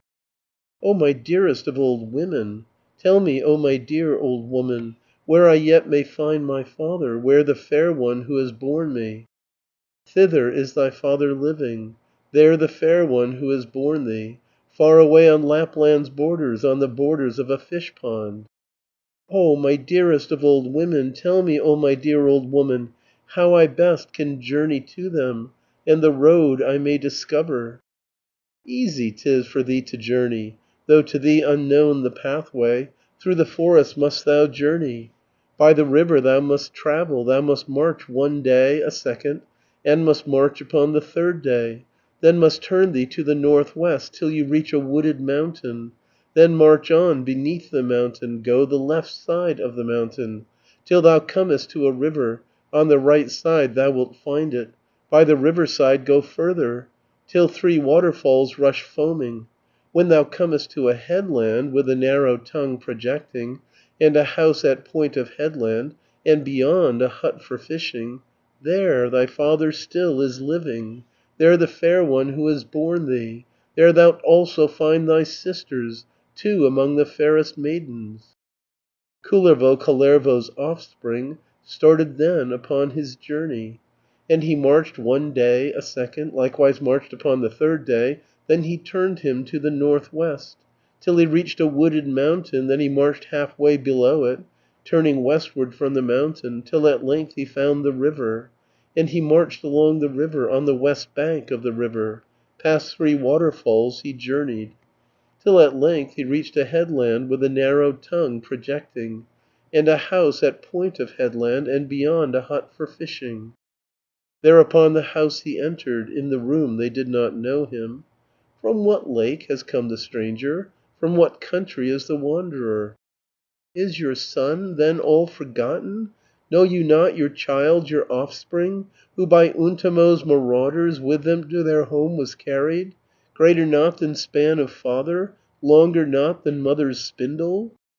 Then his mother interrupted, and exclaimed the aged woman, "O my son unhappy! O my golden brooch, so wretched! Hast thou then, with eyes yet living, wandered through these countries hither, when as dead I long had mourned thee, long had wept for thy destruction? I had 2 sons in the past days, and 2 daughters of the fairest, and among them 2 have vanished. 2 are lost among the elder, first my son in furious battle, then my daughter, how I know not. Though my son has reached the homestead, never has returned my daughter." Kullervo, Kalervo's offspring, in his turn began to question. "How then has your daughter vanished? What has happened to my sister?" Then his mother made him answer, and she spoke the words which follow. "Thus has disappeared my daughter, thus it happened to your sister. To the wood she went for berries, sought for raspberries 'neath the mountain. There it is the dove has vanished, there it is the bird has perished. Thus she died without our knowledge, how she died we cannot tell you." Who is longing for the maiden? Save her mother no one missed her. First her mother went to seek her, and her mother sought who missed her. Forth I went, unhappy mother, forth I went to seek my daughter. Through the wood like bear I hurried, speeding through the wastes like otter. Thus I sought one day, a second, sought her also on the third day. When the third day had passed over, for a long time yet I wandered, till I reached a mighty mountain, and a peak of all the highest, calling ever on my daughter, ever grieving for the lost one. 'Where is now my dearest daughter? O my daughter, come thou homeward!' Thus I shouted to my daughter, grieving ever for the lost one. And the mountains made me answer, and the heaths again re-echoed, "Call no more upon thy daughter, call no more and shout no longer. Never will she come back living, nor return unto her household, never to her mother's dwelling, to her aged father's boat house." Runo 35. Kullervo and his sister. Argument. Kullervo attempts to do different kinds of work for his parents, but only succeeds in spoiling everything, so his father sends him to pay the land dues. On his way home he meets his sister, who was lost gathering berries, whom he drags into his sledge. Afterwards, when his sister learns who he is, she throws herself into a torrent, but Kullervo hurries home, relates his sister's terrible fate to his mother, and proposes to put an end to his own life. His mother dissuades him from suicide, and advises him to retire to some retreat where he may be able to recover from his remorse. But Kullervo resolves before all things to avenge himself on Untamo. Kullervo's offspring with the very bluest stockings, after this continued living in the shelter of his parents. But he comprehended nothing nor attained to manly wisdom. For his rearing had been crooked, and the child was rocked all wrongly, by perversest foster father and a foolish foster mother. Then to work the boy attempted, many things he tried his hand at, and he went the fish to capture, and to lay the largest dragnet. And he spoke the words which follow, pondered as he grasped the oar. "Shall I pull with all my efforts, row exerting all my vigour? Shall I row with common efforts, row no stronger than is needful?" And the steersman made him answer, and he spoke the words which follow. "Pull away with all your efforts, row exerting all your vigour. Row the boat in twain you cannot, neither break it into fragments." Kullervo's offspring, pulled thereat with all his efforts, rowed exerting all his vigour. Rowed in twain the wooden rowlocks, ribs of juniper he shattered, and he smashed the boat of aspen. Kalervo came forth to see it, and he spoke the words which follow. "No, you understand not rowing. You have split the wooden rowlocks, ribs of juniper have shattered, shattered quite the boat of aspen. Thresh the fish into the dragnet, perhaps you'll thresh the water better." Kullervo's offspring, then went forth to thresh the water, and as he the pole was lifting, uttered he the words which follow. "Shall I thresh with all my efforts, putting forth my manly efforts? Shall I thresh with common efforts, as the threshing pole is able?" Answered thereupon the netman, "Would you call it proper threshing, if with all your strength you threshed not, putting forth your manly efforts?" Kullervo's offspring, threshed away with all his efforts. Putting forth his manly efforts, into soup he churned the water, into tow he threshed the dragnet, into slime he crushed the fishes. Kalervo came forth to see it, and he spoke the words which follow. "No, you understand not threshing. Into tow is threshed the dragnet, and the floats to chaff are beaten, and the meshes torn to fragments. Therefore go and pay the taxes, therefore go and pay the land dues. Best it is for you to travel, learning wisdom on the journey." Kullervo's offspring, with the very bluest stockings, and with yellow hair the finest, and with shoes of finest leather, went his way to pay the taxes, and he went to pay the land dues. When he now had paid the taxes, and had also paid the land dues, in his sledge he quickly bounded, and upon the sledge he mounted, and began to journey homeward and to travel to his country. And he drove and rattled onward, and he travelled on his journey, traversing the heath of Vainu, and his clearing made aforetime.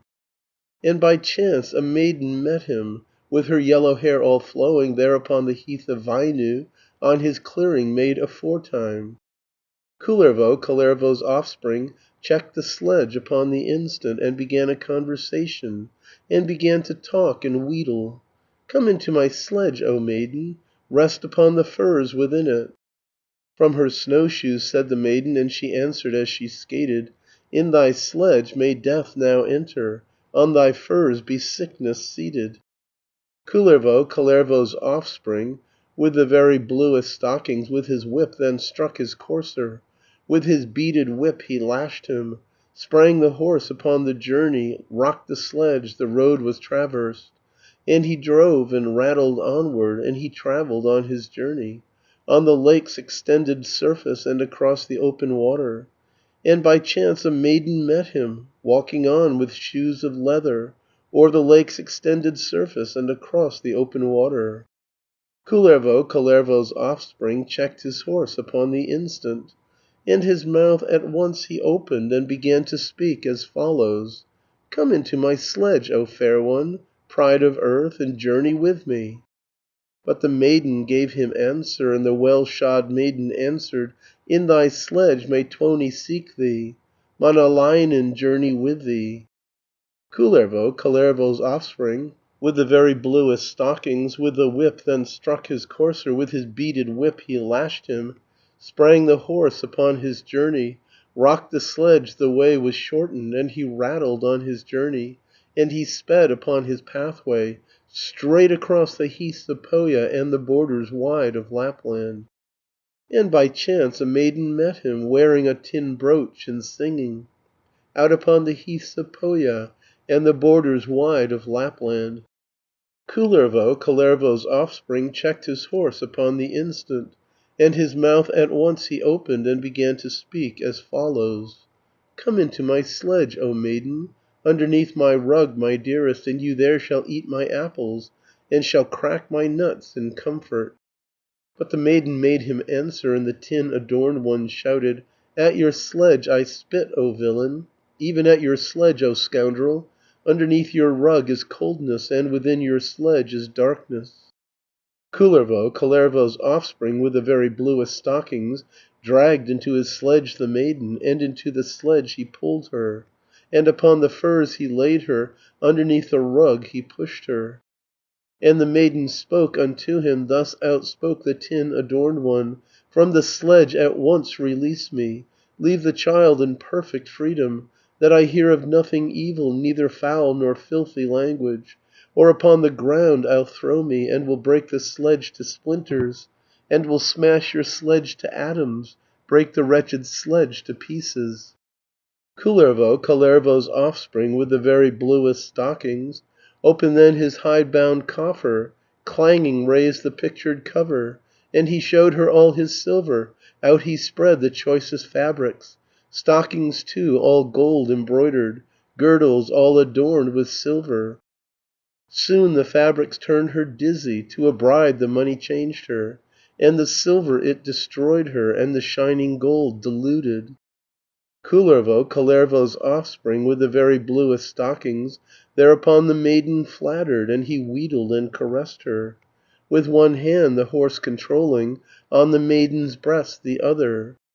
Then he sported with the maiden, wearied out the tin-adorned one, 'neath the rug all copper tinselled, and upon the furs all spotted. Then when Jumala brought morning on the second day thereafter, then the damsel spoke unto him, and she asked and spoke as follows: "Tell me now of your relations, what the brave race that you spring from a mighty race it seems me, offspring of a mighty father." Kullervo's offspring answered in the words which follow: "No, my race is not a great one, not a great one, not a small one. I am just of middle station, Kalervo's unhappy offspring, stupid boy and very foolish, worthless child and good for nothing.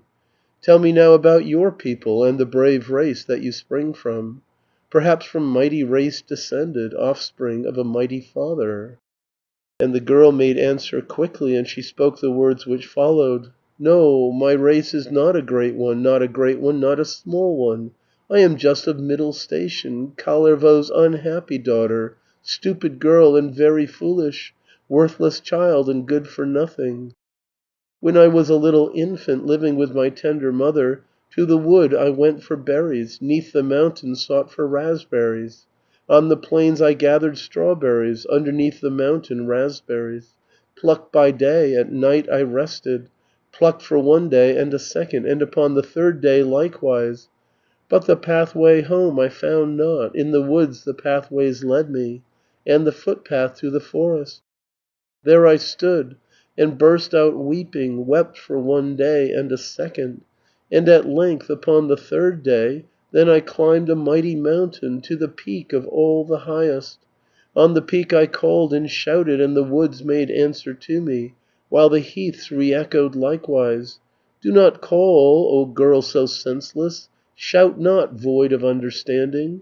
There is no one who can hear you, none at home to hear your shouting.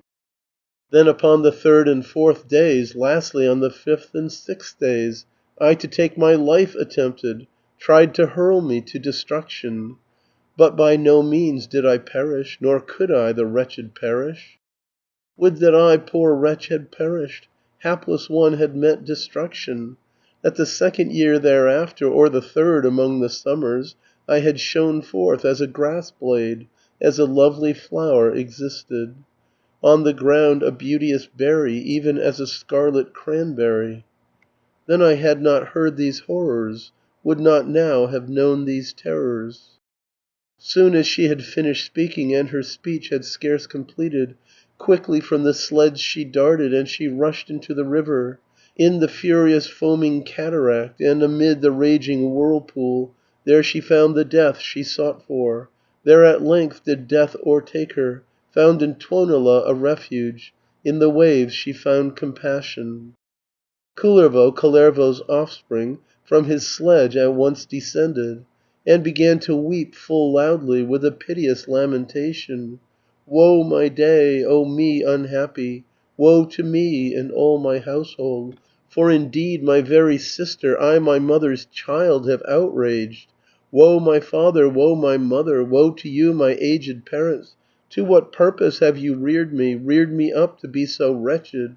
Far more happy were my fortune had I ne'er been born or nurtured, never in the air been strengthened, never in this world had entered. Wrongly I by death was treated, nor disease has acted wisely, that they did not fall upon me, and when 2 nights old destroy me." With his knife he loosed the collar, from the sledge the chains he severed. On the horse's back he vaulted, on the white front steed he galloped. But a little way he galloped, but a little course had traversed, when he reached his father's dwelling, reached the grass plot of his father. In the yard he found his mother. "O my mother, who hast borne me! O that thou, my dearest mother, e'en as soon as thou hast borne me, in the bathroom smoke hadst laid me, and the bath-house doors had bolted, that amid the smoke I smothered, and when 2 nights old had perished.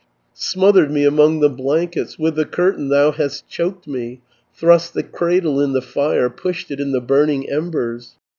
If the village folk had asked thee, 'Why is in the room no cradle? Wherefore have you locked the bath-house?' then might this have been the answer: 'In the fire I burned the cradle, where on hearth the fire is glowing, while I made the malt in bath-house, while the malt was fully sweetened.'" Then his mother asked him quickly, asked him thus the aged woman, "O my son, what happened to thee? What the dreadful news thou bringest? Seems from Tuonela thou comest, as from Manala thou comest." Kalervo's offspring, answered in the words which follow: "Horrors now must be reported, and most horrible misfortunes. I have wronged my very sister, and my mother's child dishonoured.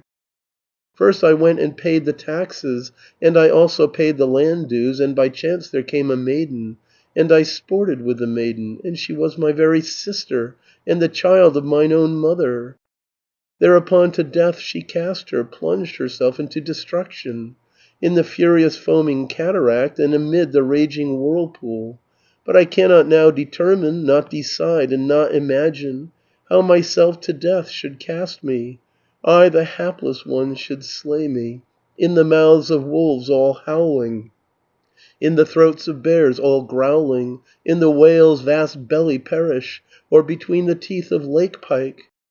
But his mother made him answer, "Do not go, my son, my dearest, to the mouths of wolves all howling, nor to throats of bears all growling, neither to the whale's vast belly, neither to the teeth of lake pike. Large enough the Cape of Suomi, wide enough are Savo's borders, for a man to hide from evil and a criminal conceal him. Hide thee there for 5 years, 6 years, there for 9 long years conceal thee, till a time of peace has reached thee, and the years have calmed thine anguish." Kullervo, Kalervo's offspring, answered in the words which follow: "Nay, I will not go in hiding, fly not forth, a wicked outcast. To the mouth of death I wander, to the gate of Kalma's courtyard, to the place of furious fighting, to the battlefield of heroes. Upright still is standing Unto, and the wicked man unfallen. Unavenged my father's sufferings, unavenged my mother's teardrops, counting not my bitter sufferings, wrongs that I myself have suffered." Runo 36. The death of Kullervo. Argument. Kullervo prepares for war and leaves home joyfully, for no one but his mother is sorry that he is going to his death. He comes to Untamola, lays waste the whole district, and burns the homestead. On returning home he finds his home deserted, and no living thing about the place but an old black dog, with which he goes into the forest to shoot game for food. While traversing the forest he arrives at the place where he met his sister, and ends his remorse by killing himself with his own sword. Kullervo, Kalervo's offspring, with the very bluest stockings, now prepared himself for battle, and prepared himself for warfare. For an hour his sword he sharpened spear points for another. Then his mother spoke unto him, "Do not go, my son unhappy, go not to this mighty battle, go not where the swords are clashing. He who goes for nought to battle, he who wilful seeks the combat, in the fight shall find his death wound, and shall perish in the conflict. By the sword blade shall he perish, thus shall fall, and thus shall perish. If against a goat thou fightest, and wouldst meet in fight a he-goat, then the goat will overcome thee. In the mud the he-goat casts thee, that like dog thou home returnest, like a frog returnest homeward." Kullervo, Kalervo's offspring, answered in the words which follow: "In the swamps I shall not sink me, nor upon the heath will stumble, in the dwelling place of ravens, in the fields where crows are croaking. If I perish in the battle, sinking on the field of battle, noble 'tis to fall in battle, fine mid clash of swords to perish, exquisite the battle fever. Quickly hence a youth it hurries, takes him quickly forth from evil, there he falls no more to hunger." Then his mother spoke and answered, "If you perish in the battle, who shall cater for your father and shall tend the old man daily?" Kullervo, Kalervo's offspring, answered in the words that follow: "Let him perish on the dust heap, leave him in the yard to perish." "Who shall cater for your mother, and shall tend the old dame daily?" "Let her die upon a haycock, in the cowshed let her stifle." "Who shall cater for thy brother, tend him day by day in future?" "Let him perish in the forest, let him faint upon the meadow." "Who shall cater for thy sister, tend her day by day in future?" "Let her fall in well and perish, let her fall into the wash tub." Kullervo, Kalervo's offspring, just as he his home was leaving, spoke these words unto his father: "Now farewell, O noble father! Shall you perhaps be weeping sorely, if you hear that I have perished, and have vanished from the people, and have perished in the battle?" Then his father gave him answer: "Not for thee shall I be weeping, if I hear that you have perished, for another son I'll rear me, and a better son will rear me, and a son by far more clever."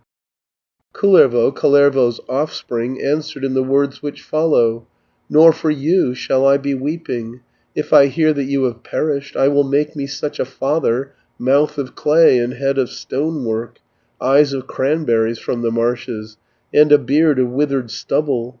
Legs of willow twigs will make him, flesh of rotten trees will make him."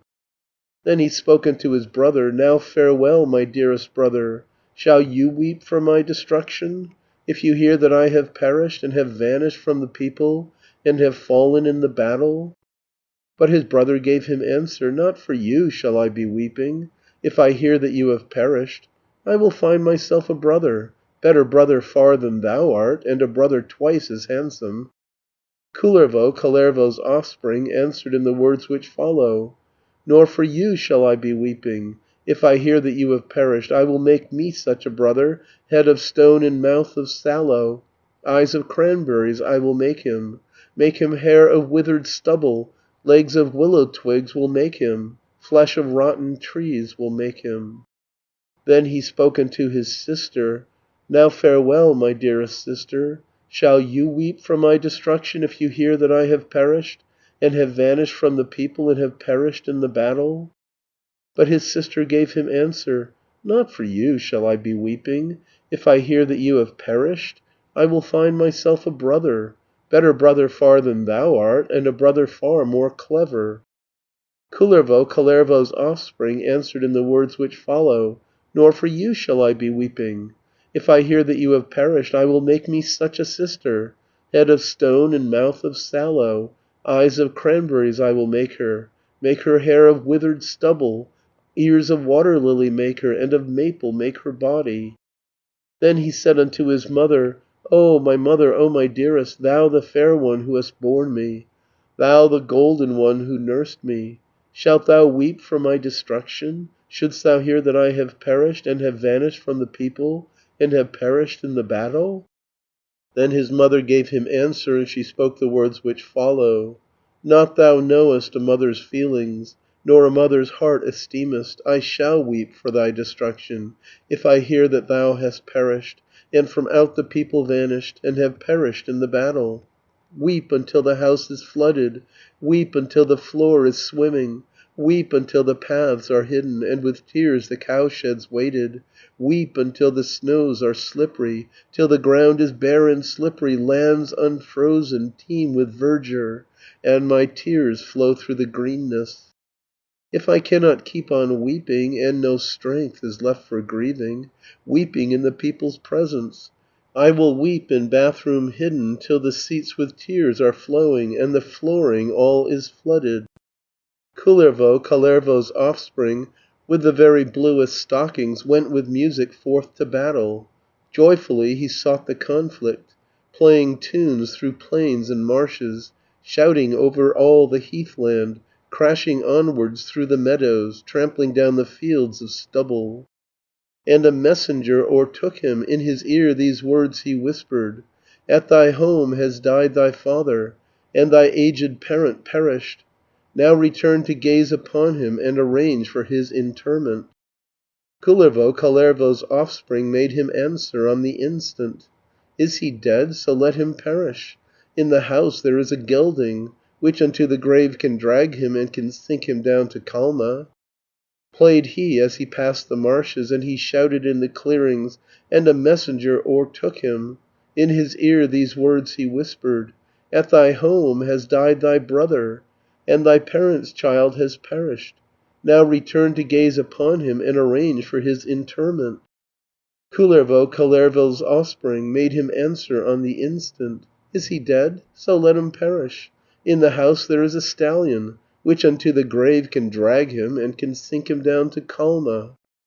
Through the marshes passed he playing, blew his horn amidst the fir woods, and a messenger o'ertook him, in his ear these words he whispered: "At thy home has died thy sister, and thy parent's child has perished. Now return to gaze upon her, and arrange for her interment." Kullervo, Kalervo's offspring, made him answer on the instant: "Is she dead? So let her perish. In the house a mare is waiting, which unto the grave can drag her, and can sink her down to Kalma." Through the meadows marched he shouting, in the grass fields he was shouting, and a messenger o'ertook him. In his ear these words he whispered: "Now has died thy tender mother, and thy darling mother perished. Now return to gaze upon her, and arrange for her interment." Kullervo, Kalervo's offspring, answered in the words which follow: "Woe to me, a youth unhappy! For my mother now has perished, wearied as she made the curtains and the counterpane embroidered. With her long spool she was working, as she turned around her spindle. I was not at her departure, near her when her soul was parting. Perhaps the cold was great and killed her, or perchance was bread too scanty. In the house with care, O wash her, with the Saxon soap, the finest. Wind her then in silken wrappings, wrap her in the finest linen. Thus unto the grave convey her, sink her gently down to Kalma. Then upraise the songs of mourning, let resound the songs of mourning. For not yet can I turn homeward, Untamo is still unfallen, yet unfelled the man of evil, undestroyed is yet the villain.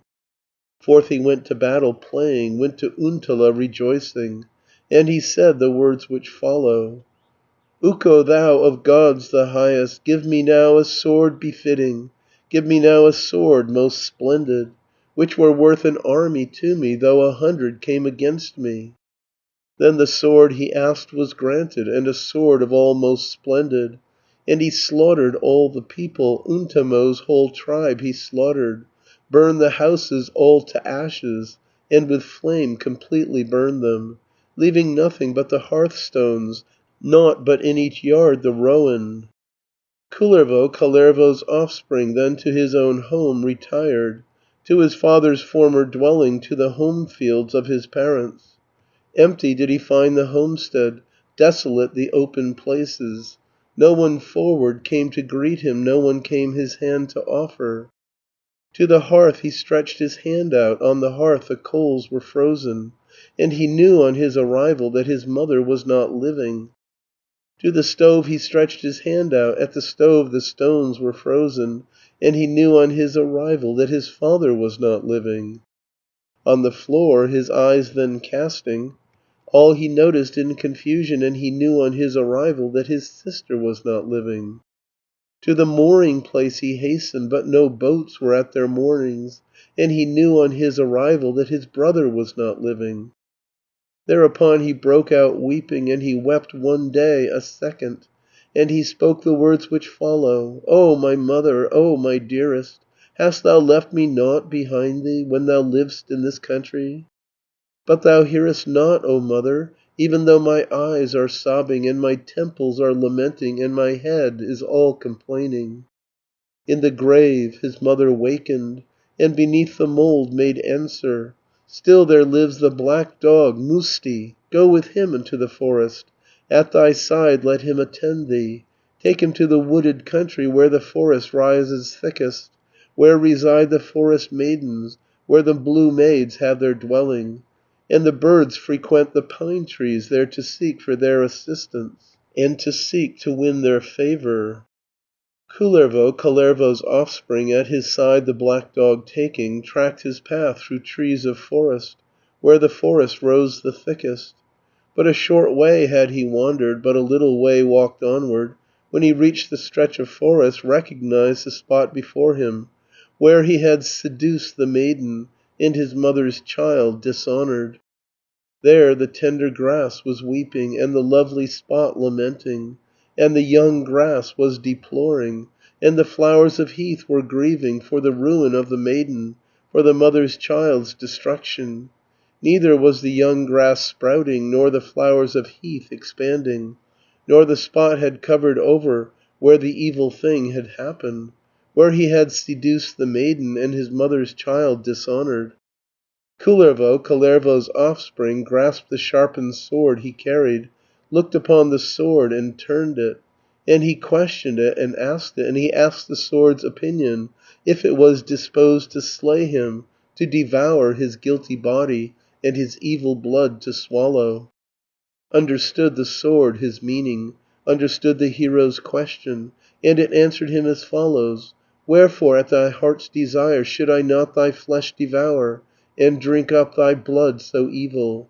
I who guiltless flesh have eaten, drank the blood of those who sinned not."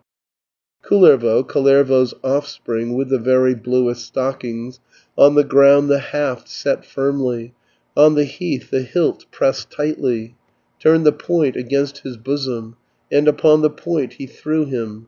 Thus he found the death he sought for, cast himself into destruction. Even so the young man perished, thus died Kullervo the hero. Thus the hero's life was ended, perished thus the hapless hero. Then the aged Väinämöinen, when he heard that he had perished, and that Kullervo had fallen, spoke his mind in words that follow: "Never people in the future rear a child in crooked fashion, rocking them in stupid fashion, soothing them to sleep like strangers. Children reared in crooked fashion, boys thus rocked in stupid fashion, grow not up with understanding, nor attain to man's discretion, though they live till they are aged, and in body well developed." Runo 37. The Gold and Silver Bride. Argument. Ilmarinen weeps long for his dead wife, and then forges himself a wife of gold and silver with great labour and trouble. At night he rests by the golden bride, but finds in the morning that the side which he has turned towards her is quite cold. He offers his golden bride to Väinämöinen, who declines to receive her, and advises him to forge more useful things, or to send her to other countries where people wish for gold. Afterwards smith Ilmarinen mourned his wife throughout the evenings, and through sleepless nights was weeping. All the days bewailed her fasting, and he mourned her all the mornings. In the morning hours lamented, since the time his young wife perished, death the fair one had o'ertaken. In his hand he swung no longer copper handle of his hammer, nor his hammer's clang resounded, while a month its course was running. Said the smith, said Ilmarinen, "Hapless youth, I know no longer how to pass my sad existence. For at night I sit and sleep not, always in the night comes sorrow, and my strength grows weak from trouble. All my evenings now are weary, sorrowful are all my mornings, and the nights indeed are dismal, worst of all when I am waking. Grieve I not because 'tis evening, sorrow not because 'tis morning, trouble not for other seasons. But I sorrow for my fair one, and I sorrow for my dear one, grieve for her, the dark-browed beauty. Sometimes in these times so dismal, often in my time of trouble, often in my dreams at midnight, has my hand felt out at nothing, and my hand seized only trouble, as it strayed about in strangeness." Thus the smith a while lived wifeless, and without his wife grew older, wept for 2 months and for 3 months, but upon the 4th month after, gold from out the lake he gathered silver from the billows, and a pile of wood collected, nothing short of 30 sledge loads. Then he burned the wood to charcoal, took the charcoal to the smithy. Of the gold he took a portion, and he chose him out some silver, even like a ewe of autumn, even like a hare of winter, and the gold to redness heated, cast the silver in the furnace, set his slaves to work the bellows, and his labourers pressed the bellows. Toiled the slaves and worked the bellows, and the labourers pressed the bellows. With their ungloved hands they pressed them, worked them with their naked shoulders, while himself, smith Ilmarinen, carefully the fire was tending, as he strove a bride to fashion out of gold and out of silver. Badly worked the slaves the bellows, and the labourers did not press them, and on this smith Ilmarinen went himself to work the bellows. Once and twice he worked the bellows, for a 3rd time worked the bellows, then looked down into the furnace, looking closely to the bellows, what rose up from out the furnace, what from out the flames ascended. Then a ewe rose from the furnace, and it rose from out the bellows, 1 hair gold, another copper, and the 3rd was all of silver. Others might therein feel pleasure. Ilmarinen felt no pleasure. Said the smith, said Ilmarinen, "Such as you a wolf may wish for, but I want a golden consort, one of silver half constructed." Thereupon smith Ilmarinen thrust the ewe into the furnace, gold into the mass he added, and he added silver to it, set his slaves to work the bellows, and his labourers pressed the bellows. Toiled the slaves and worked the bellows, and the labourers pressed the bellows.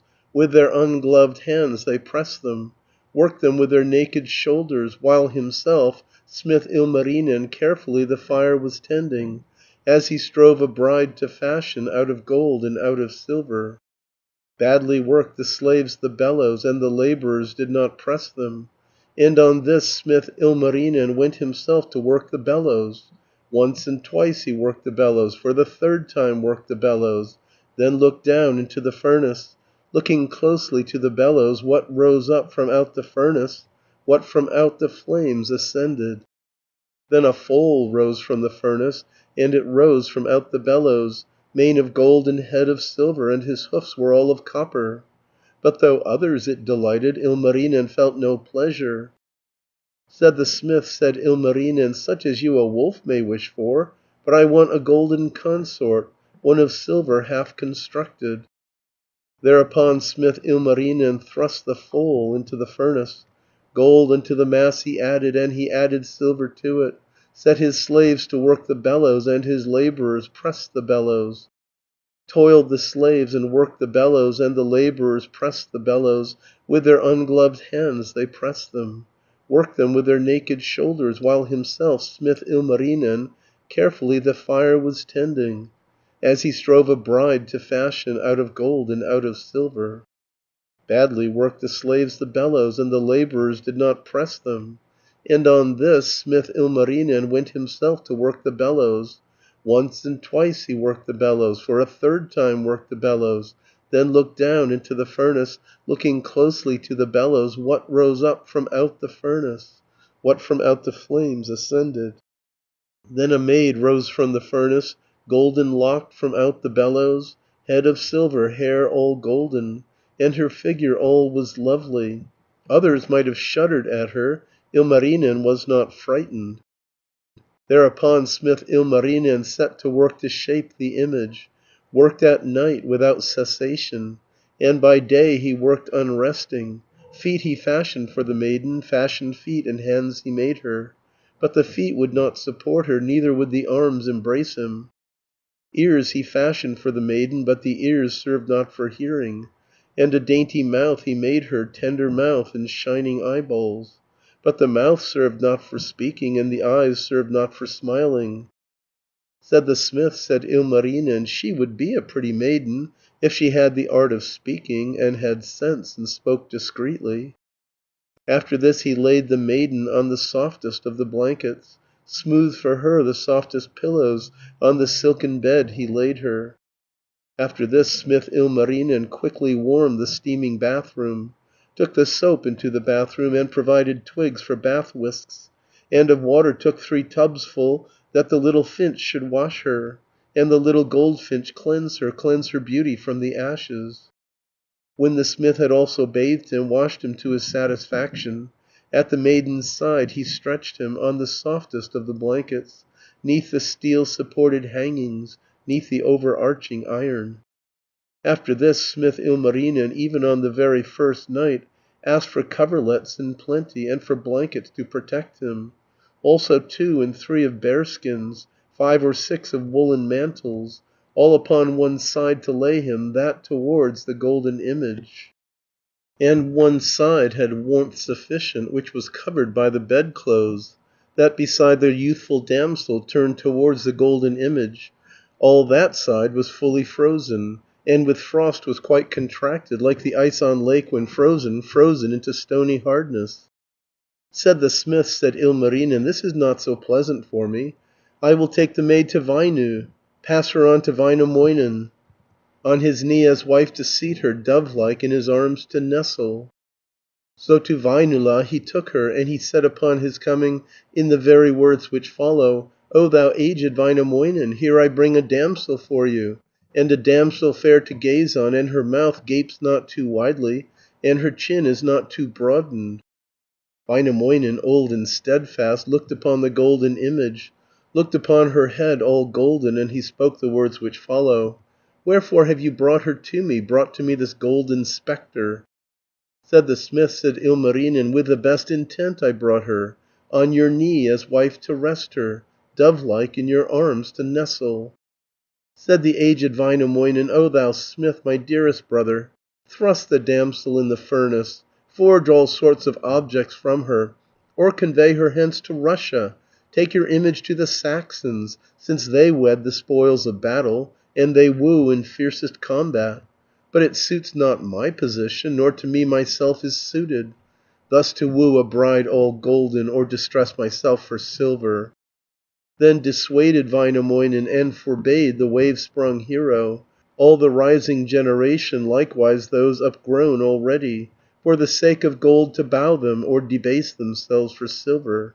And he spoke the words which follow, and in words like these expressed him: "Never youths, however wretched, nor in future upgrown heroes, whether you have large possessions, or are poor in your possessions, in the course of all your lifetime while the golden moon is shining, may you woo a golden woman, or distress yourselves for silver, for the gleam of gold is freezing, only frost is breathed by silver." Runo 38. Ilmarinen's new bride from Pohjola. Argument. Ilmarinen goes to Pohjola to woo the younger sister of his first wife, but as he receives only insulting words in reply, he becomes angry, seizes the maiden, and starts on his homeward journey. On the way, the maiden treats Ilmarinen with contempt, and provokes him till he changes her into a seagull. When Ilmarinen comes home, he relates to Väinämöinen how the inhabitants of Pohjola live free from care since they possess the Sampo, and also tells him how badly his wooing has prospered. Thereupon smith Ilmarinen, he the great primeval craftsman, cast away the golden image, cast away the silver damsel. Afterwards his horse he harnessed, yoked before the sledge the chestnut, on the sledge himself he mounted, and within the sledge he sat him, and departed on his journey, and proposed as he was driving he to Pohjola would travel, there to ask another daughter. So he drove for one day onward, journeyed also on the second, and at length upon the third day came to Pohjola's broad courtyard. Louhi, Pohjola's old mistress, came into the yard to meet him, and began the conversation, and she turned to him and asked him how her child's health was at present, if her daughter was contented, as the daughter-in-law of master and the daughter-in-law of mistress. Thereupon smith Ilmarinen, head bowed down and deeply grieving, and his cap all sloping sideways, answered in the words which follow: "Do thou not, O mother, ask me, do not question me in this wise, how your daughter may be living, how your dear one now is dwelling. Death has borne her off already, grisly death has seized upon her. In the ground is now my berry, on the heath is now my fair one, and her dark locks 'neath the stubble, 'neath the grass my silver fair one. Give me now your second daughter, give me now that youthful maiden, give her to me, dearest mother, give me now your second daughter, thus to occupy the dwelling and the station of her sister." Louhi, Pohjola's old mistress, answered in the words which follow: "Ill have I, unhappy acted, and it was a sad misfortune when to thee my child I promised, and I gave to thee the other, in her early youth to slumber. For the rosy-cheeked one perished, to the mouth of wolf I gave her, to the jaws of bear when growling. No more daughters will I give you, nor my daughter will I give you, that she wash the soot from off you, and she scratch the soot from off you. Sooner would I give my daughter, and would give my tender daughter to the fiercely foaming cataract, to the ever-seething whirlpool, as a prey to worms of Mana, to the teeth of pike of Tuoni."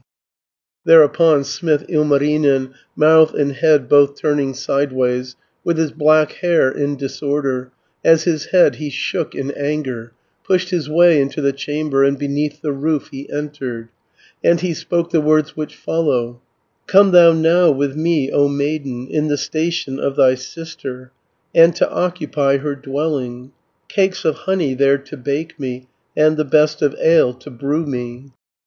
From the floor there sang a baby, thus he sang and thus made answer: "Quit our castle, guest unwelcome, from our doors, O stranger, hasten. Thou before hast harmed our castle, evil much hast wrought our castle, when the first time here thou camest, and within our doors hast entered.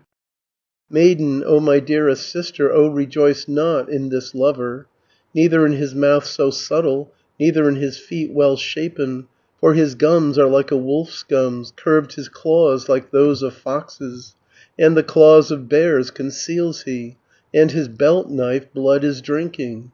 'Tis with this that heads he severs, and with this the backs lays open."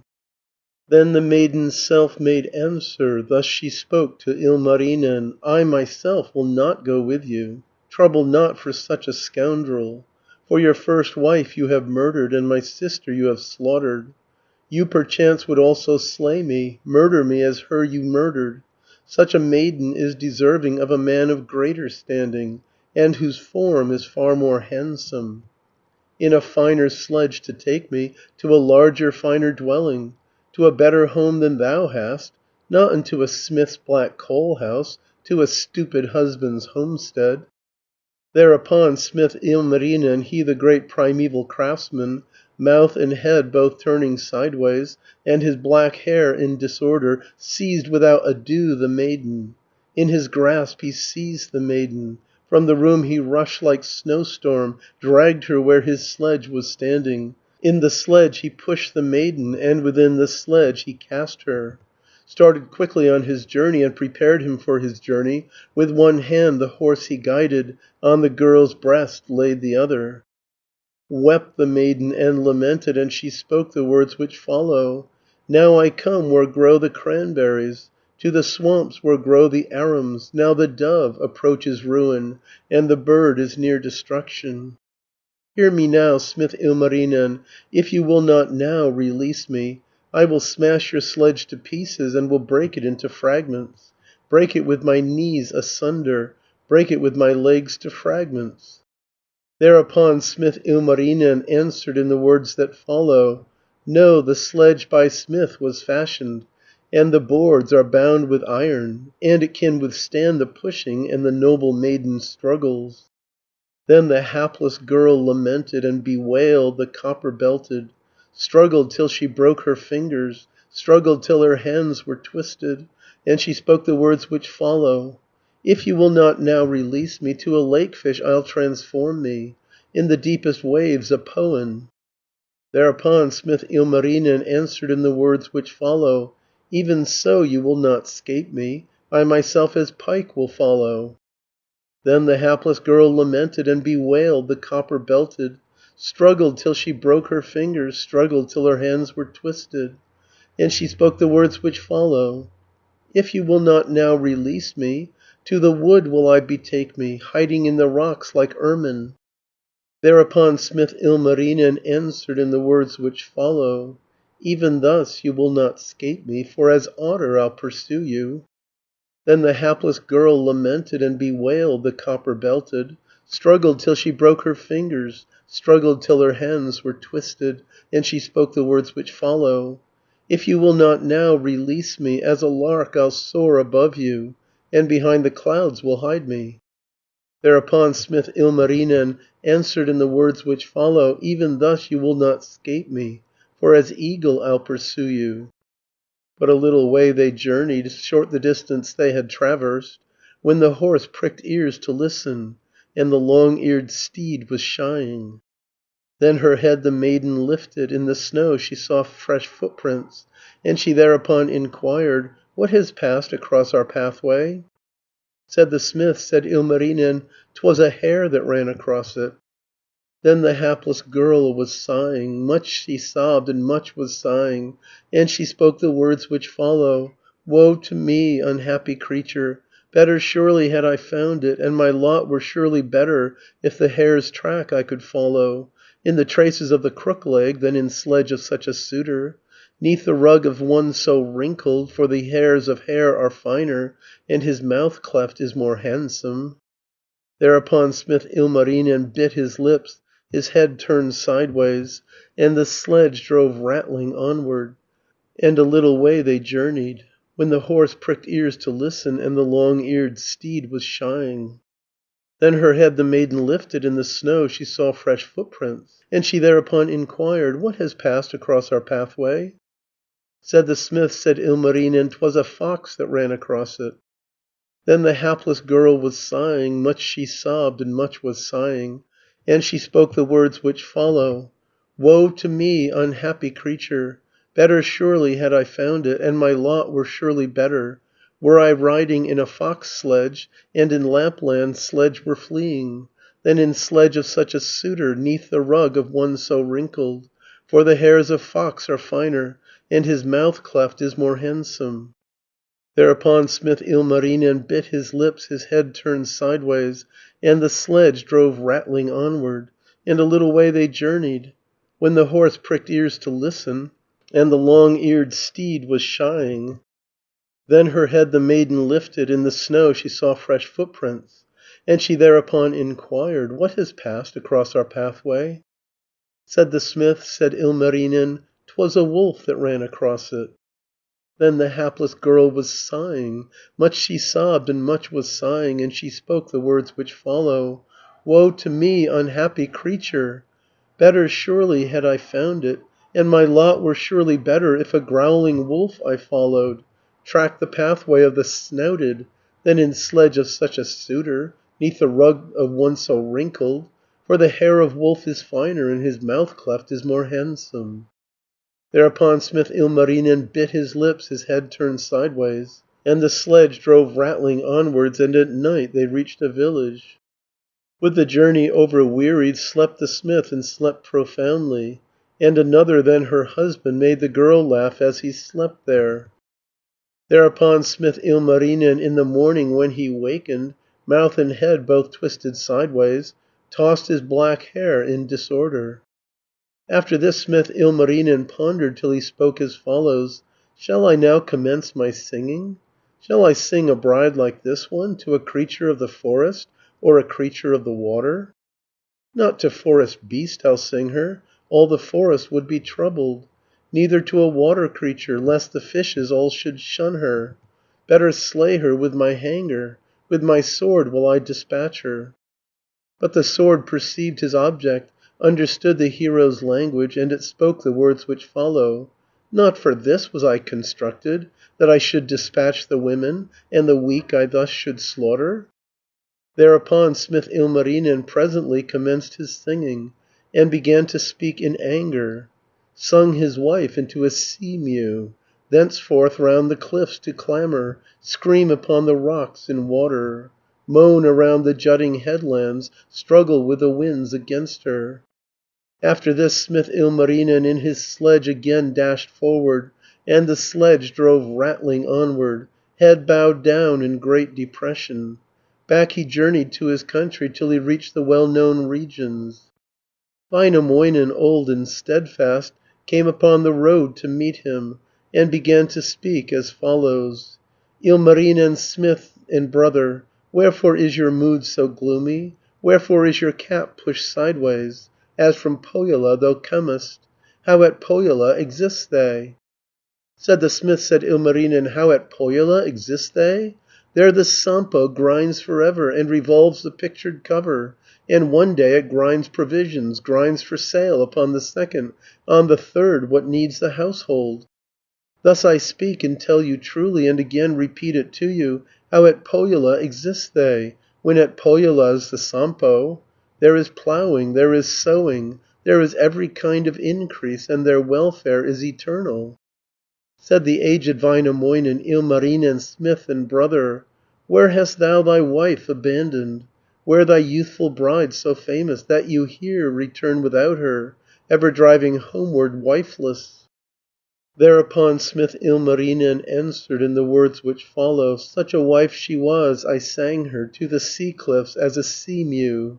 Now she screams aloud as sea gull, shrieks aloud without cessation, moans about the rocks and water, and around the cliffs she clamours." Runo 39. The expedition against Pohjola. Argument. Väinämöinen persuades Ilmarinen to go with him to Pohjola to bring away the Sampo. Ilmarinen consents, and the heroes start off on their journey in a boat. Lemminkainen hails them from the shore, and on hearing where they are going, proposes to join them, and is accepted as a third comrade. Väinämöinen, old and steadfast, uttered then the words which follow: "O thou smith, O Ilmarinen, unto Pohjola we'll travel, and will seize the splendid Sampo, and behold its pictured cover." Thereupon smith Ilmarinen answered in the words which follow: "No, we cannot seize the Sampo. Cannot bring the pictured cover From the gloomy land of Pohja, Sariola for ever misty. There the Sampo has been carried, And removed the pictured cover Unto Pohjola's stone mountain. And within the hill of copper, There by 9 locks is it fastened, And 3 roots have sprouted from it, Firmly fixed 9 fathoms deeply. In the earth the first is rooted, By the water's edge the second, And the third within the home hill.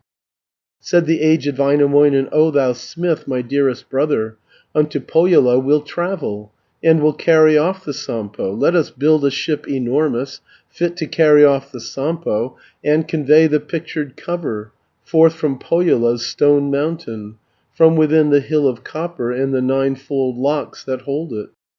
Said the smith, said Ilmarinen, "Safest is by land the journey. Lempo on the lake is brooding, Death upon its mighty surface, And the wind might drive us onward, And the tempest might o'erturn us. We might have to row with fingers, And to use our hands for steering." Said the aged Väinämöinen, "Safest is by land the journey, Safest, but the most fatiguing, And moreover full of windings. Pleasant 'tis in boat on water, Swaying as the boat glides onward, Gliding o'er the sparkling water, Driving o'er its shining surface, While the wind the boat is rocking, And the waves drive on the vessel, While the west wind rocks it gently, And the south wind drives it onward. But let this be as it may be, If you do not like the lake voyage, We by land can journey thither, And along the shore can journey. First a new sword do you forge me, Make me now a keen-edged weapon, So that I with beasts can struggle, Chase away the folks of Pohja. Forth I go to seize the Sampo, From the cold and dismal village, From the gloomy land of Pohja, Sariola for ever misty." Thereupon smith Ilmarinen, He the great primeval craftsman, Cast some iron in the fire, Steel upon the glowing charcoal, And of gold he took a handful, And of silver took a handful, Set the slaves to work the bellows, And he made the labourers press them. Worked the slaves the bellows strongly, Well the labourers pressed the bellows, Till like soup spread out the iron, And like dough the steel was yielding, And the silver shone like water, And the gold swelled up like billows. Thereupon smith Ilmarinen, He the great primeval craftsman, Stooped to look into the furnace, At the edges of the bellows, And he saw a sword was forming, With a hilt of gold constructed. From the fire he took the weapon, Took the work so finely fashioned, From the furnace to the anvil, To the hammer and the mallet, Forged the sword as he would wish it, And a blade the best of any, And with finest gold inlaid it, And with silver he adorned it. Väinämöinen, old and steadfast, Entered then to view the weapon, And he found a keen-edged sword blade. Straightway in his hand he raised it, And he turned it and surveyed it, And he spoke the words which follow: "Does this sword befit a hero? Is the sword to bearer suited?" And the sword the hero suited. Well did it befit the bearer. On its point the moon was shining, On its side the sun was shining, On the haft the stars were gleaming, At the tip a horse was neighing, On the knob a cat was mewing, On the sheath a dog was barking. After this the sword he brandished, And he cleft an iron mountain, And he spoke the words which follow: "Thus, with such a blade as this is, Can I cleave the mountains open, Cleave the rocky hills asunder." After this did Ilmarinen Speak aloud the words which follow: "How shall I myself, unhappy, How shall I, the weak, defend me, And shall armour me and belt me 'Gainst the risks of land and water? Shall I clothe myself in armour, In a coat of mail the strongest, Gird a belt of steel around me? Stronger is a man in armour, In a coat of mail is better, With a belt of steel more mighty." Then arrived the time for starting, And preparing for departure.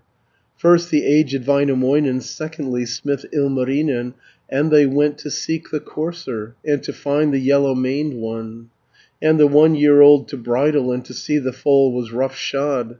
Then they went to seek the courser, Went to seek him in the forest, And they gazed around them keenly, And they sought around the blue wood. found the horse among the bushes, found the yellow maned in firwood. Väinämöinen, old and steadfast, secondly, smith Ilmarinen, on his head the bit adjusted, and the 1-year-old they bridled, and they drove upon their journey. On the shore drove both the heroes, on the shore they heard lamenting, from the haven heard complaining.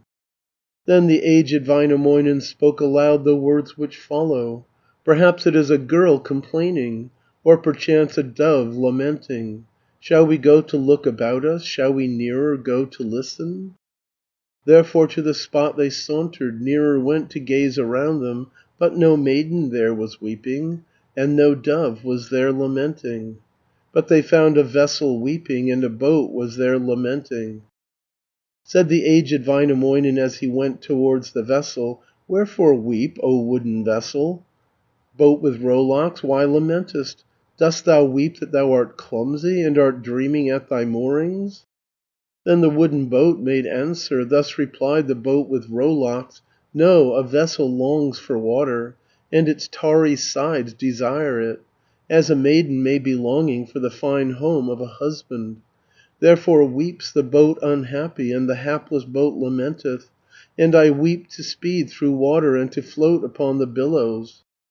It was said when I was fashioned, when my boards were sung together, that I should become a warship, and should be employed for war boat, and should bear the plunder homeward, in my hold should carry treasure. But I have not been in battle, neither have been stored with plunder. Other boats, and even bad ones, always wander forth to battle, and are led to battle struggle 3 times in the course of summer, and return with money loaded, in their hold they carry treasure. But for me, though well constructed, of 100 boards constructed, here upon my rests I'm rotting, lying idly at my moorings, and the worst worms of the country underneath my ribs are lurking, while the birds, of all most horrid, in my masts their nests are building. All the toads from out the forest over all my deck are leaping. Twice it had been better for me, 2 or 3 times were it better, had I been a mountain pine tree, or upon the heath a fir tree, with a squirrel in my branches, underneath my boughs a puppy."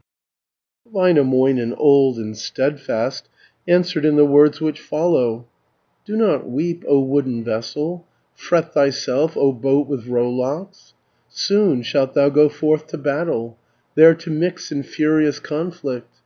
Boat, who wast by builder fashioned, 'twas this gift the builder gave thee, that thy prow should reach the water, and thy sides the billows traverse.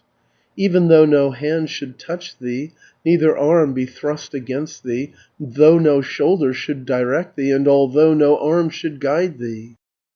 Then replied the wooden vessel, answered thus the boat with rowlocks: "None of all my race so mighty, neither will the boats, my brothers, move unpushed into the water, nor unrowed upon the billows, if no hand is laid upon us, and no arm should urge us forward." Said the aged Väinämöinen, "If I push you in the water, will you make, unrowed, your journey, unassisted by the oars, by the rudder, undirected, when the sails no breeze is filling?" Answer made the wooden vessel, thus replied the boat with rowlocks: "None of all my race so noble, nor the host of other vessels, speed along unrowed by fingers, unassisted by the oars, by the rudder undirected, when the sails no breeze is filling." Väinämöinen, old and steadfast, answered in the words which follow: "Can you speed if some one rows you, if assisted by the oars, by the rudder if directed, when the sails the breeze is filling?" Answered then the wooden vessel, thus replied the boat with rowlocks: "Yes, my race would hasten onward, all the other boats my brothers speed along if rowed by fingers, if assisted by the oars, by the rudder if directed, when the sails the breeze is filling." Then the aged Väinämöinen left his horse upon the sandhills, on a tree he fixed the halter, tied the reins upon the branches, pushed the boat into the water, sang the vessel in the billows, and he asked the wooden vessel, and he spoke the words which follow: "O thou boat of shape so curving, O thou wooden boat with rowlocks, art thou just as fit to bear us, as thyself art fair to gaze on?" Answered thus the wooden vessel, thus replied the boat with rowlocks: "I am fitted well to bear you, and my floor is very spacious, and 100 men might row me, and 1,000 others stand there." So the aged Väinämöinen softly then began to carol, sang on one side of the vessel, handsome youths with hair brushed smoothly, hair smoothed down and hands all hardened, and their feet were finely booted, sang on other side of vessel, girls with tin upon their headdress tin and belts of copper, golden rings upon their fingers. And again sang Väinämöinen, till the seats were full of people. Some were very aged people, men whose lives were nearly over, but for these the space was scanty, for the young folks came before them. In the stern himself he seated, sat behind the birchwood vessel, and he steered the vessel onward, and he spoke the words which follow: "Speed thou on through treeless regions, o'er the wide expanse of water, o'er the lake do thou float lightly, as on waves a water lily." Then he set the youths to rowing, but he left the maidens resting, rowed the youths and bent the oars, yet the vessel moved not onward. Then he set the girls to rowing, but he left the youths reposing, rowed the girls and bent their fingers, yet the vessel moved not onward. Then the old folks set to rowing, while the young folks gazed upon them, rowed they till their heads were shaking, still the vessel moved not onward. Thereupon smith Ilmarinen sat him down and set to rowing. Now moved on the wooden vessel, sped the boat and made good progress. Far was heard the splash of oars, far the splashing of the rudder. On he rowed, while splashed the water, cracked the seats and shook the planking, clashed the mountain ashwood oars, creak like hazel grouse the rudders, and their tips like cry of blackcock. Like a swan the prow clove onward, croaked the stern as croaks a raven, hissed the rowlocks just as geese hiss. And the aged Väinämöinen steered the vessel quickly onward, from the stern of the red vessel, with the aid of the strong rudder, till they saw a cliff before them, and perceived a wretched village. On the cape was Ahti dwelling, in its bend was Kauko living, weeping that the fish had failed him, weeping that the bread had failed him. For the smallness of his storehouse wept the scamp his wretched fortune. At a boat's planks he was working, at a new boat's keel was working, on this hungry promontory, and beside the wretched village. Very keen was Ahti's hearing, but his sight was even keener. As he gazed afar to northwest, and to south his head was turning. Suddenly he saw a rainbow, and a single cloud beyond it. What he saw was not a rainbow, nor a little cloud beyond it, but a boat that speeded swiftly, and a vessel rushing onward o'er the broad lake's shining surface. Out upon the open water, in the stern, a noble hero and a handsome man was rowing. Said the lively Lemminkainen, "What this boat may be I know not, whose may be this handsome vessel, which is hither rowed from Suomi, from the east with strokes of oars, and its rudder to the northwest." Then with all his might he shouted, shouted and continued shouting. From the cape the hero shouted, shouted loudly o'er the water, "Whose the boat that cleaves the water? Whose the vessel on the billows?" From the boat the men made answer, and the women answered likewise, "Who art thou, O forest dweller, hero breaking through the thicket, that thou dost not know this vessel? Who's from Väinölä this vessel? Dost not even know the steersman, nor the hero at the oars?" Said the lively Lemminkainen, "Now do I perceive the steersman, and I recognize the oarsman. Väinämöinen, old and steadfast, in the vessel's stern is sitting, Ilmarinen at the oars. Whither then away, O heroes? Whither do you journey, heroes?" Said the aged Väinämöinen, "To the northward do we journey, journey through the foaming billows, and above the foam-flecked billows. Forth we go to seize the Sampo, gaze upon its pictured cover, there in Pohjola's stone mountain, and within the hill of copper." Said the lively Lemminkainen, "O thou aged Väinämöinen, take me with you as your comrade, as the third among the heroes. When you go to seize the Sampo, bear away the pictured cover. Perhaps my manly sword may aid you, in the combat may be useful. as my hands may bear you witness, and my shoulders witness to you." Väinämöinen, old and steadfast, took the man upon his journey. In the boat he took the rascal, and the lively Lemminkainen hurried on to climb upon it, and he hastened quick to board it, and his planks he carried with him to the boat of Väinämöinen. Said the aged Väinämöinen, "In my boat is wood in plenty, planks sufficient for the vessel, and besides 'tis heavy laden. Wherefore do you bring more planking, bringing timber to the vessel?" Said the lively Lemminkainen, "Foresight will not sink the vessel, nor o'erturns a prop the haystack. Often on the lake of Pohja does the wind destroy the planking, when the sides are dashed together." Said the aged Väinämöinen, "Therefore in a ship for battle are the sides composed of iron, and the prow of steel constructed, lest the wind aside should turn it, storm should shatter it to pieces." Runo 40. The pike in the Kantala. Argument.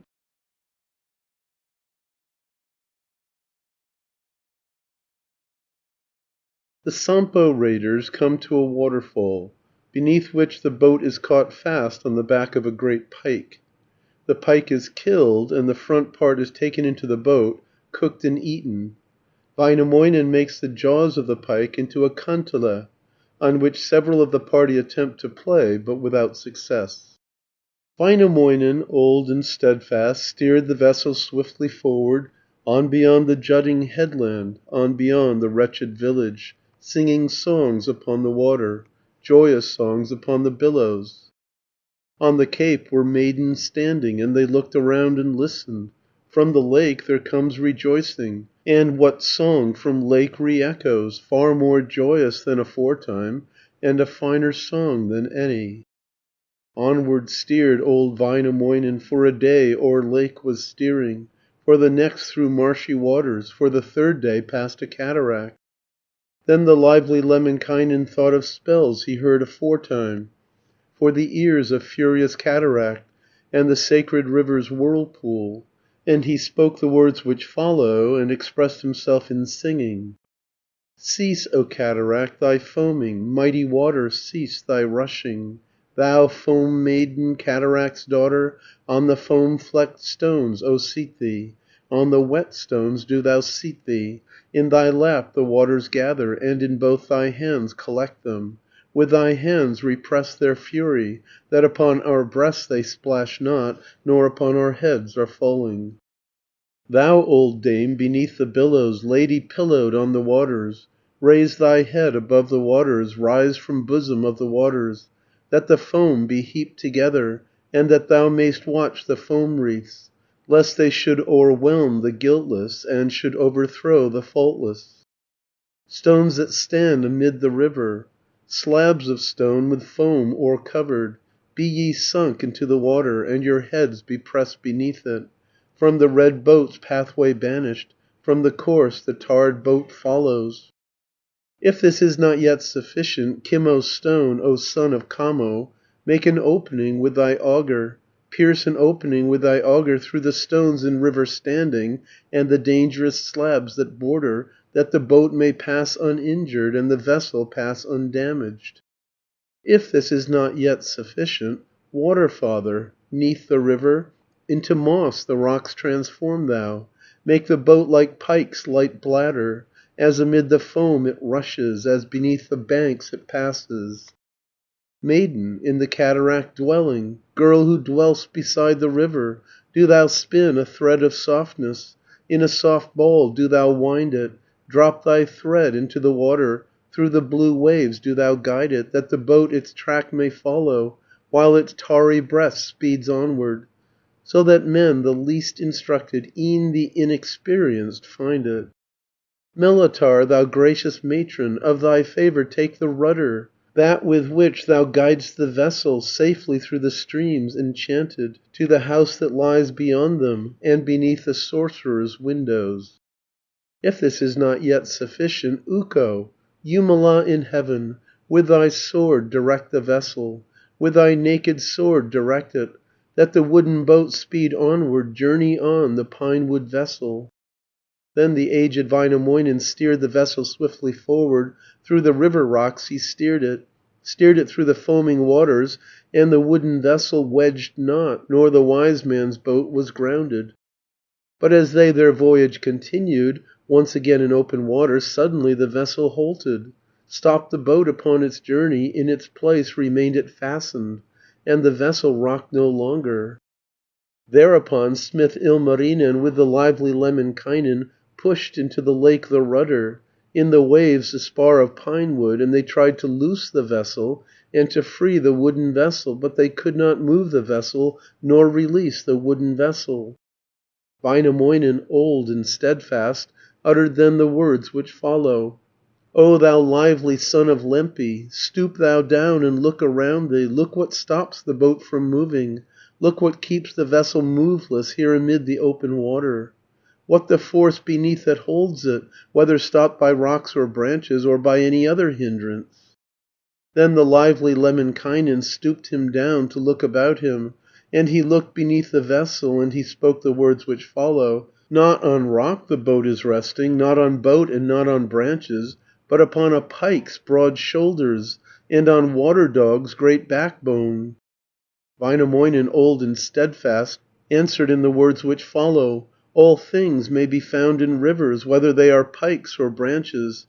If we rest on pike's broad shoulders, and on water dog's great backbone, plunge your sword into the water, thus in twain the fish to sever."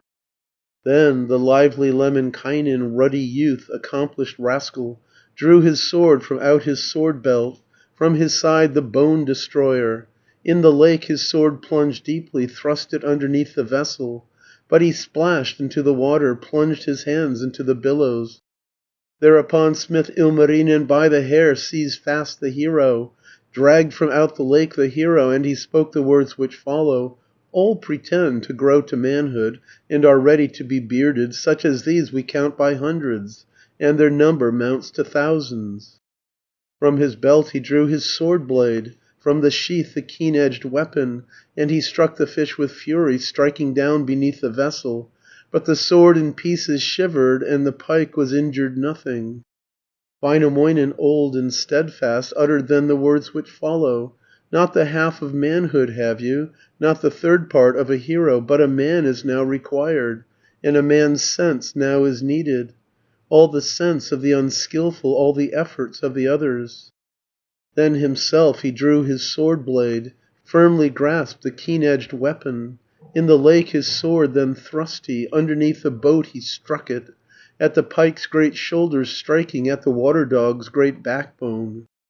But the sword was fixed securely, in the fish's jaws fixed firmly. Then the aged Väinämöinen presently the fish uplifted, dragged it up from out the water, and the pike in twain he severed, to the bottom sank the fish tail, in the boat the head he hoisted. Now again moved on the vessel, and the boat prow now was loosened.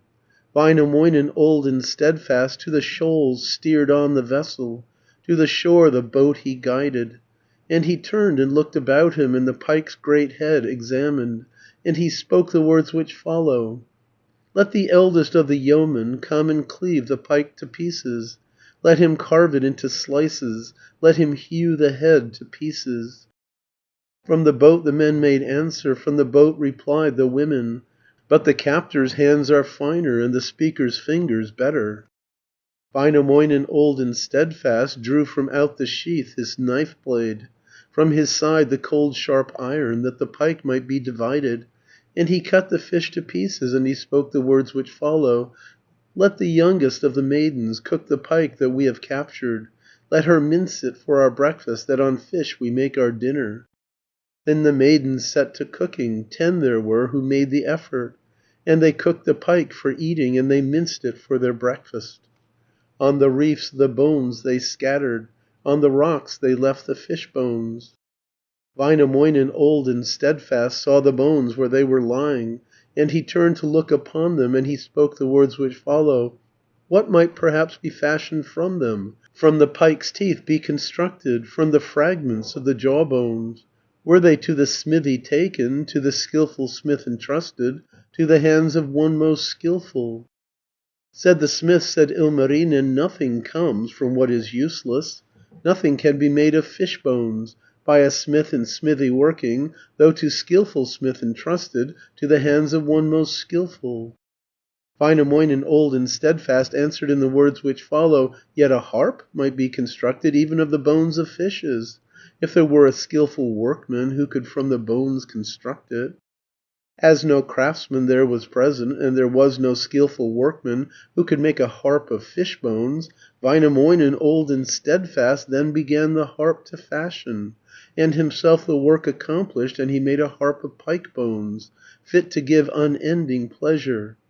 Out of what did he construct it? Chiefly from the great pike's jawbones. Whence obtained he pegs to suit it? Of the teeth of pike he made them. Out of what were harp strings fashioned? From the hairs of Hiisi's gelding. Now the instrument was ready, and the kantele completed, fashioned from the pike's great jawbones, and from fins of fish constructed. Thereupon the youths came forward, forward came the married heroes, and the half-grown boys came forward, and the little girls came likewise, maidens young, and aged women, and the women middle-aged, all advanced the harp to gaze on, and the instrument examine. Väinämöinen, old and steadfast, bade the young folks and the old ones, and the people middle-aged, with their fingers play upon it, on the instrument of fishbone, on the kantele of fishbone. Played the young and played the aged, likewise played the middle-aged. Played the young and moved their fingers, tried the old whose heads were shaking, but they drew no music from it, nor composed a tune when playing. Said the lively Lemminkainen, "O ye boys, half-witted only, and ye maidens, all so stupid, and you other wretched people, 'tis not thus you play upon it, neither are you skilled musicians. Give me now the harp of fishbone, let me try to play upon it, on my knees now place it for me, at the tips of my 10 fingers." Then the lively Lemminkainen in his hands the harp uplifted, and he drew it nearer to him, held it underneath his fingers, and he tried to play upon it, and the kantele he twisted, but could play no tune upon it, draw no cheerful music from it. Said the aged Väinämöinen, "There are none among the youthful, nor among the growing people, nor among the aged people, who can play upon these harp strings, drawing cheerful music from them. Perhaps in Pohjola 'twere better. Tunes might perhaps be played upon it, cheerful music played upon it, if to Pohjola I took it." So to Pohjola he took it, and to Sariola he brought it, and the boys they played upon it. Boys and girls both played upon it, and the married men played on it, likewise all the married women. And the mistress played upon it, and they turned the harp and twisted, held it firmly in their fingers, at the tips of their 10 fingers. Thus played all the youths of Pohja.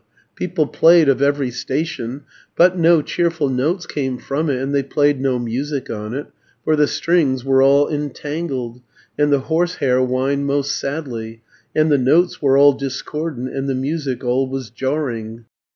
In the corner slept a blind man, by the stove there lay an old man, and beside the stove he wakened, from the stove he raised an outcry.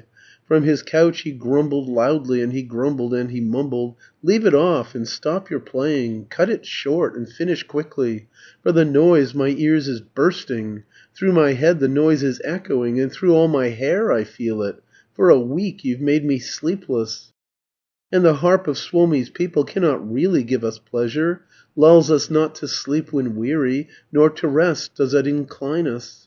Cast it forth upon the waters, sink it down beneath the billows, send it back to where it came from, and the instrument deliver to the hands of those who made it, to the fingers which constructed." With its tongue the harp made answer, as the kantele resounded, "No, I will not sink in water, nor will rest beneath the billows, but will play for a musician, play for him who toiled to make me." Carefully the harp they carried, and with greatest care conveyed it back to him whose hands had made it, to the knees of its constructor. Runo 41. Väinämöinen's music. Argument. Väinämöinen plays on the kantele, and all living things, whether belonging to the air, earth, or water, hasten to the spot to listen. The hearts of all listeners are so affected by the music that tears fall from their eyes, and Väinämöinen's own eyes shed large drops which fall to the ground and trickle into the water, where they are changed into beautiful blue pearls.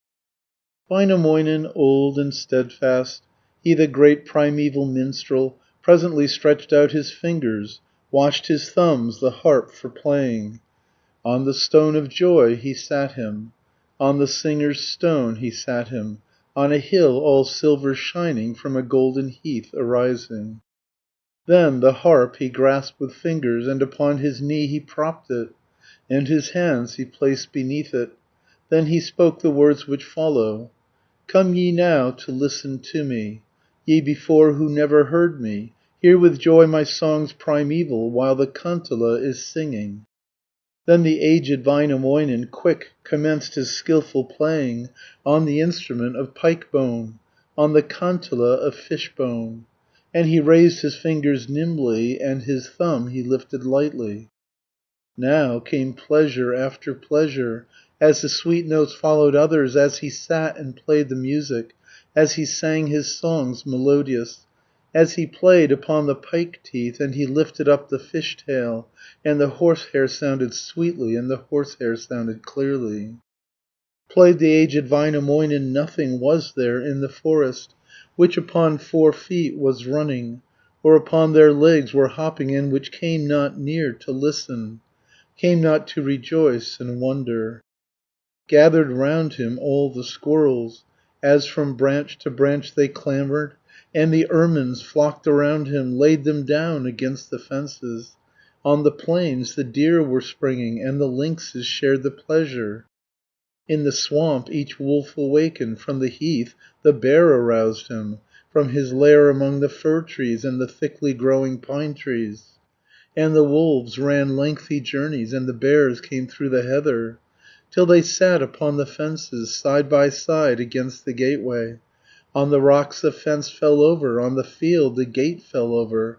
Then they climbed upon the pine trees, and they ran around the fir trees, just to listen to the music, all rejoicing and in wonder. Sage of Tapiola illustrious, he of Metsälä the master, and the whole of Tapio's people, all the boys and all the maidens climbed upon a mountain's summit, that they might enjoy the music, while the mistress of the forest, keen-eyed matron of Tapiola, fine her stockings blue in colour, firmly tied with crimson ribbons, climbed into a crooked birch tree, rested in a curving alder, to the kantala to listen, that she might enjoy the music. And the birds of air assembled, those upon 2 wings that raised them, backward sailing, forward sailing, and with all their speed came flying, swift to listen to the music, all in wonder and rejoicing. When the eagle in his eyrie heard the sweet tones sound from Suomi, in the nest she left her fledglings, and she hovered round to listen to the gallant heroes playing, and to Väinämöinen's singing. High in air there soared the eagle, through the clouds the hawk was sailing, came the ducks from deepest waters, came the swans from snow-wreathed marshes, and the smallest of the finches, all the twittering birds assembled. Singing birds flocked round by hundreds, and in thousands they assembled in the air, and heard delighted. And alighted on his shoulders, all rejoicing in the patriarch and in Väinämöinen's playing. E'en the daughters of creation, of the air the charming maidens, gathered to rejoice and wonder, to the kantala to listen. Some on arch of air were seated, seated on the dazzling rainbow. Some on little clouds were seated, resting on their crimson borders. Then were Kuutar, slender damsel, Päivätär, that maid accomplished, casting with her hands the shuttle, drawing threads that they were weaving, as they wove a golden fabric, and they wove the threads of silver, high upon the red cloud borders, on the borders of the rainbow. But when they began to listen to the notes of charming music, from their hands they let the comb fall, cast from out their hands the shuttle, and the golden bands were broken, and the silver shaft was broken. There remained no living creature, none of those who dwell in water, None who with 6 fins are moving, Nor the largest shoals of fishes, Which assembled not to listen, Came not to rejoice and wonder. Thither came the pikes all swimming, And the water dogs swam forward. From the rocks swam swift the salmon, From the deeps there came the powans, Perch and little roach came also, Powans white and other fishes. Through the reeds they pushed their bodies, Straightway to the shore they listened, There to hear the songs of Väinö, And to listen to his playing. Ahto, king of all the billows, Grass beard, ancient of the waters, Mounted to the water's surface, Climbed upon a water lily, To the notes with joy he listened, And he spoke the words which follow: "Never have I heard such music In the course of all my lifetime, As is played by Väinämöinen, Joyous and primeval minstrel." And the sisters, Satko's daughters, Cousins of the reeds on lake shore, At the time their hair were brushing, And their locks were deftly combing, With a comb composed of silver, And with golden brush they brushed it, When they heard the strains unwonted, And they heard the skilful playing. In the waves they dropped the brushes, Dropped the comb among the lake waves, And their hair unsmoothed was hanging, Nor they smoothed it in the middle. E'en the mistress of the waters, Water mother towards the rushes, From the lake herself ascended, Raised herself from out the billows, Quickly moved her to the rushes, Climbed a rock in water standing, And she listened to the music, And to Väinämöinen playing, Listened to the wondrous music, And to the delightful playing, And she fell in deepest slumber, Sank upon the ground in slumber, On the mottled rocky surface, Underneath a great rock shelter. Then the aged Väinämöinen played one day, And played a second. There was none among the heroes, None among the men so mighty, None among the men or women, None of those whose hair is plaited, Whom he did not move to weeping, And whose hearts remained unmelted.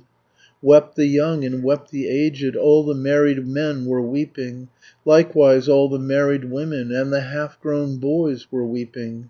All the boys and all the maidens, Likewise all the little children, When they heard the tones so wondrous, And the noble sage's music. He himself, old Väinämöinen, Felt his own tears rolling downward, From his eyes the tears dropped downward, And the water drops fell downward. They were tears than cranberries larger, There were tears than peas much larger, Than the eggs of grouse still rounder, Larger than the heads of swallows. From his eyes there fell the teardrops, Others followed after others.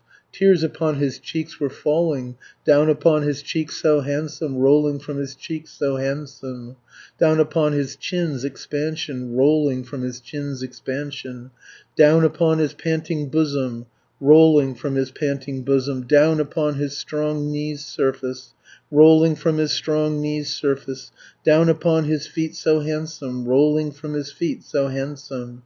Down upon the ground beneath them, And 5 woolen cloaks were soaking, Likewise 6 of gilded girdles, 7 blue dresses 2 were soaking, And 10 overcoats were soaking. And the teardrops still were falling From the eyes of Väinämöinen, Till they reached the blue lake's margin, Overflowed the blue lake's margin, Down below the sparkling water, To the black ooze at the bottom. Then the aged Väinämöinen Spoke aloud the words which follow: "Is there in this youthful party, Mid the young and fair here gathered, Mid these high descended people, Any darling child of father, Who the tears I shed can gather From beneath the sparkling water?" And the young folks gave him answer, And the old folks likewise answered: "There are none among the youthful, In this young and fair assemblage, Mid these high descended people, Not a darling child of father, Who the tears you shed can gather From beneath the sparkling water."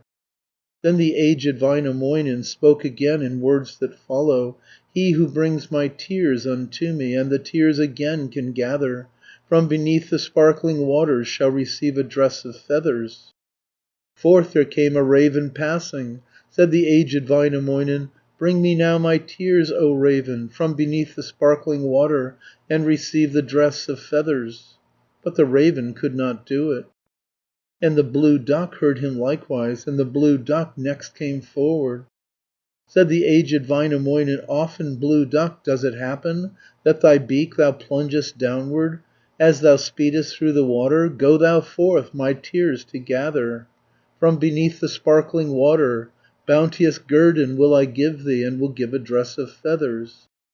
Then the duck went forth to seek them, seek the tears of Väinämöinen, underneath the sparkling water, on the black ooze of the bottom. In the lake she found the teardrops, and to Väinö's hands she brought them, but they were transformed already, suffered beauteous transformation, into pearls were they developed, like the blue pearls of the mussel, fit for every king's adornment, to the great a lifelong pleasure. Runo 42. The capture of the Sampo. Argument. The heroes arrive at Pohjola, and Väinämöinen announces that he has come to take possession of the Sampo, either with good will or by force. The mistress of Pohjola refuses to yield it either by consent or by compulsion, and calls together her people to oppose him. Väinämöinen takes the kantele, begins to play, and lulls to sleep all the people of Pohjola, and goes with his companions to search for the Sampo. They take it from the stone mountain, and convey it to the boat. They sail homewards well satisfied, carrying the Sampo with them. On the third day the mistress of Pohjola wakes from her sleep, and when she finds that the Sampo has been carried off, she prepares a thick fog, a strong wind, and other impediments, to oppose the robbers of the Sampo, which reach the vessel, and during the tempest Väinämöinen's kantele falls into the water. Väinämöinen, old and steadfast; secondly, smith Ilmarinen; third, the lively son of Lempi. He, the handsome Kaukomieli, sailed upon the lake's broad surface, o'er the far extending billows, to the cold and dreary village, to the misty land of Pohja, to the land where men are eaten, where they even drown the heroes. Who should row the vessel onward? First, the smith named Ilmarinen. He it was who rowed the vessel. He was first among the rowers, and the lively Lemminkainen was the last among the rowers. Väinämöinen, old and steadfast, in the stern himself was seated, and he steered the vessel onward, through the waves he steered it onward, through the foaming waves he steered it o'er the foam-capped billows, unto Pohja's distant haven, to his well-known destination. When they reached the goal they sought for, and the voyage at length was ended, to the land they drew the vessel, up they drew the tarry vessel, laid it on the steely rollers, at the quay with copper edging. After this the house they entered, crowding hastily within it. Then did Pohjola's old mistress ask the purport of their coming. "Men, what tidings do you bring us? What fresh news, O heroes, bring you?" Väinämöinen, old and steadfast, answered in the words which follow: "Men are speaking of the Sampo, heroes of its pictured cover. We have come to share the Sampo, and behold its pictured cover." Then did Pohjola's old mistress answer in the words which follow: "Two men cannot share a grouseling, nor can three divide a squirrel, and the Sampo loud is whirring, and the pictured cover grinding, here in Pohjola's stone mountain, and within the hill of copper. I myself rejoice in welfare, mistress of the mighty Sampo." Väinämöinen, old and steadfast, answered in the words which follow: "If you will not share the Sampo, give us half to carry with us, then the Sampo all entire to our vessel will we carry." Louhi, Pohjola's old mistress, heard him with the greatest anger, called together all her people, summoned all her youthful swordsmen, bade them all to aim their weapons at the head of Väinämöinen. Väinämöinen, old and steadfast, took the kantele and played it. Down he sat and played upon it, and began a tune delightful. All who listened to his playing heard it with delight and wonder, and the men were all delighted, and the women's mouths were laughing, tears from heroes' eyes were falling, boys upon the ground were kneeling. At the last their strength forsook them, and the people all were wearied, all the listeners sank in slumber, on the ground sank all beholders, slept the old and slept the youthful, all at Väinämöinen's playing. Then the crafty Väinämöinen, he the great primeval minstrel, put his hand into his pocket, and he drew his purse from out it, and sleep needles took he from it, and their eyes he plunged in slumber, and their eyelashes crossed tightly, locked their eyelids close together. Sank the people all in slumber, into sleep he plunged the heroes, and they sank in lasting slumber, and he plunged in lasting slumber all the host of Pohja's people, all the people of the village. Then he went to fetch the Sampo, and behold its pictured cover, there in Pohjola's stone mountain, and within the hill of copper, 9 the locks that there secured it, bars secured it 10 in number. Then the aged Väinämöinen gently set himself to singing, at the copper mountain's entrance, there beside the stony fortress, and the castle doors were shaken, and the iron hinges trembled. Thereupon smith Ilmarinen, aided by the other heroes, overspread the locks with butter, and with bacon rubbed the hinges, that the doors should make no jarring, and the hinges make no creaking. Then the locks he turned with fingers, and the bars and bolts he lifted, and he broke the locks to pieces, and the mighty doors were opened. Then the aged Väinämöinen spoke aloud the words which follow: "O thou lively son of Lempi, of my friends the most illustrious, come thou here to take the Sampo, and to seize the pictured cover." Then the lively Lemminkainen, he the handsome Kaukomieli, always eager though unbidden, ready though men did not praise him, came to carry off the Sampo, and to seize the pictured cover. And he said as he was coming, boasted as he hastened forward, "Oh, I am a man of mettle, and a hero son of Ukko. I can surely move the Sampo, and can seize its pictured cover, standing on my right foot only, if I touch it with my shoe heel." Lemminkainen pushed against it, turned himself and pushed against it, pushed his arms and breast against it, on the ground his knees down pressing, but he could not move the Sampo, could not stir the pictured cover, for the roots were rooted firmly in the depths 9 fathoms under. There was then a bull in Pohja, which had grown to size enormous, and his sides were sleek and fattened, and his sinews of the strongest. Horns he had, in length 1 fathom, 1/2 more his muzzle's thickness. So they led him from the meadow, on the borders of the ploughed field. Up they ploughed the roots of Sampo, those which fixed the pictured cover. Then began to move the Sampo, and to sway the pictured cover. Then the aged Väinämöinen, secondly smith Ilmarinen, third the lively Lemminkainen, carried forth the mighty Sampo, forth from Pohjola's stone mountain, from within the hill of copper, to the boat away they bore it, and within the ship they stowed it. In the boat they stowed the Sampo, in the hold the pictured cover, pushed the boat into the water, in the waves the 100 boarded, splashed the boat into the water. In the waves its sides descended.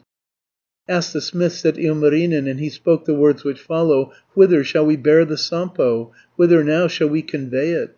Take it from this evil country, from the wretched land of Pohja?"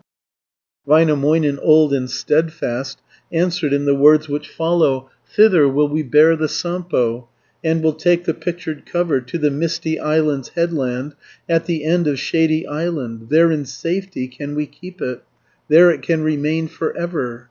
There's a little spot remaining, yet a little plot left over, where they eat not and they fight not, whither swordsmen never wander." Then the aged Väinämöinen steered away from Pohja's borders, sailed away in great contentment, joyous to his native country, and he spoke the words which follow: "Speed from Pohjola, O vessel, make thy way directly homeward, leave behind the foreign country.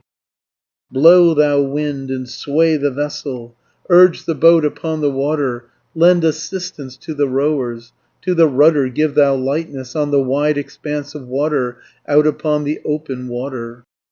If the oars should be too little, and too weak should be the oarsman, in the stern too small the steerer, and the vessel's master's children, Ahto, give thyself thy oars, to the boat, O water master, give the best and newest oars, give us too a stronger rudder.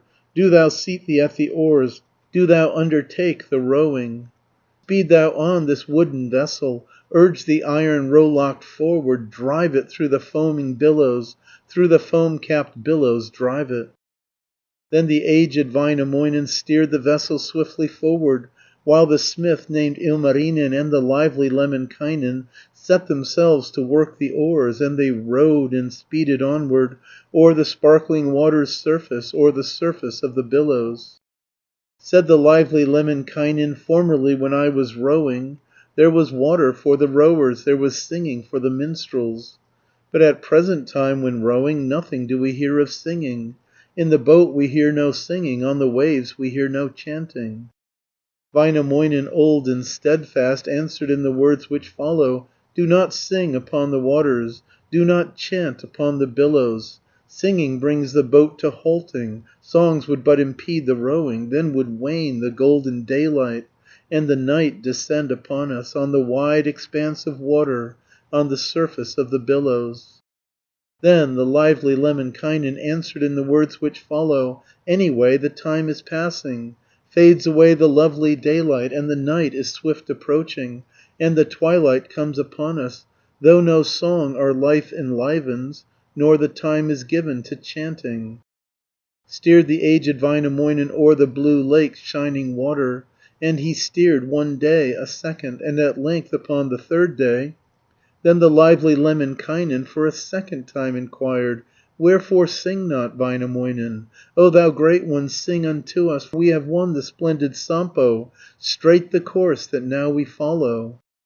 Väinämöinen, old and steadfast, gave him a decided answer: "'Tis too early yet for singing, 'tis too early for rejoicing. Soon a time will come for singing, fitting time for our rejoicing, when we see our doors before us, and we hear our own doors creaking." Said the lively Lemminkainen, "In the stern I'll take position, and with all my might will sing there, and with all my force will bellow. Perhaps indeed I cannot do so, loud enough I cannot bellow. If you will not sing unto us, then will I commence the singing." Then the lively Lemminkainen, he the handsome Kaukomieli, quickly pursed his mouth for singing, and prepared himself to carol, and began to sing his carols, but his songs were most discordant, and his voice it sounded hoarsely, and his tones were most discordant. Sang the lively Lemminkainen, shouted loudly Kaukomieli, moved his mouth, his beard was wagging, and his chin was likewise shaking.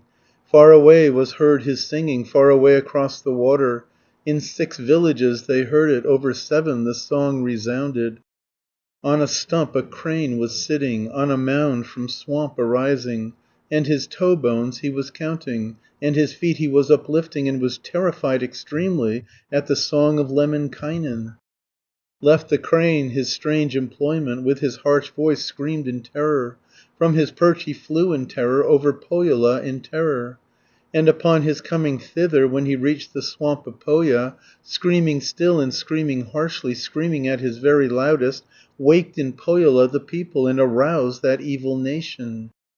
Up rose Pohjola's old mistress from her long and heavy slumber, and she hastened to the farmyard, ran to where the corn was drying, and she looked upon the cattle, and the corn in haste examined. Nought was missing from the cattle, and the corn had not been plundered. To the hill of stone she wandered, and the copper mountain's entrance, and she said as she was coming, "Woe to me! This day unhappy, for a stranger here has entered, and the locks have all been opened, and the castle's doors been opened, and the iron hinges broken. Has the Sampo perhaps been stolen, and the whole been taken from us?" Yes, the Sampo had been taken, carried off the pictured cover, forth from Pohjola's stone mountain, from within the hill of copper, though by 9-fold locks protected, though 10 bars protected likewise. Louhi, Pohjola's old mistress, fell into the greatest fury, but she felt her strength was failing, and her power had all departed. So she prayed to the Cloud Maiden, "Maiden of the clouds, Mist Maiden, scatter from thy sieve the cloudlets, and the mists around thee scatter, send the thick clouds down from heaven. Sink thou from the air of vapour, o'er the broad lake's shining surface, out upon the open water, on the head of Väinämöinen, falling on Uvantolainen." But if this is not sufficient, Iku Turso, son of Aiju, lift thy head from out the water, Raise thy head above the billows, crush thou Kalevala's vile children, sink thou down Uvantolainen, sink thou down the wicked heroes, in the depths beneath the billows, bring to Pohjola the Sampo, let it fall not from the vessel. But if this is not sufficient, Ukko, thou of gods the highest, golden king in airy regions, mighty one, adorned with silver, let the air be filled with tempest, raise a mighty wind against them, raise thou winds and waves against them, with their boat contending ever, falling on the head of Vainu, rushing on Uvantolainen. Then the maid of clouds, mist maiden, from the lake a cloud breathed upward, through the air the cloud she scattered, and detained old Väinämöinen. And for 3 whole nights she kept him out upon the lake's blue surface, and he could not move beyond it, nor could he escape beyond it.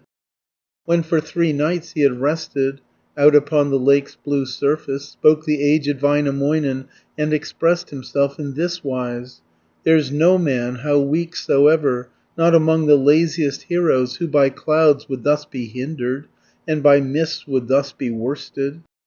With his sword he clove the water, in the lake his sword plunged deeply, mead along his blade was flowing, honey from his sword was dropping.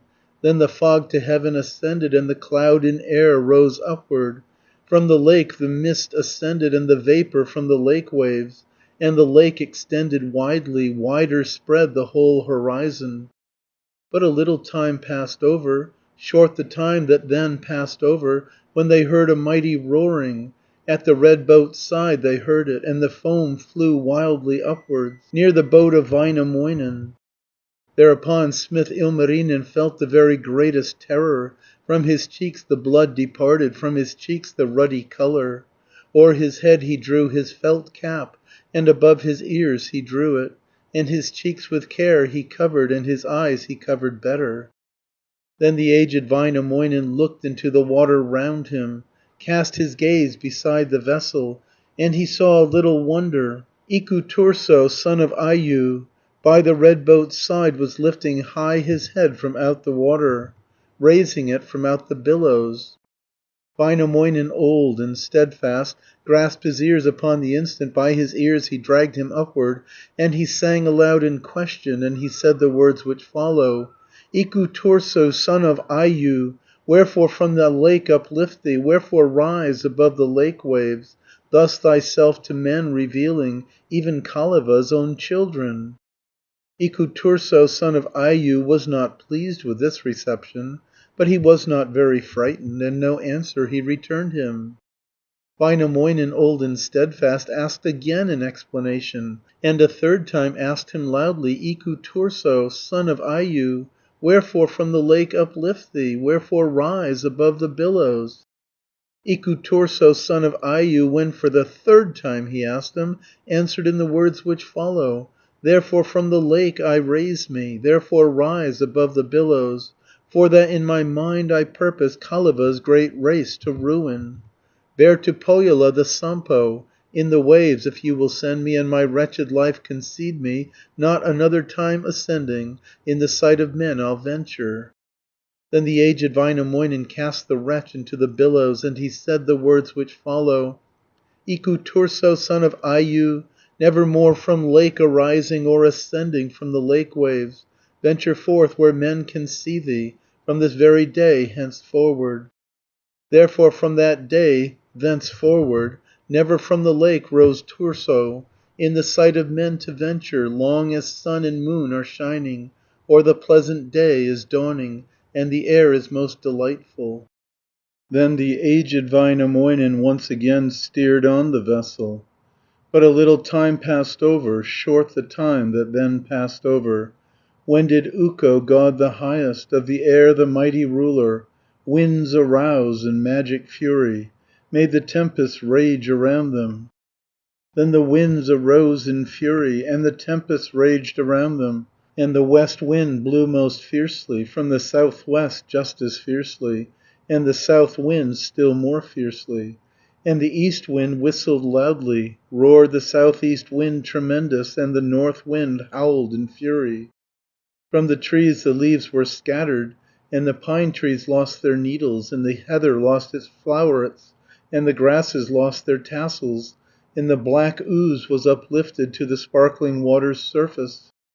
Still the winds were wildly blowing, and the waves assailed the vessel, swept away the harp of pike bone, and the kantele of fish fins, joy for Vellamo's attendants, and to Atala a pleasure. Ahto on the waves perceived it, on the waves his children saw it, and they took the harp so charming, and unto their home conveyed it. Then the aged Väinämöinen from his eyes wept tears of sadness, and he spoke the words which follow: "Thus has gone what I constructed, and my cherished harp has vanished, and is lost my lifelong pleasure.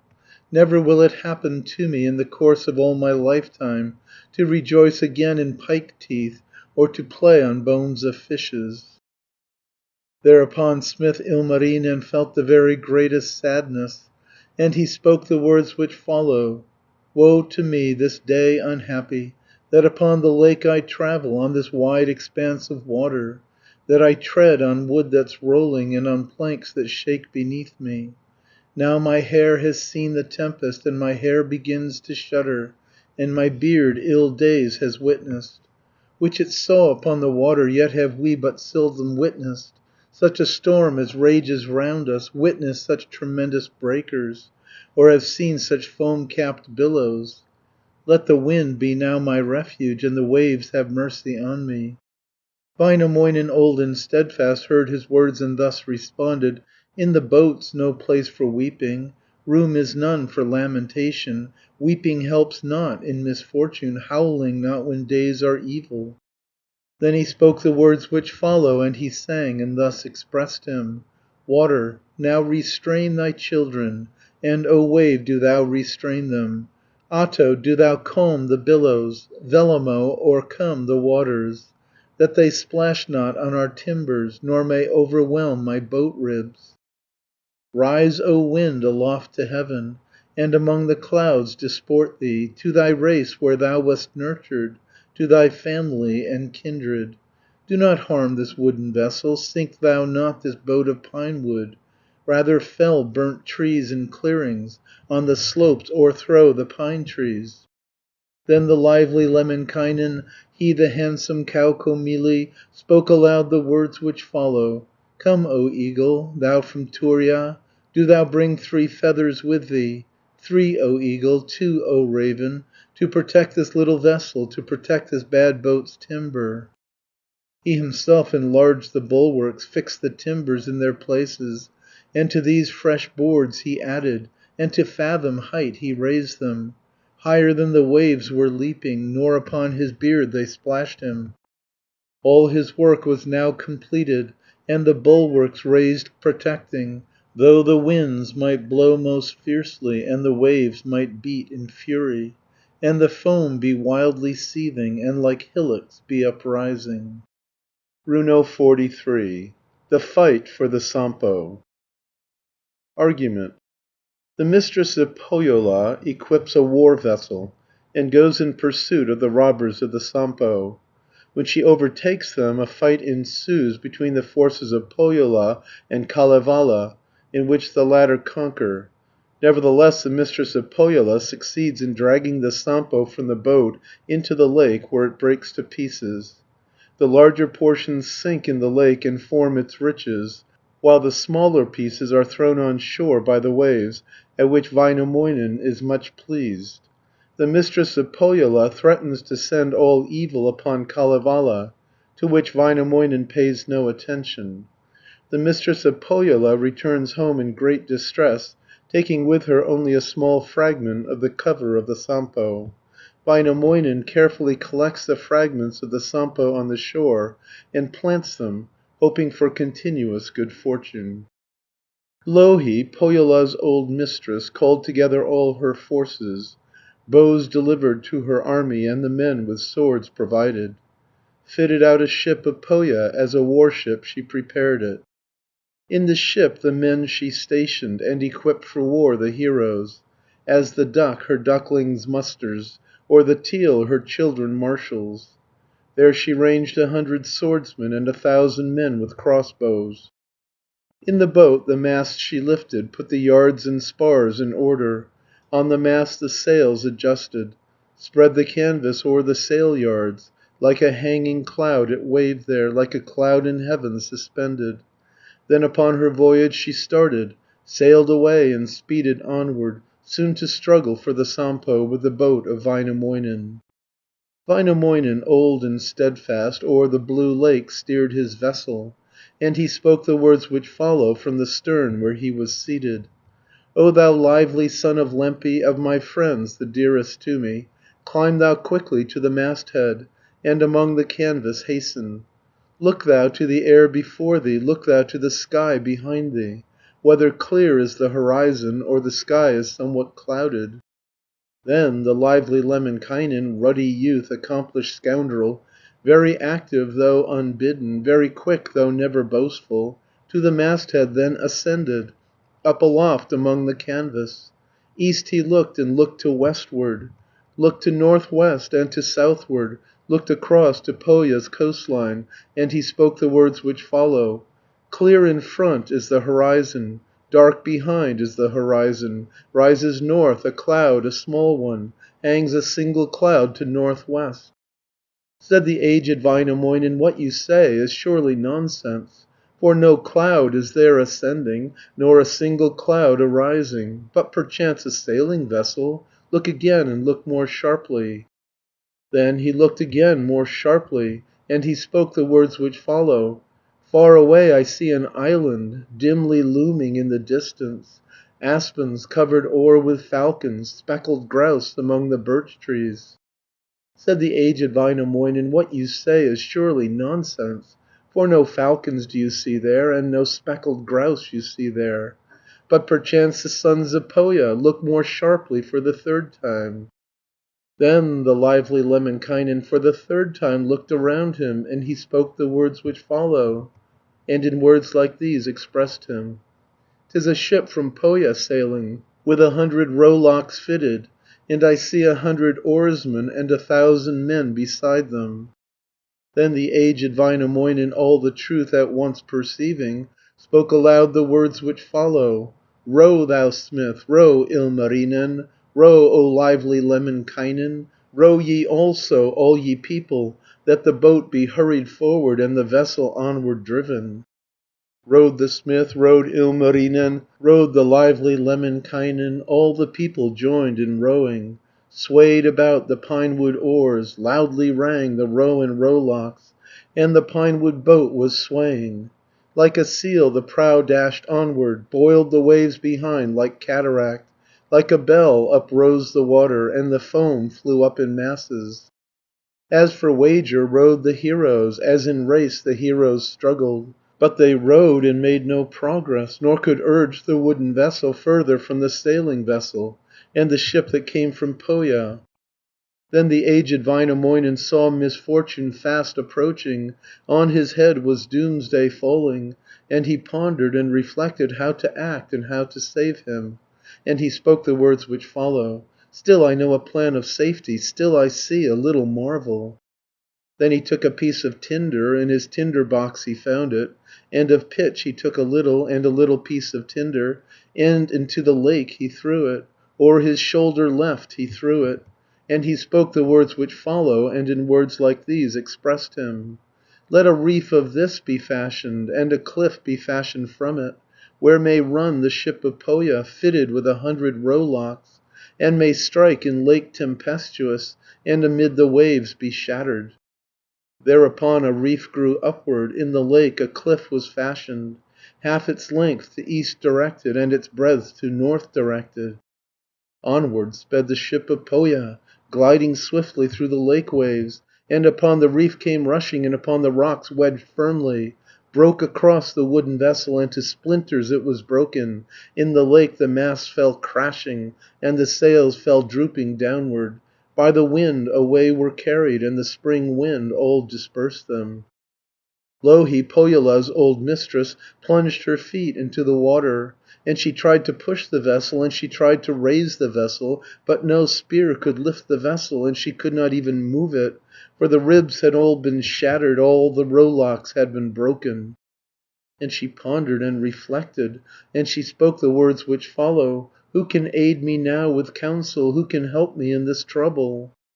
Then her form she quickly altered, to another shape transformed her, and she took 5 scythes, the sharpest, and 6 hoes, worn out completely.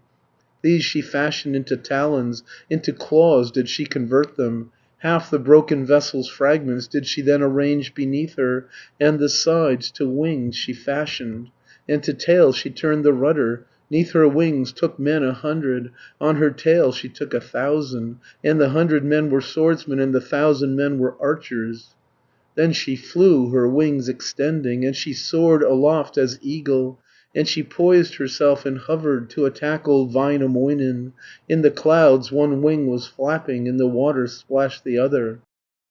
Then the fairest Water Mother spoke aloud the words which follow: "O thou aged Väinämöinen, turn thy head beneath the sunrise, do thou turn thine eyes to northwest, look a little now behind thee."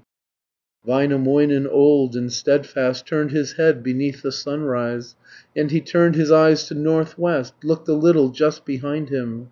Onward came the crone of Pohja, and the wondrous bird was hovering like a hawk about his shoulders, with the body of an eagle. Soon she came near Väinämöinen, and she flew upon the masthead, clambered out upon the sail yard, and upon the pole she sat her. And the boat was nearly sinking, and the vessel's side lurched downward.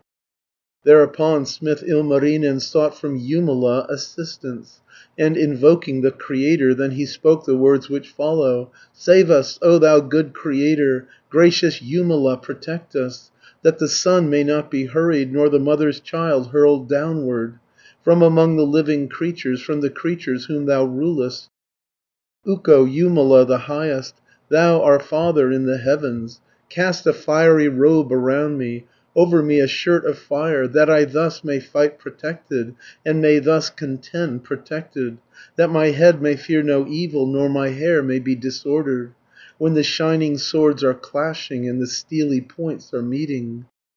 Said the aged Väinämöinen, and he spoke the words which follow: "Hail, O Pohjola's great mistress, wilt thou now divide the Sampo out upon the jutting headland, on the misty island's summit?"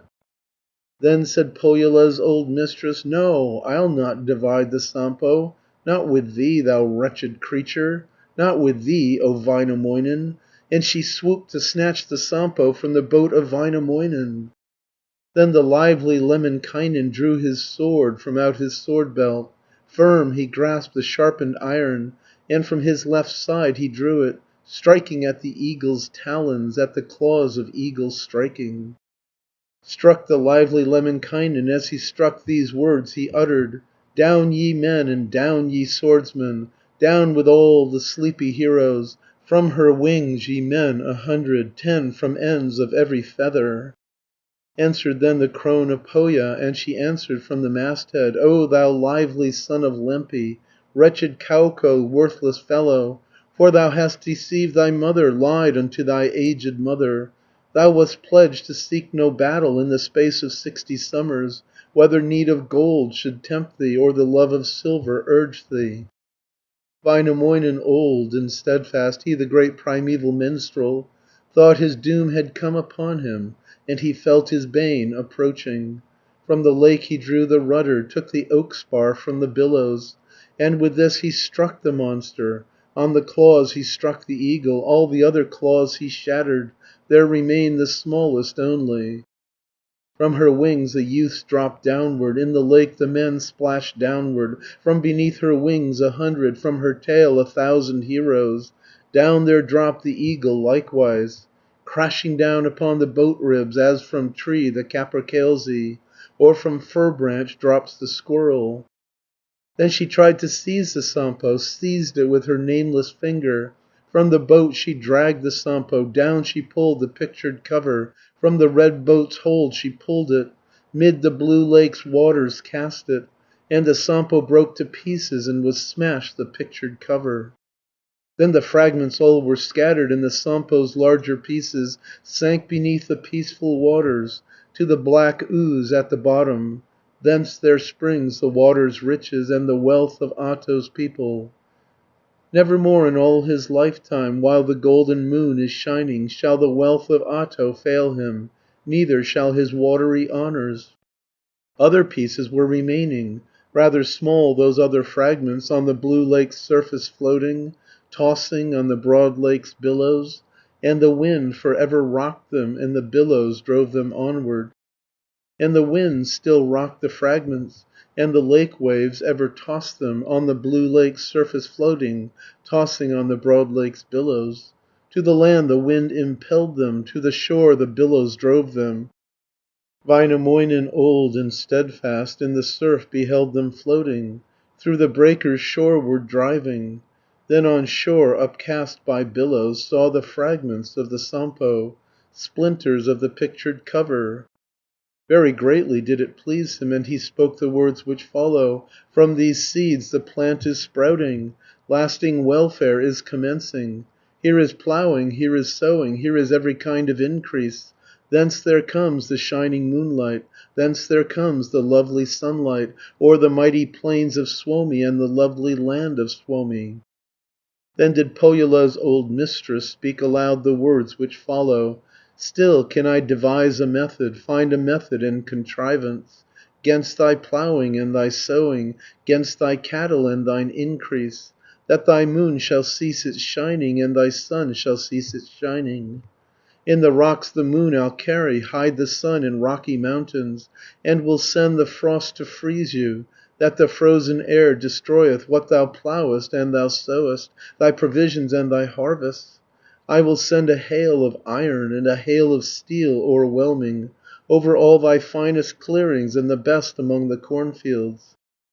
On the heath the bear I'll waken, from the pines the wide-toothed monster, that he may destroy thy geldings, and that he thy mares may slaughter, and that he may kill thy cattle, and that he thy cows may scatter. I'll with sickness slay thy people, and thy race will wholly slaughter, that so long as shines the moonlight in the world no more 'tis mentioned." Then the aged Väinämöinen answered in the words that follow: "Never Lapland's spell affects me, neither threats from Turjalainen. Jumala is lord of weather, keys of fate are the Creator's, not to wicked men entrusted, neither to malicious fingers. If I turn to my Creator, to my Jumala upreaching, from my corn he'll banish maggots, that they do not spoil my harvest, that they may not harm my seed corn, nor destroy my corn when growing, nor may take my seed corn from me, nor my splendid corn when growing. Go thou, Pohjola's great mistress, drag unto the stones the lost ones, crush thou in the rocks the wicked, evils in thy chosen mountain, not the shining of the moonlight, nor the shining of the sunlight. Send the frost to freeze the country, send the frozen air destroying, send it only on thy seed corn, that thy corn when sown be injured. Send thou forth a hail of iron, and a hail of steel o'erwhelming, let it fall on thine own ploughing, only on the fields of Pohja. On the heath the bear awaken, and the fierce cat in the bushes. From the wood the curving clawed one, 'neath the pines the wide-toothed monster, but to range the paths of Pohja, and to prey on Pohja's cattle. Then did Pohjola's old Mistress answer in the words which follow: "Now my might has all departed, and my strength has greatly weakened. By the lake my wealth was taken, by the waves was crushed the Sampo." Then she hastened homeward weeping, back to Pohjola lamenting. Nothing worthy to be mentioned of the Sampo brought she homeward, nothing but a little fragment by her nameless finger carried, but a fragment of the cover, which to Sariola she carried. Hence the poverty of Pohja, and the starving life of Lapland. Väinämöinen, old and steadfast, went back likewise to his country, but he took the Sampo's fragments, and the fragments of the cover, from the lake shore where he found them, from the fine sand of the margin. And he sowed the Sampo's fragments, and the pieces of the cover, out upon the jutting headland on the misty island summit. that they there might grow and flourish, might increase and yield their produce, as the ale obtained from barley, as the bread that rye is yielding. Then the aged Väinämöinen spoke aloud the words which follow: "Grant, O Jumala, Creator, that we now may live in comfort, and be joyous all our lifetime, and thereafter die in honour, in our pleasant land of Suomi, and in beautiful Karelia. Keep us, O thou great Creator, guard us, Jumala most gracious, from the men to us unfriendly, and from that old woman's malice. Guard us from terrestrial evils, and the spells of water sorcerers. O protect thy sons for ever. Mayst thou always aid thy children, guard them always in the night time, and protect them in the daytime, lest the sun should cease from shining, lest the moon should cease from beaming, lest the winds should cease from blowing, lest the rain should cease from falling, lest the frost should come and freeze us, and the evil weather harm us. Build thou up a fence of iron, and of stone a castle build us, round the spot where I am dwelling, and round both sides of my people. Build it up from earth to heaven, build it down to earth from heaven, as my own, my lifelong dwelling, as my refuge and protection, that the proud may not devour us, and they may not spoil our harvests, in the course of all our lifetime, when the golden moon is shining." Runo 44. Väinämöinen's new Kantala. Argument. Väinämöinen goes to seek for his Kantala which was lost in the lake, but cannot find it. He makes himself a new Kantala of birchwood, on which he plays, and delights every creature in the neighbourhood. Väinämöinen, old and steadfast, in his mind was thus reflecting: "Now the time has come for music, time to give ourselves to pleasure. In our dwelling newly chosen, in our homestead now so charming. But the Kantala is sunken, and my joy has gone for ever, to the dwelling place of fishes, to the rock caves of the salmon, where it may enchant the lake pike, likewise Vellamo's attendants, but they never will return it, Ahto will no more return it. O thou smith, O Ilmarinen, yestreen and before thou workest, work to-day with equal vigour. Forge me now a rake of iron, let the teeth be close together, close the teeth and long the handle, that I rake among the billows, and may rake the waves together, and may rake among the lake reeds, with the rake rake all the margins, and my instrument recover, and the Kantala recover, from the devious paths of fishes, from the rocky caves of salmon." Thereupon smith Ilmarinen, he the great primeval craftsman, forged for him a rake of iron, furnished with a copper handle, teeth in length 100 fathoms, and the handle full 500. Then the aged Väinämöinen took the mighty rake of iron, and a little way he wandered, made a very little journey, till he reached the quay, steel fitted, and the landing stage of copper. There he found a boat, found 2 boats. Both the boats were waiting ready, on the quay, with steel all fitted, on the landing stage of copper. And the first boat was a new one, and the second was an old one. Said the aged Väinämöinen to the new boat, firstly speaking, "Go, thou boat, into the water, to the waves, O vessel, rush thou, even though no arm should turn thee, even though no thumb should touch thee." Sped the boat into the water, rushed amid the waves the vessel.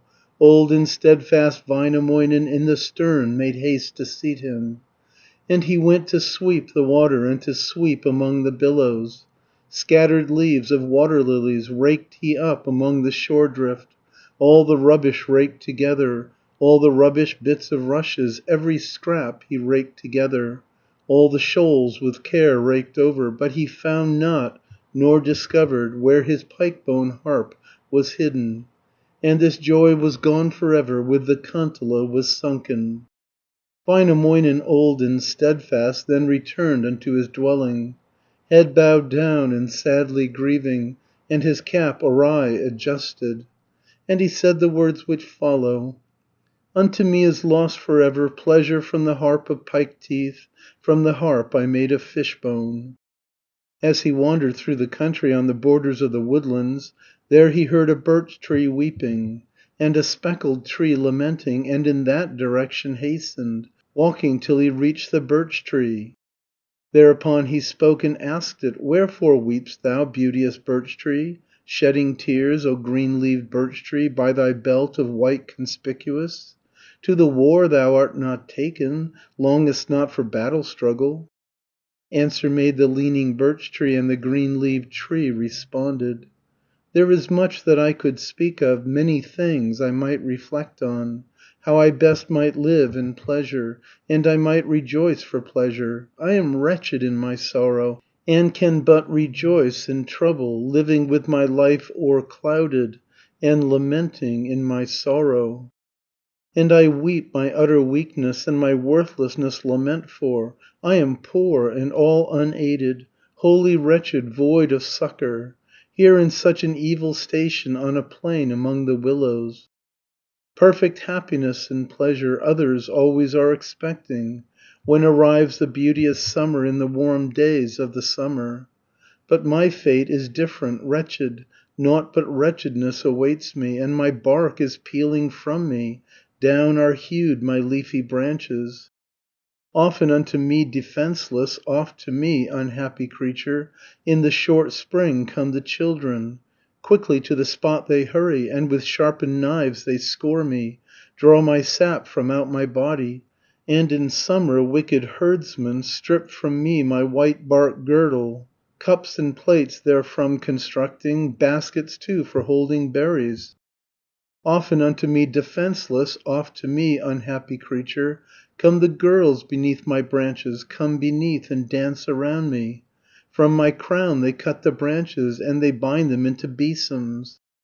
Often too am I defenceless, oft am I, unhappy creature, hewed away to make a clearing, cut to pieces into faggots. Thrice already in this summer, in the warm days of the summer, unto me have come the woodmen, and have hewed me with their axes, hewed the crown from me unhappy, and my weak life has departed. This has been my joy in summer, in the warm days of the summer. But no better was the winter, nor the time of snow more pleasant. And in former times already has my face been changed by trouble, and my head has drooped with sadness, and my cheeks have paled with sorrow, thinking o'er the days of evil, pondering o'er the times of evil. And the wind brought ills upon me, and the frost brought bitter sorrows. Tore the wind my green cloak from me, frost my pretty dress from off me. Thus am I of all the poorest, and a most unhappy birch tree, standing stripped of all my clothing, as a naked trunk I stand here, and in cold I shake and tremble, and in frost I stand lamenting. Said the aged Väinämöinen, "Weep no more, O verdant birch tree, leafy sapling, weep no longer. Thou equipped with whitest girdle, for a pleasant future waits thee, new and charming joys await thee. Soon shalt thou with joy be weeping, shortly shalt thou sing for pleasure." Then the aged Väinämöinen carved into a harp the birch tree. On a summer day he carved it, to a kantele he shaped it. At the end of cloudy headland, and upon the shady island. And the harp frame he constructed, from the trunk he formed new pleasure, and the frame of toughest birchwood, from the mottled trunk he formed it. Said the aged Väinämöinen in the very words which follow, "Now the frame I have constructed, from the trunk for lasting pleasure. Whence shall now the screws be fashioned, whence shall come the pegs to suit me?" In the yard there grew an oak tree, by the farmyard it was standing. 'Twas an oak with equal branches, and on every branch an acorn. In the acorns golden kernels, on each kernel sat a cuckoo. When the cuckoos all were calling, in the call 5 tones were sounding. Gold from out their mouths was flowing, silver too they scattered round them. On a hill the gold was flowing, on the ground there flowed the silver, and from this he made the harp screws, and the pegs from that provided. Said the aged Väinämöinen in the very words which follow, "Now the harp screws are constructed, and the harp pegs are provided. Something even now is wanting, and 5 strings as yet are needed. How shall I provide the harp strings, which shall yield the notes in playing?" Then he went to seek for harp strings, and along the heath he wandered. On the heath there sat a maiden, sat a damsel in the valley, and the maiden was not weeping, neither was she very joyful. To herself she sang full softly, sang that soon might come the evening, hoping for her lover's coming, for the dear one she had chosen. Väinämöinen, old and steadfast, crept without his shoes towards her, sprang to her without his stockings, and as soon as he approached her, he besought her hair to give him, and he spoke the words which follow: "Give thy hair to me, O maiden, give me of thy hair, O fair one, give me hair to form my harp strings, for the tones of lasting pleasure." Then her hair the maiden gave him, from her soft locks hair she gave him, and she gave him 5 and 6 hairs, 7 the hairs she gave unto him, that he thus might form his harp strings, for the tones of lasting pleasure. Now the harp at last was finished, and the aged Väinämöinen on a rock his seat selected, near the steps upon a stone bench. In his hands the harp then taking, very near he felt his pleasure, and the frame he turned to heaven, on his knees the knob then propping, all the strings he put in order, fit to make melodious music. When he had the strings adjusted, then the instrument was ready, underneath his hands he placed it, and across his knees he laid it, with his 10 nails did he play it, and he let 5 active fingers draw the tunes from out the harp strings, making most delightful music. When the aged Väinämöinen thus upon his harp was playing, fine his hands, his fingers tender, and his fingers curving outwards, then rang out the wood so speckled, sang the sapling green full loudly, loudly called the golden cuckoo, and rejoiced the hair of maiden. Thus played Väinämöinen's fingers, and the harp strings loud resounded. Mountains shook and plains resounded, all the rocky hills resounded. In the waves the stones were rocking, in the water moved the gravel, and the pine trees were rejoicing. On the heath the stumps were skipping. All of Kaleva's stepdaughters, all the fair ones flocked together, and in streams they rushed together, like a river in its flowing. Merry laughed the younger women, and the mothers all were joyful, as they heard the music playing, and they wondered at their pleasure. Likewise many men were present, in their hands their caps all holding. All the old dames in the party to their sides their hands were holding, and the maidens' eyes shed teardrops. On the ground the boys were kneeling, to the kantele all listening, and they wondered at their pleasure. With one voice they all were singing, with one tongue they all repeated, "Never have we heard aforetime, heard before such charming music, in the course of all our lifetime, when the brilliant moon was shining." Far was heard the charming music, in 6 villages they heard it. There was not a single creature but it hurried forth to listen, and to hear the charming music from the kantele resounding. All the wild beasts of the forest upright on their claws were resting, to the kantele to listen, and they wondered at their pleasure. All the birds in air then flying, perched upon the neighbouring branches. All the fish that swam the waters to the margin hastened quickly, and the worms in earth then creeping, up above the ground then hastened, and they turned themselves and listened, listened to the charming music, in the kantele rejoicing, and in Väinämöinen's singing. Then the aged Väinämöinen played in his most charming manner, most melodiously resounding. And he played one day, a second, playing on without cessation, every morning after breakfast, girded with the selfsame girdle, and the same shirt always wearing. When he in his house was playing, in his house of fir constructed, all the roofs resounded loudly, and the boards resounded likewise. Ceilings sang, the doors were creaking, all the windows were rejoicing, and the hearthstones all were moving. Birchwood columns sang in answer. When he walked among the pine woods, and he wandered through the fir woods, all the pines bowed down before him, to the very ground the fir trees. On the grass the cones rolled round him, on the roots the needles scattered.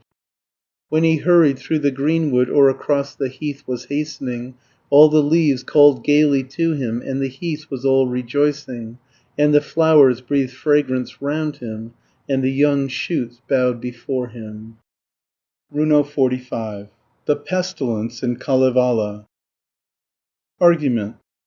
The mistress of Pohjola sends terrible diseases to Kalevala. Väinämöinen heals the people by powerful incantations and unguents. Louhi, Pohjola's old mistress, in her ears received the tidings that in Väinölä it prospered and that Kalevala had flourished, through the fragments of the Sampo, fragments of the pictured cover.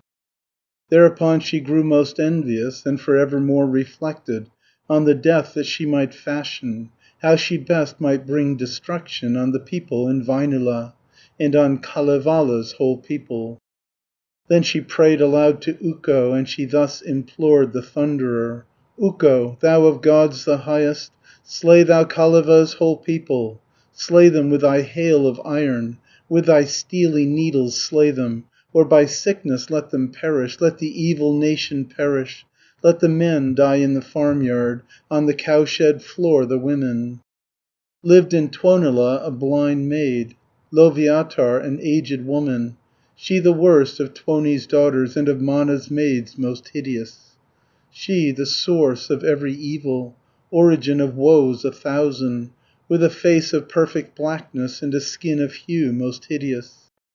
Then this daughter black of Tuoni, Ulapala's blind-eyed damsel, made her bed upon the pathway, on the straw in evil country, and her back she turned to windward, sideways to the bitter weather, backwards to the blast so freezing, and the chilling winds of morning.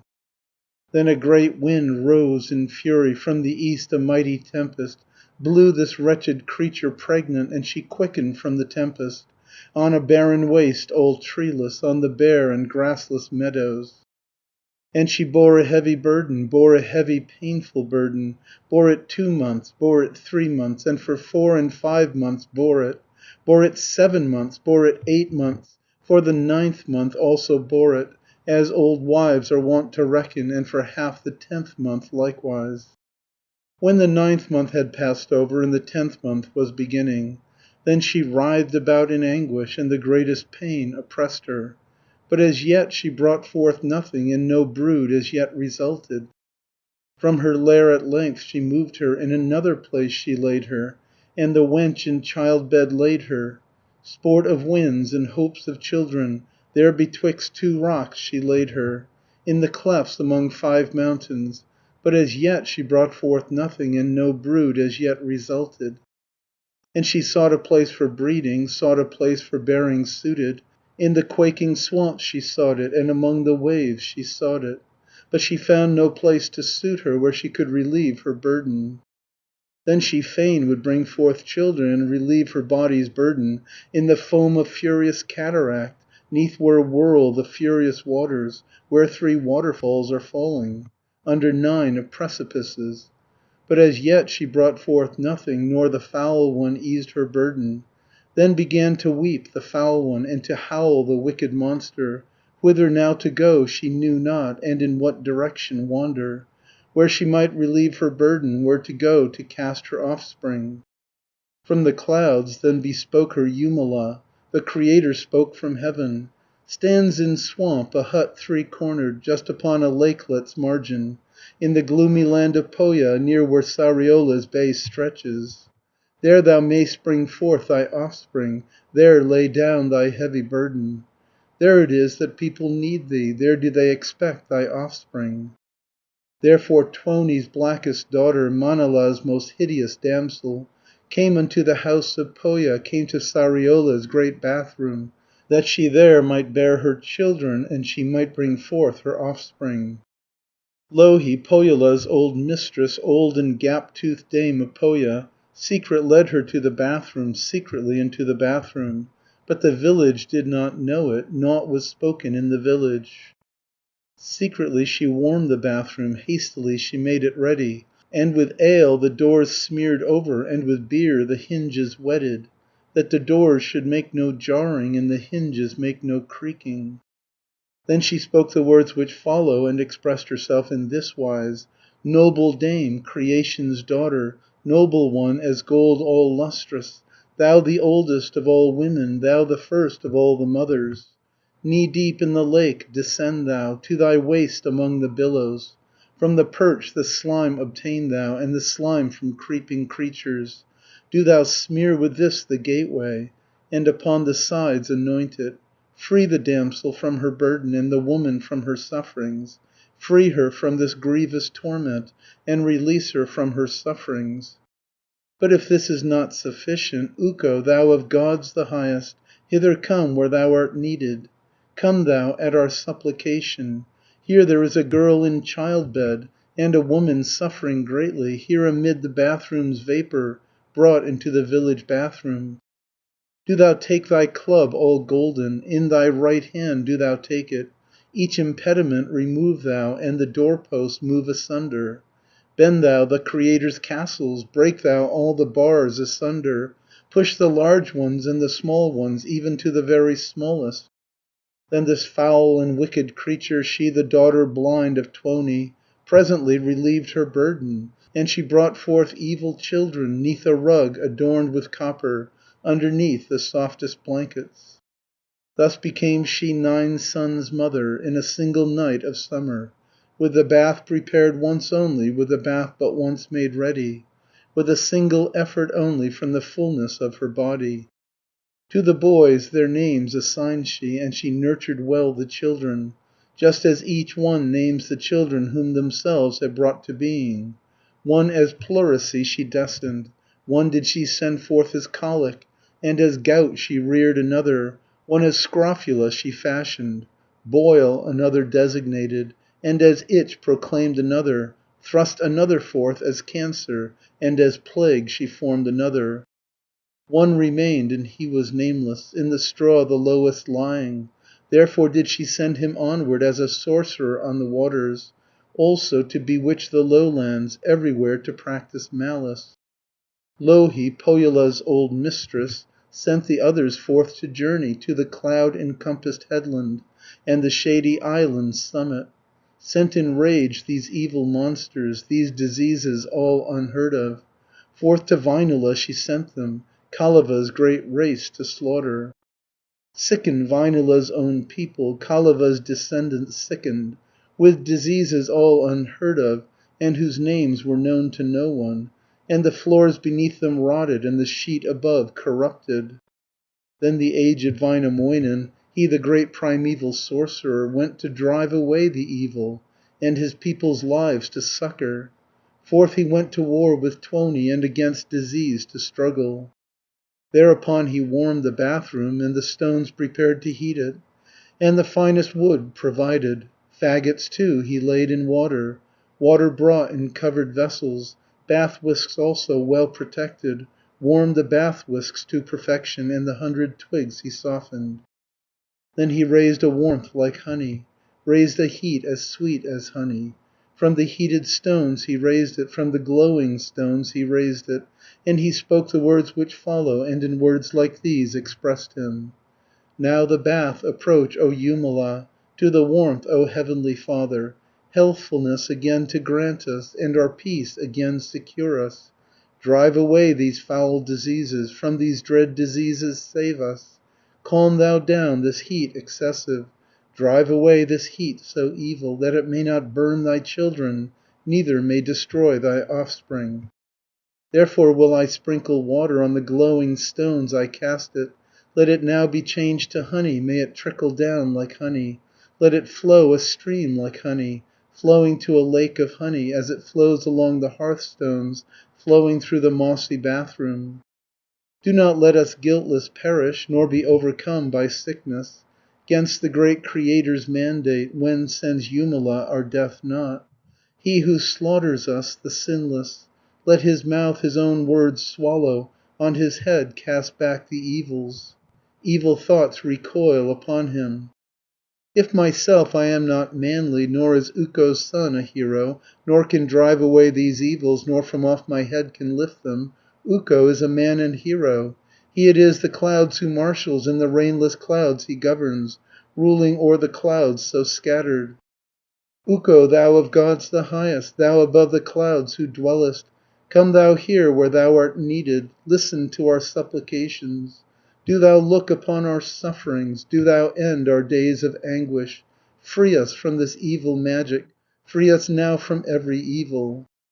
Bring me now a sword of fire, bring me now a flashing sword blade, that I may oppose these evils, quite subdue these frightful evils. On the wind's path drive our sufferings, drive them far amid the deserts. Thence I'll drive these sorcerers' torments, thence these sufferings will I banish, far away to rocky caverns, rocky caves as hard as iron, torments to the stones to carry, and upon the rocks heap suffering. Never weeps the stone for anguish, nor the rock complains of suffering, though it should be greatly beaten, and though blows be heaped upon it. Kiputito, Tuoni's maiden, sitting on the stone of sickness, in the rush of three great rivers, where three waters are divided, turning round the torture millstone, and the mount of sickness turning. Go and turn away these sufferings, to the blue stone gorge direct them, or amid the waters send them. To the deep lake, O condemn them, which by wind is never troubled, where the sun is never shining. If this is not yet sufficient, Kivutar, O noble mistress, Vamatar, O noble matron, come ye all, and come together, once again to work us healing, and restore our peace unto us. Take the sufferings from the suffering, and the ulcers from the ulcered, that the sick may fall in slumber, and the weak may rise from weakness, and the sufferer hope recover, and our mourning have an ending. Put the sufferings in a barrel, and with copper hasps enclose them. Carry thou away the sufferings, and do thou cast down the tortures.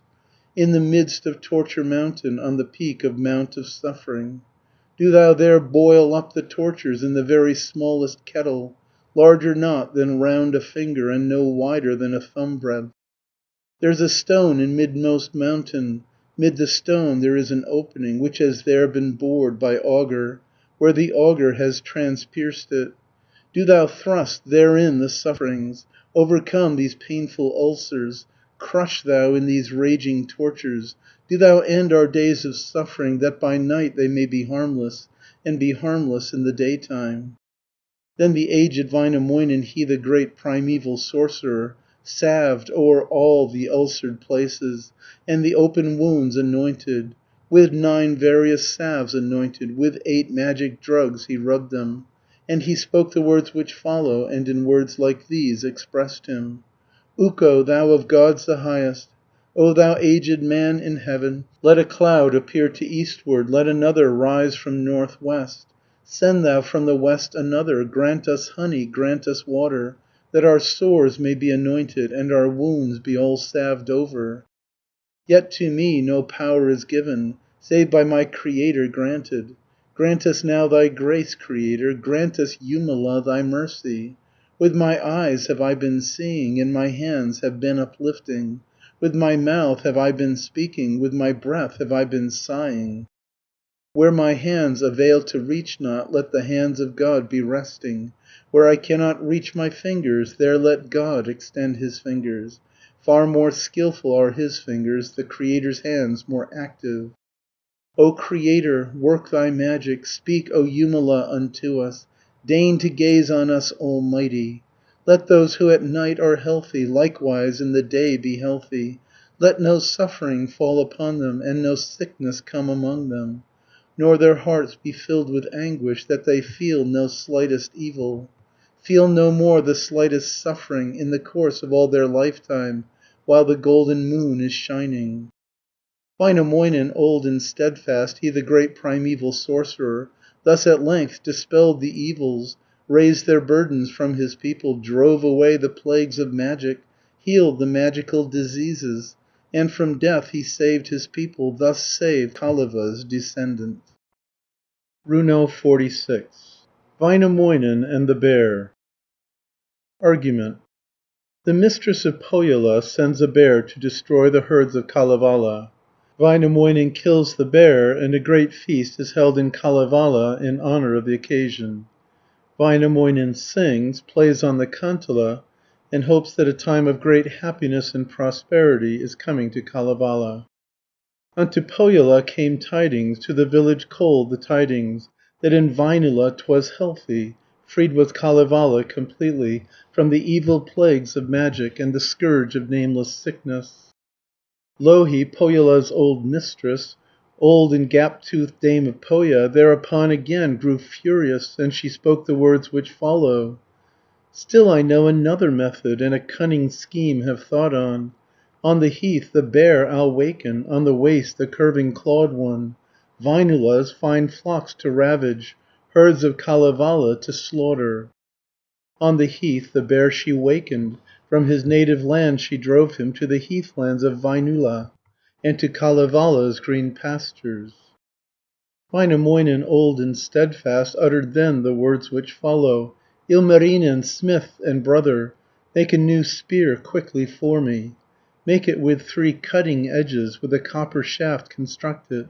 With the bear I now must struggle, overthrow the shaggy monster, that he slay no more my geldings, nor shall fall upon my brood mares, neither shall destroy my cattle, or attempt my cows to injure." Then the smith a spear constructed, not a long one, not a short one, but of middle length he forged it. On the blade a wolf was sitting, on the edge a bear was standing, at the joint an elk was trotting, on the shaft a colt was running, at the end a reindeer leaping. Then fresh snow was gently falling, and a little snow had drifted, as it drifts in early autumn, white as is the hair in winter.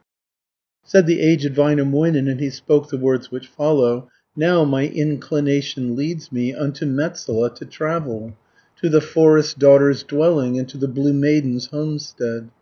Leaving men I seek the forest, heroes leave for distant regions. Take me as thy man, O forest, take me Tapio for thy hero. May good fortune now be granted, and to fell the forest beauty." Mielikki, the forest mistress, Tellervo, the wife of Tapio, do thou bind thy dogs securely, do thou keep thy whelps in order, in the paths mid honeysuckle, and beneath the roof of oak wood. Otso, apple of the forest, O thou lazy honey-pawed one, if thou hearest me approaching, hearest me the hero coming, in thy hair thy claws conceal thou, in thy gums thy teeth conceal thou, that thou never more mayst move them, that they motionless remain there. "O my Otso, O my darling, fair one with the paws of honey, do thou rest in hilly country, and among the rocks so lovely, where the pines above are waving, and the firs below are rustling. Turn thyself around, O Otso, turn thee round, O honey-pawed one, as upon her nest the wood grouse, or as turns the goose when brooding." Then the aged Väinämöinen heard his dog was barking loudly, and the dog was fiercely baying just beside the Small Eyes' dwelling, in the pathway of the Broad Nose, and he spoke the words which follow: "First I thought it was a cuckoo, thought I heard a love bird singing, but no cuckoo there is calling, and no love bird there is singing, but it is my dog that's baying. Here my faithful hound awaits me, at the door of Otso's dwelling, at the handsome hero's homestead." Then the aged Väinämöinen struck the bear where he was lying, overturned his bed of satin, overthrew his lair so golden, and he spoke the words which follow, and in words like these expressed him: "Praise, O Jumala, unto thee, praise to thee alone, Creator, unto me the bear who gavest, and the forest gold hast granted." Gazed he on the golden booty, and he spoke the words which follow: "O my Otso, O my darling, fair one with the paws of honey, be not filled with causeless anger. I myself have not o'erthrown thee, thou thyself hast left the forest, wandered from thy pine tree covert. Thou hast torn away thy clothing, ripped thy grey cloak in the thicket. Slippery is this autumn weather, cloudy are the days and misty. Golden cuckoo of the forest, shaggy haired and lovely creature, do thou quit thy chilly dwelling, do thou quit thy native desert, and thy home of birchen branches. Wattled wigwam where thou dwellest, go to wander in the open.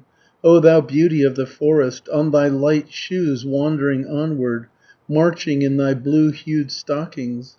Leaving now this little dwelling, do thou leave this narrow dwelling, leave it for the mighty heroes, to the race of men resign it." There are none will treat thee badly, and no wretched life awaits thee.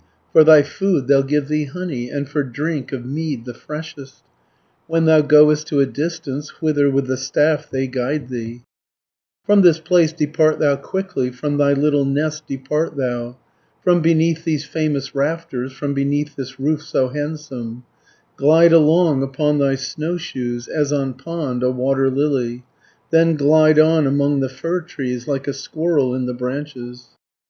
Then the aged Väinämöinen, he the great primeval minstrel, walked across the plains loud playing, o'er the heath he wandered singing, and he brought the noble stranger, with his shaggy friend he wandered, in the house was heard his playing, 'neath the roofs they heard his singing.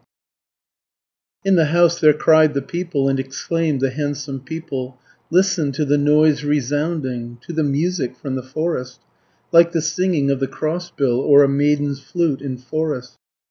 Väinämöinen, old and steadfast, and the house was fast approaching. From the house there called the people, and the handsome people asked him, "Have you brought the bright gold with you? Have you brought the silver hither, brought our darling money with you, gathered money on your journey? Gave the wood the honey eater, and a lynx to lord of forest, that you come among us singing, on your snowshoes come rejoicing?"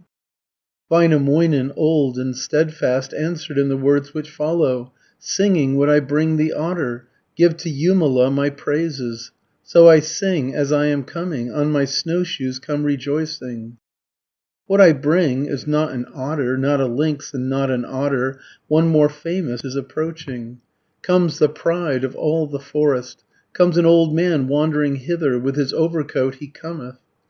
If it be a pleasure to you, let the doors be widely opened, but if you dislike the stranger, close the doors against him firmly."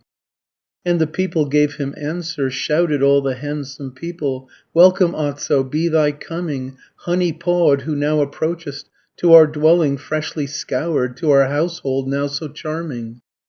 This I wished for all my lifetime, all my youth I waited for it, Tapio's horn to hear resounding, and to hear the woodpipe whistling, wandering through the golden forest, coming through the silver woodland, and our little house approaching, and along the narrow pathway.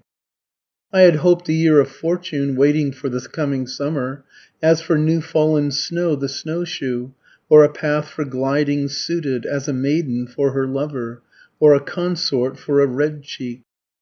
In the eve I sat at window, morning at the door of storehouse, at the gate a week I waited, and a month at pathway's opening. In the lane I stayed a winter, stood in snow while ground was hardened, till the hardened land grew softer, and the soft ground turned to gravel. Into sand was changed the gravel, and the sand at length grew verdant. And I pondered every morning, in my head reflected daily, wherefore is the bear delaying? Why delays the forest darling? Has he travelled to Estonia, wandered from the land of Suomi?" Then the aged Väinämöinen answered in the words that follow: "Where's my guest to be conducted? Whither shall I lead my gold one? To the barn shall I conduct him, on a bed of straw to lay him?" And the people gave him answer, shouted all the handsome people, "Better lead our guest illustrious, and conduct our golden beauty, underneath these famous rafters, underneath this roof so handsome. There is food arranged for eating, there is drink poured out for drinking. All the floors have there been dusted, and the floors been swept most cleanly. All the women finely dressed them, in their very finest garments, donned their head dresses the finest, in their brightest robes arrayed them." Then the aged Väinämöinen spoke aloud the words which follow: "O my Otso, O my birdling, O my charge with paws of honey, still there's ground for thee to walk on, and upon the heath to wander. Golden one, go forth to wander, dear one, range about the country, forth to march with sable stockings, wander in thy cloth made trousers, on the pathway of the titmouse, and the path where sparrows wander, underneath 5 rafters straying, underneath 6 roof trees walking. Now be careful, luckless woman, that the herd may not be frightened, terrified the little cattle, nor the mistress calves be frightened, if the bear approach the homestead, and his shaggy jaws should seize them."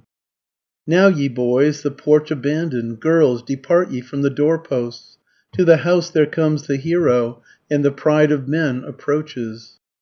Otso, apple of the forest, fair and bulky forest dweller, be not frightened at the maidens, fear not the unbraided maidens, be not fearful of the women, they the wearers of the stockings, all the women of the household quickly round the stove will gather, when they see the hero enter, and behold the youth advancing.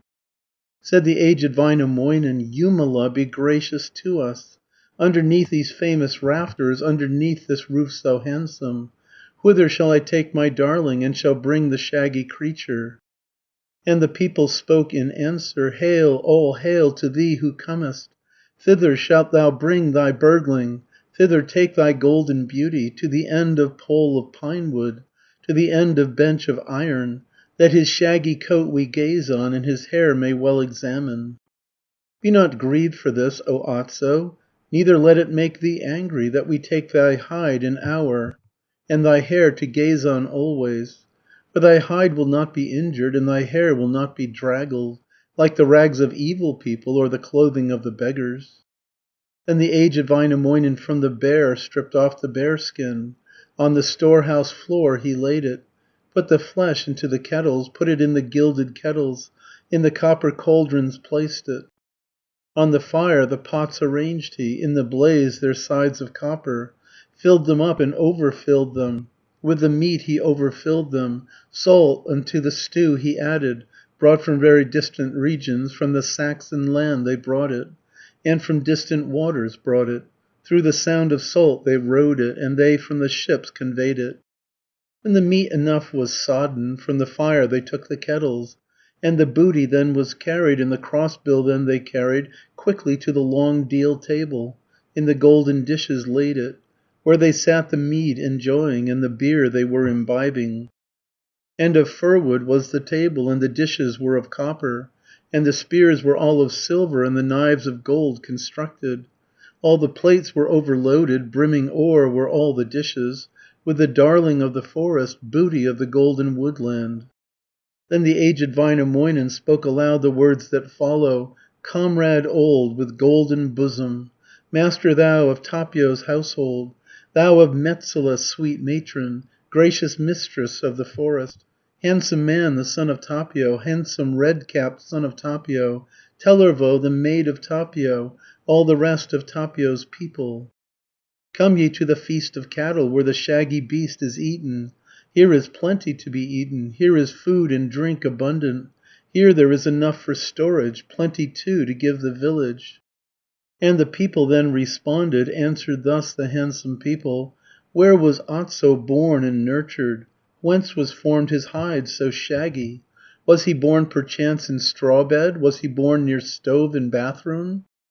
Then the aged Väinämöinen answered in the words which follow, Otso was not born in straw bed, nor was born on chaff in malt house. There was Otso brought to being, there was born the honey pawed one, near the moon in gleams of sunshine, and upon the Great Bear's shoulders, there beside the air's fair maiden, near the daughter of creation. On air's borders walked a maiden, through mid-heaven there walked a damsel. Through the rifted clouds she wandered, on the borders of the heavens, clad in stockings blue in colour, and with shoes most gaily coloured, in her hand a wool-filled satchel, 'neath her arm a hair-filled basket. Wool she cast upon the waters, hair she threw among the billows, and the wind arose and tossed it, and the air unceasing rocked it, and the breeze on water rocked it. To the shores the waves impelled it, to the edge of honeyed forest, to the edge of honeyed headland.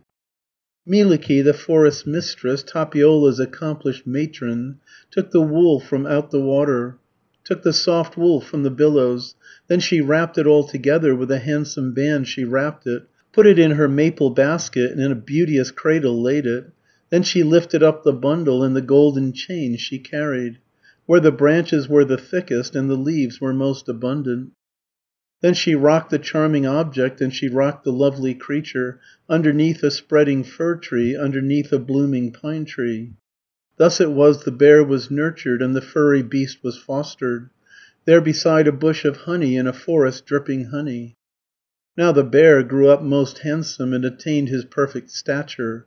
Short his legs, his knees were crooked, broad his nose, both thick and stumpy, broad his head and short his muzzle, and his handsome hair was shaggy. But as yet the bear was tailless, and with claws was unprovided. Mielikki, the forest mistress, uttered then the words which follow: "Now let claws be granted to him, and let teeth be also sought for, if he does no mischief with them, nor to evil purpose turns them." Then the bear by oath engaged him, kneeling by the forest mistress, and in Jumala's high presence, for the face of him Almighty, never would he work a mischief, and would work no evil with them. Mielikki, the forest mistress, Tapiola's accomplished matron, went to seek the teeth he needed, and to seek the claws he wanted. From the wood of mountain ash tree, and from juniper the from the hardest roots of any, from the hardest rosinous tree stumps. But she found no claws among them, neither found she teeth among them. On the heath there grew a pine tree, on the hill there rose a fir tree, and the pine had silver branches, and the fir tree golden branches. With her hand she plucked the branches, and from these the claws constructed. Others fixed in Otso's jawbones, and his gums securely fixed them. Forth she sent the shaggy creature, sent her darling forth to wander. Let him wander through the marshes, let him wander through the forest, walk along the woodland's borders, step along across the heathland, and she bade him walk discreetly, and to march along demurely, and to live a life of pleasure, and upon fine days to wander through the plains and o'er the marshes, past the heaths where men are dancing, wandering shoeless in the summer, wandering sockless in the autumn, resting in the worst of weather, idling in the cold of winter, in a hollow stump of cherry, in the castle of the pine trees, at the foot of beauteous fir trees, mid the junipers close growing. Underneath 5 woolen mantles, 'neath 8 mantles was he hidden, and from thence I fetched my booty, there I found it on my journey." Then the younger people asked him, and the old folks asked him likewise, wherefore was the wood so gracious, gracious wood and forest lavish, and the greenwood's lord so joyous, so propitious, friendly Tapio, that he thus his pet has given, and resigned the honey eater? Did you with the spear attack him? Was he overcome with arrows? Väinämöinen old and steadfast answered in the words which follow: "Very gracious was the forest, gracious wood and forest lavish, and the greenwood's lord was joyous, and propitious friendly Tapio."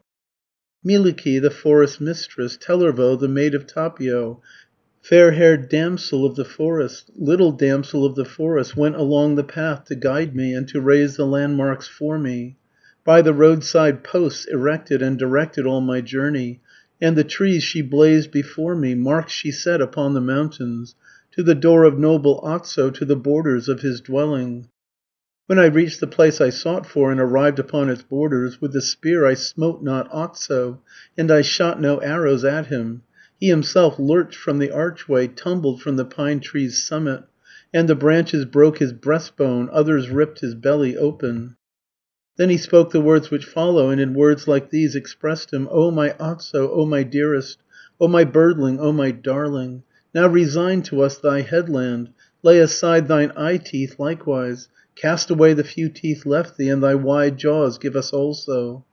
Yet thou needest not be angry, that I come to thee in this wise, and thy bones and skull have broken, and have dashed thy teeth together. Now I take the nose from Otso, that my own nose may be lengthened, but I take it not completely, and I do not take it only.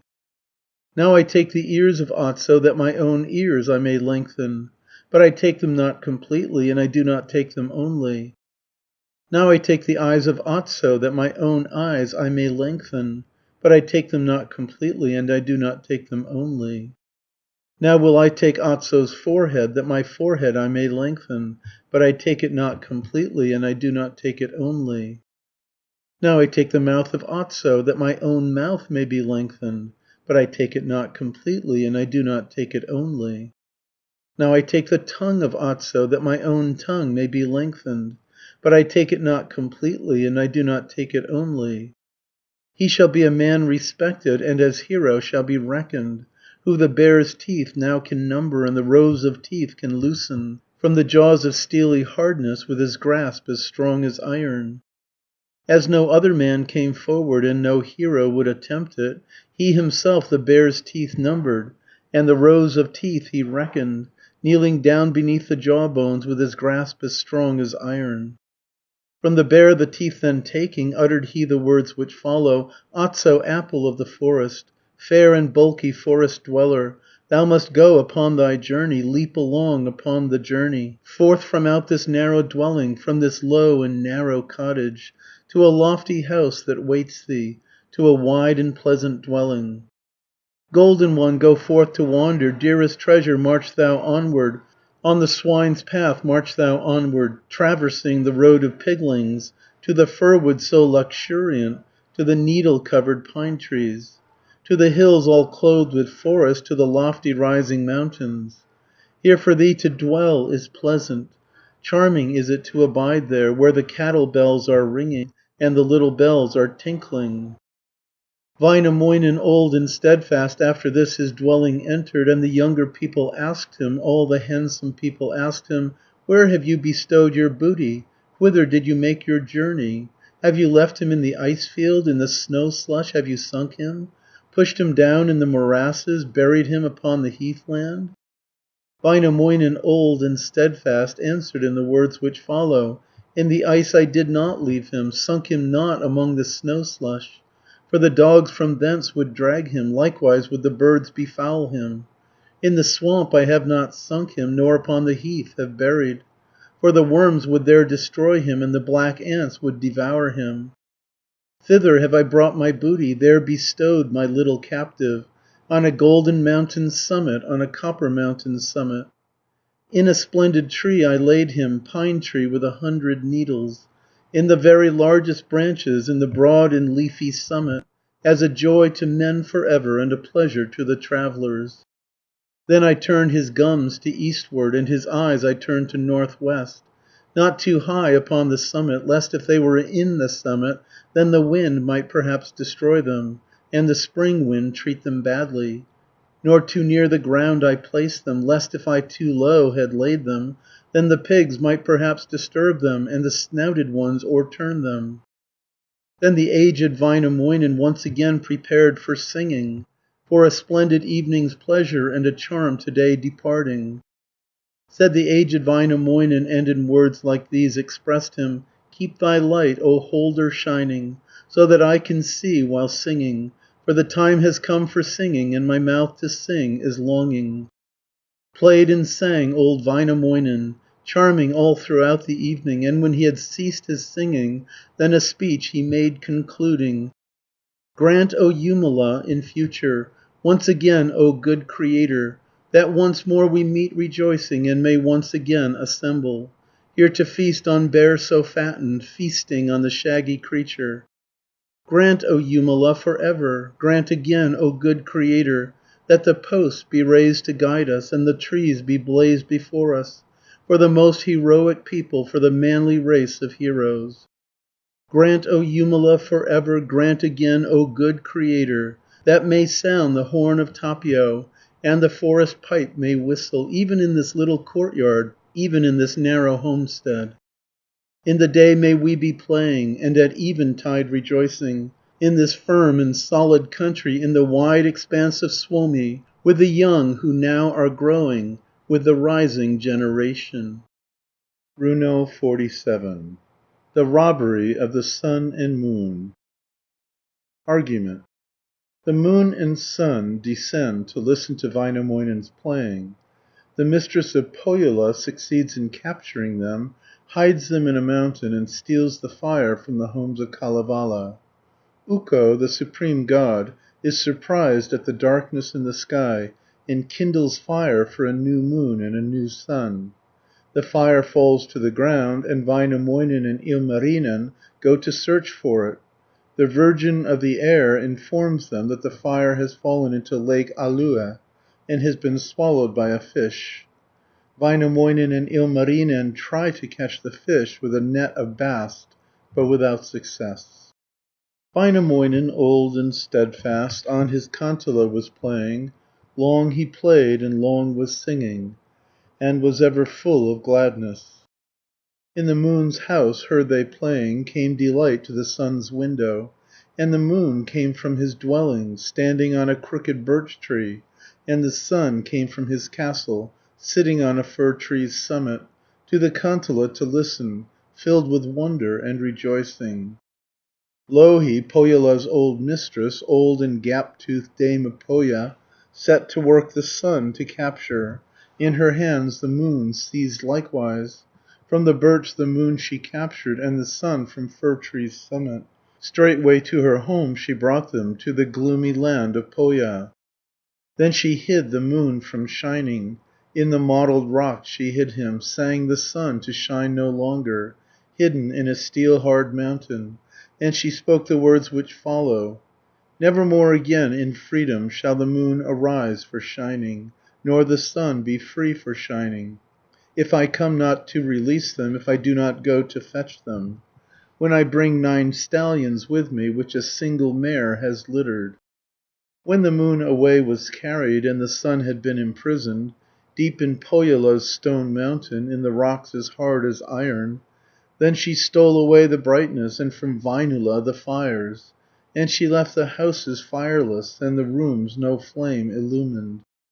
Therefore was the night unending, and for long was utter darkness, night in Kalevala for ever, and in Väinölä's fair dwellings. Likewise in the heavens was darkness, darkness round the seat of Ukko. Life without the fire was weary, and without the light a burden. Unto all mankind 'twas dismal, and to Ukko's self 'twas dismal. Ukko then of gods the highest, in the air the great creator, now began to feel most strangely, and he pondered and reflected. What strange thing the moon had darkened, how the sun had been obstructed, that the moon would shine no longer, and the sun had ceased his shining. Then he stepped to Cloudland's borders, on the borders of the heavens, wearing now his pale blue stockings, with the heels of varied colour, and he went the moon to seek for, and he went to find the sunlight. Yet he could not find the moonlight, nor the sun he could discover. In the air a light struck Ukko, and a flame did Ukko kindle. From his flaming sword he struck it, sparks he struck from off the sword blade. From his nails he struck the fire, from his limbs he made it crackle. High above aloft in heaven, on the starry plains of heaven. When the fire had thus been kindled, then he took the spark of fire, in his golden purse he thrust it, placed it in his silver casket, and he bade the maiden rock it, told the maid of air to rock it, that a new moon might be fashioned, and a new sun be constructed. On the long cloud's edge she sat her, on the air marge sat the maiden. There it was she rocked the fire, there she rocked the glowing brightness, in a golden cradle rocked it, with a silver cord she rocked it. Then the silver props were shaken, rocked about the golden cradle, moved the clouds and creaked the heavens, and the props of heaven were swaying, with the rocking of the fire and the rocking of the brightness. Thus the maid the fire was rocking, and she rocked the fire to brightness, with her fingers moved the fire, with her hands the fire she tended, and the stupid maiden dropped it, dropped the flame, the careless maiden. From her hands the fire dropped downward, from the fingers of its guardian. Then the sky was cleft asunder, all the air was filled with windows, burst asunder by the fire sparks, as the red drop quick descended, and a gap gleamed forth in heaven, as it through the clouds dropped downward. Through 9 heavens the drop descended, through 6 spangled vaults of heaven. Said the aged Väinämöinen, smith and brother Ilmarinen, let us go and gaze around us, and the cause perchance discover, what the fire that just descended, what the strange flame that has fallen from the lofty height of heaven, and to earth beneath descended. Of the moon 'tis perhaps a fragment, of the sun perchance a segment. Thereupon set forth the heroes, and they wandered on, reflecting how they might perchance discover, how they might succeed in finding where the fire had just descended, where the brightness had dropped downward. And a river flowed before them, and became a lake extensive, and the aged Väinämöinen straight began a boat to fashion. In the wood he worked upon it, and beside him Ilmarinen made a rudder out of fir wood, made it from a log of pine wood. Thus the boat at length was ready, rowlocks, rudder, all completed, and they pushed it in the water, and they rowed and steered it onward, all along the river Neva, steering round the cape of Neva. Ilmatar, the lovely damsel, eldest daughter of creation, then advanced to meet the heroes, and in words like these addressed them: "Who among mankind may ye be? By what names do people call you?" Said the aged Väinämöinen, "You may look on us as sailors. I am aged Väinämöinen, Ilmarinen smith is with me. But inform us of your kindred. By what name do people call you?" Then the matron made them answer, "I am oldest of all women, of the air the oldest damsel, and the first of all the mothers. 5 times now have I been married, 6 times as a bride attired. Whither do you take your journey, whither, heroes, are you going?" Said the aged Väinämöinen, and he spoke the words which follow: "All our fires have been extinguished, and their flames died down in darkness. Long already were we fireless, and in darkness were we hidden. But at length have we determined that the fire we ought to seek for, which has just dropped down from heaven, from above the clouds, has fallen." Then the woman gave them answer, and she spoke the words which follow: "Hard it is to track the fire, and the bright flame to discover. It has evil wrought already, and the flame has crime committed. For the red spark has shot downward, and the red ball has descended from the realms of the Creator, where it was by Ukko kindled, through the level plains of heaven, through the void aerial spaces, downwards through the sooty smoke hole, downward through the seasoned roof tree of the new built house of Turi, of a wretched roofless dwelling. When the fire at length came thither, in the new built house of Turi, evil deeds he then accomplished, shocking deeds he then accomplished, burning up the maidens' bosoms, tearing at the breasts of maidens, and the knees of boys destroying, and the master's beard consuming. And her child the mother suckled, in a cradle of misfortune. Thither too the fire rushed onward, and its evil work accomplished, in the cradle burned the baby, burning too the mother's bosom, and the child went off to Mana, and the boy went straight to Tuoni. Thus it was the infant perished and was cast into destruction, in the red flame's fiery torture, in the anguish of its glowing. Great the knowledge of the mother, and to Manala she went not. Means she knew to ban the fire, and to drive away its glowing. Through the little eye of needle, and across the back of axe blade, through the sheath of glowing sword blade, past the ploughed land did she drive it. Väinämöinen, old and steadfast, heard her words, and then made answer: "Whither has the fire retreated? Whither did the pest take refuge? Was it in the field of Turi, in a lake, or in a forest?" Then the matron made him answer, and she spoke the words which follow: "When from thence the fire departed, and the flame went wandering onward, first it burned o'er many districts, many marshes, rushed at last into the water, in the billows of Lake Alue, and the fire rose up all flaming, and the sparks arose all crackling. 3 times in the nights of summer, 9 times in the nights of autumn, rose the lake the height of fir trees, roaring rose above the lake banks, with the strength of furious fire, with the strength of heat all flaming.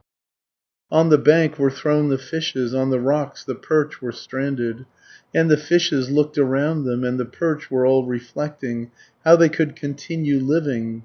Perch were weeping for their dwellings, fish were weeping for their homesteads, perches for their rocky castles. And the perch, with back all crooked, tried to seize the streak of fire, but the perch was not successful. Seized upon it the blue poen. Down he gulped the streak of fire, and extinguished thus its brightness. Then retired the lake of Alue, and fell back from all its margins, sinking to its former level in a single night of summer. When a little time passed over, fire pains seized on the devourer, anguish came upon the swallower, grievous suffering on the eater. Up and down the fish swam turning, swam for 1 day and a second, all along the Poen's island, clefts in rocks where flock the salmon, to the points of capes 1,000, bays among 100 islands. Every cape made declaration, every island spoke in this wise: "Nowhere in these sluggish waters, in the narrow lake of Alue, can the wretched fish be swallowed, or the hapless one may perish in the torture of the fire, in the anguish of its glowing." But a salmon trout o'erheard it, and the poen blue he swallowed when a little time passed over. Fire pains seized on the devourer, anguish came upon the swallower, grievous suffering on the eater.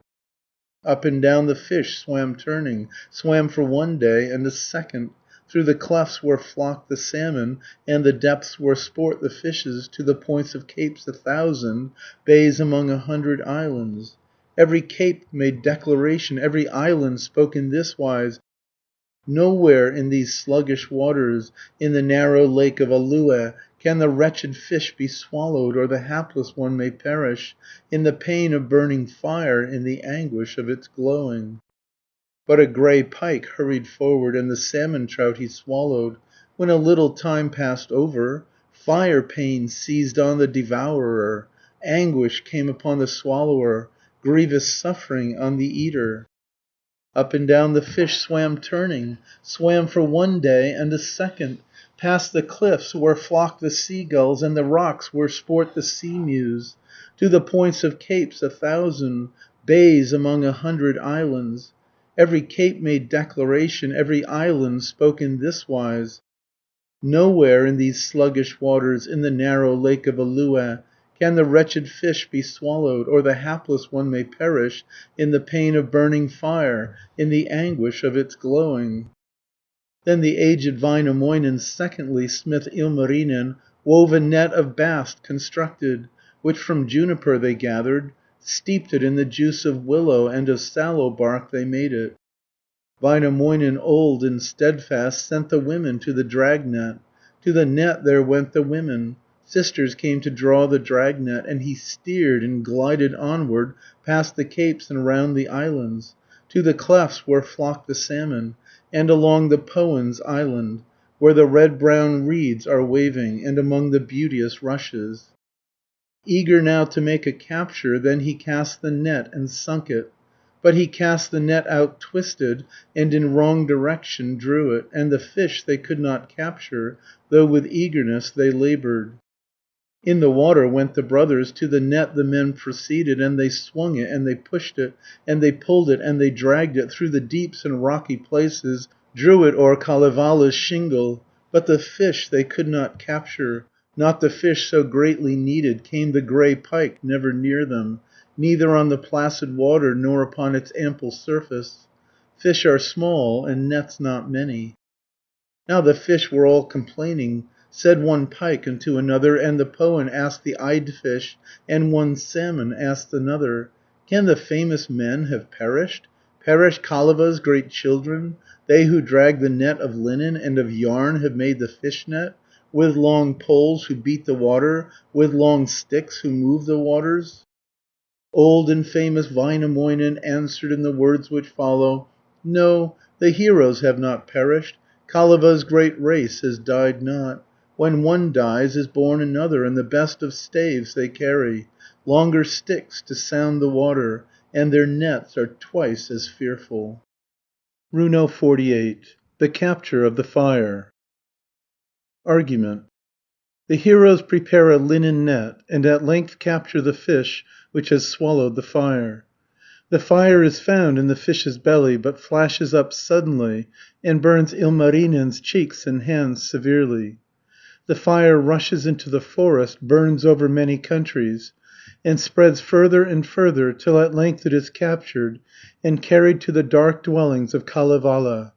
Ilmarinen recovers from his burns.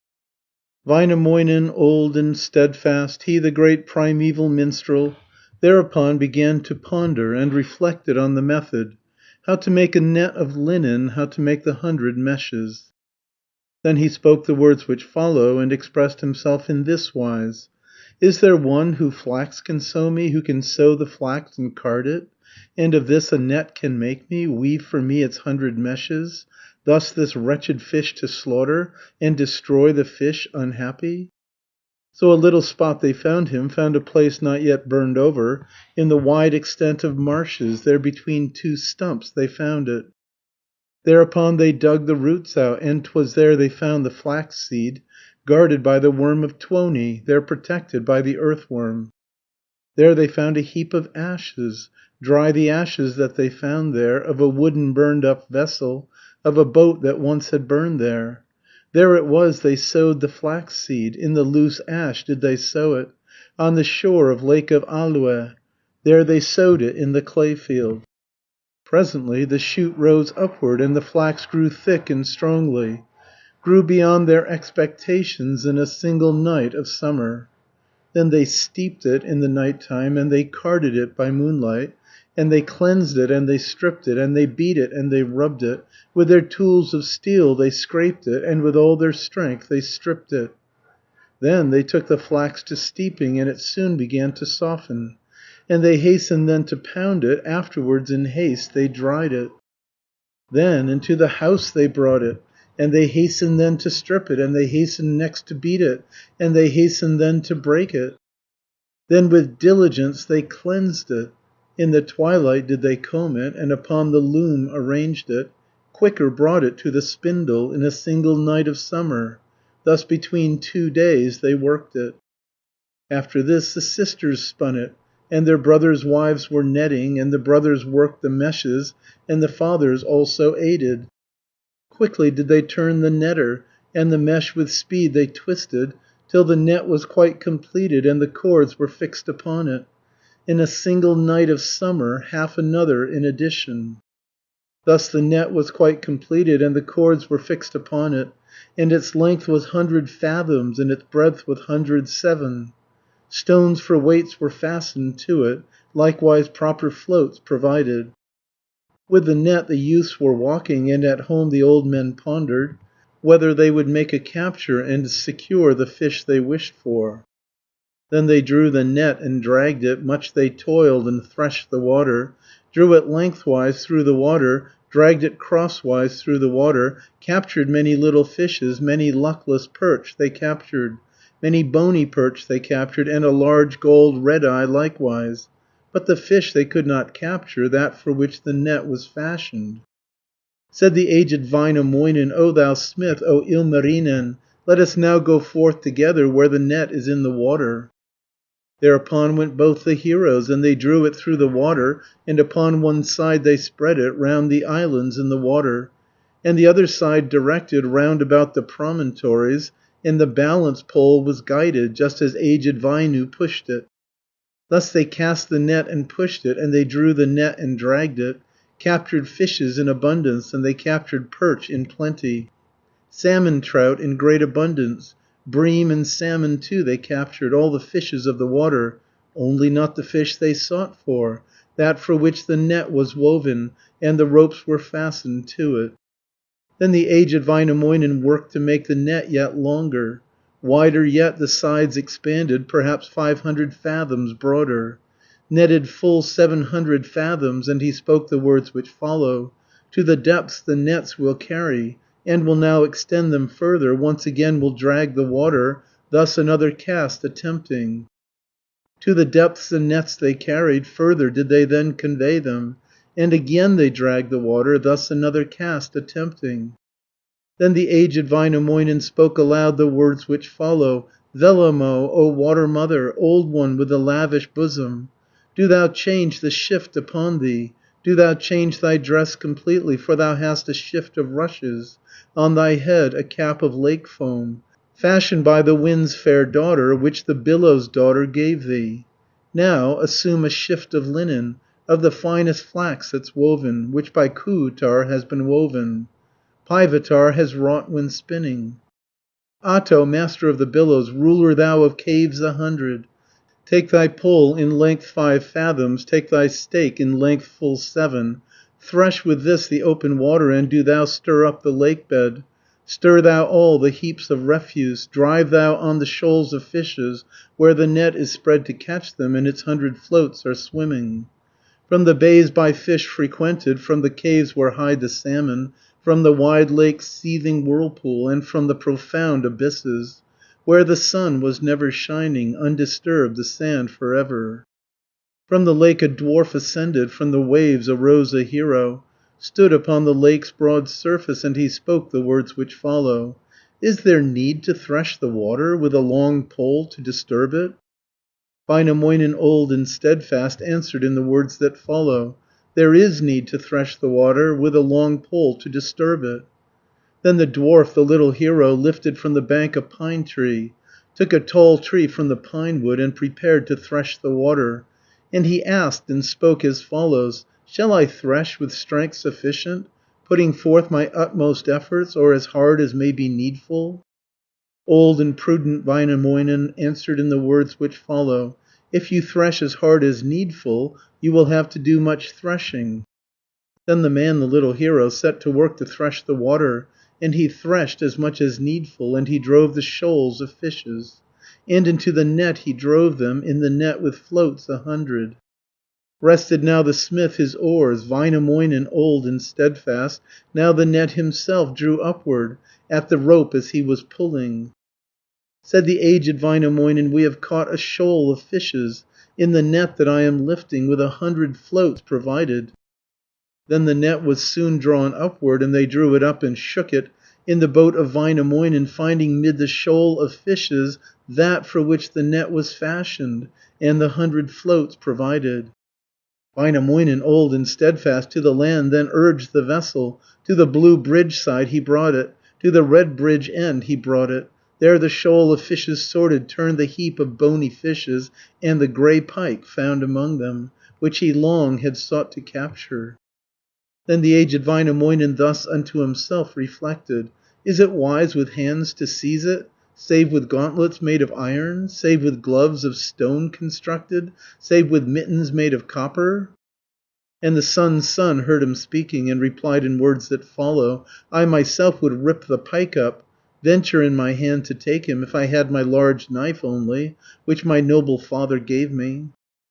Then from heaven the knife descended, from the clouds the knife fell downward, golden hafted, silver bladed, to the sun's son's belt dropped downward. Thereupon the sun's son seized it, firmly in his hand he grasped it, and with this the pike ripped open, cleft the body of the broad snout, and within the grey pike's belly, there the grey trout he discovered, and within the grey trout's belly, there he found the smooth-skinned poen. Then he split the smooth-skinned poen, and a blue clue he discovered, in the poen's entrails hidden, in the third fold of the entrails. Then the blue clue he unwinded, from the inside of the blue clue fell a red clue from within it, and when he unwound the red clue, in the middle of the red clue, there he found a spark of fire which had once from heaven descended, through the clouds had fallen downward, from above 8 heavens descending, from the 9th aerial region. Väinämöinen then considered how the spark might best be carried to the cold and fireless dwellings, to the rooms so dark and gloomy, but the fire flashed up most fiercely from the sun's son's hands who held it, singed the beard of Väinämöinen, burned the smith much more severely, for upon his cheeks it burned him, and upon his hands it scorched him.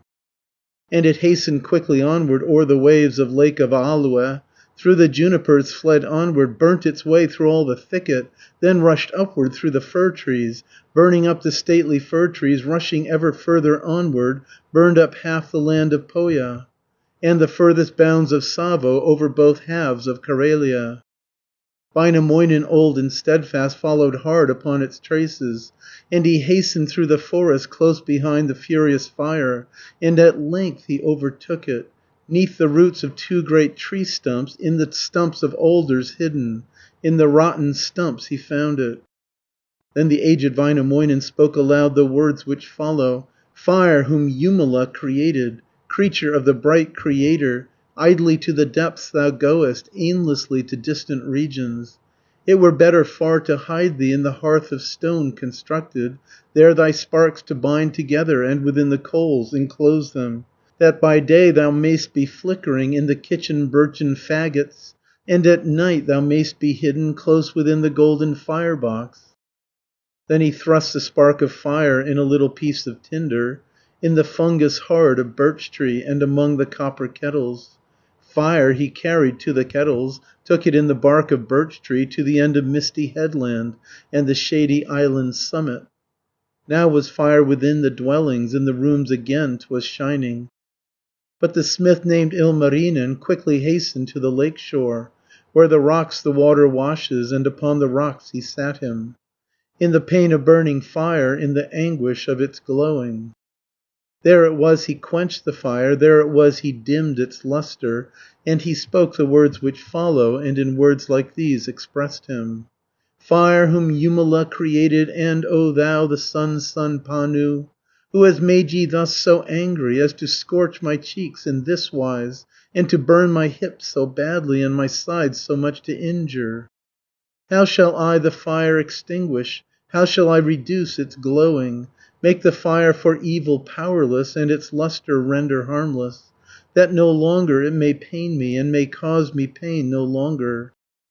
Come thou girl from land of Turja, come thou maiden forth from Lapland, frosty stockinged, icy booted, and thy skirts all frosted over, in thy hand the icy kettle, and the ice spoon in the kettle.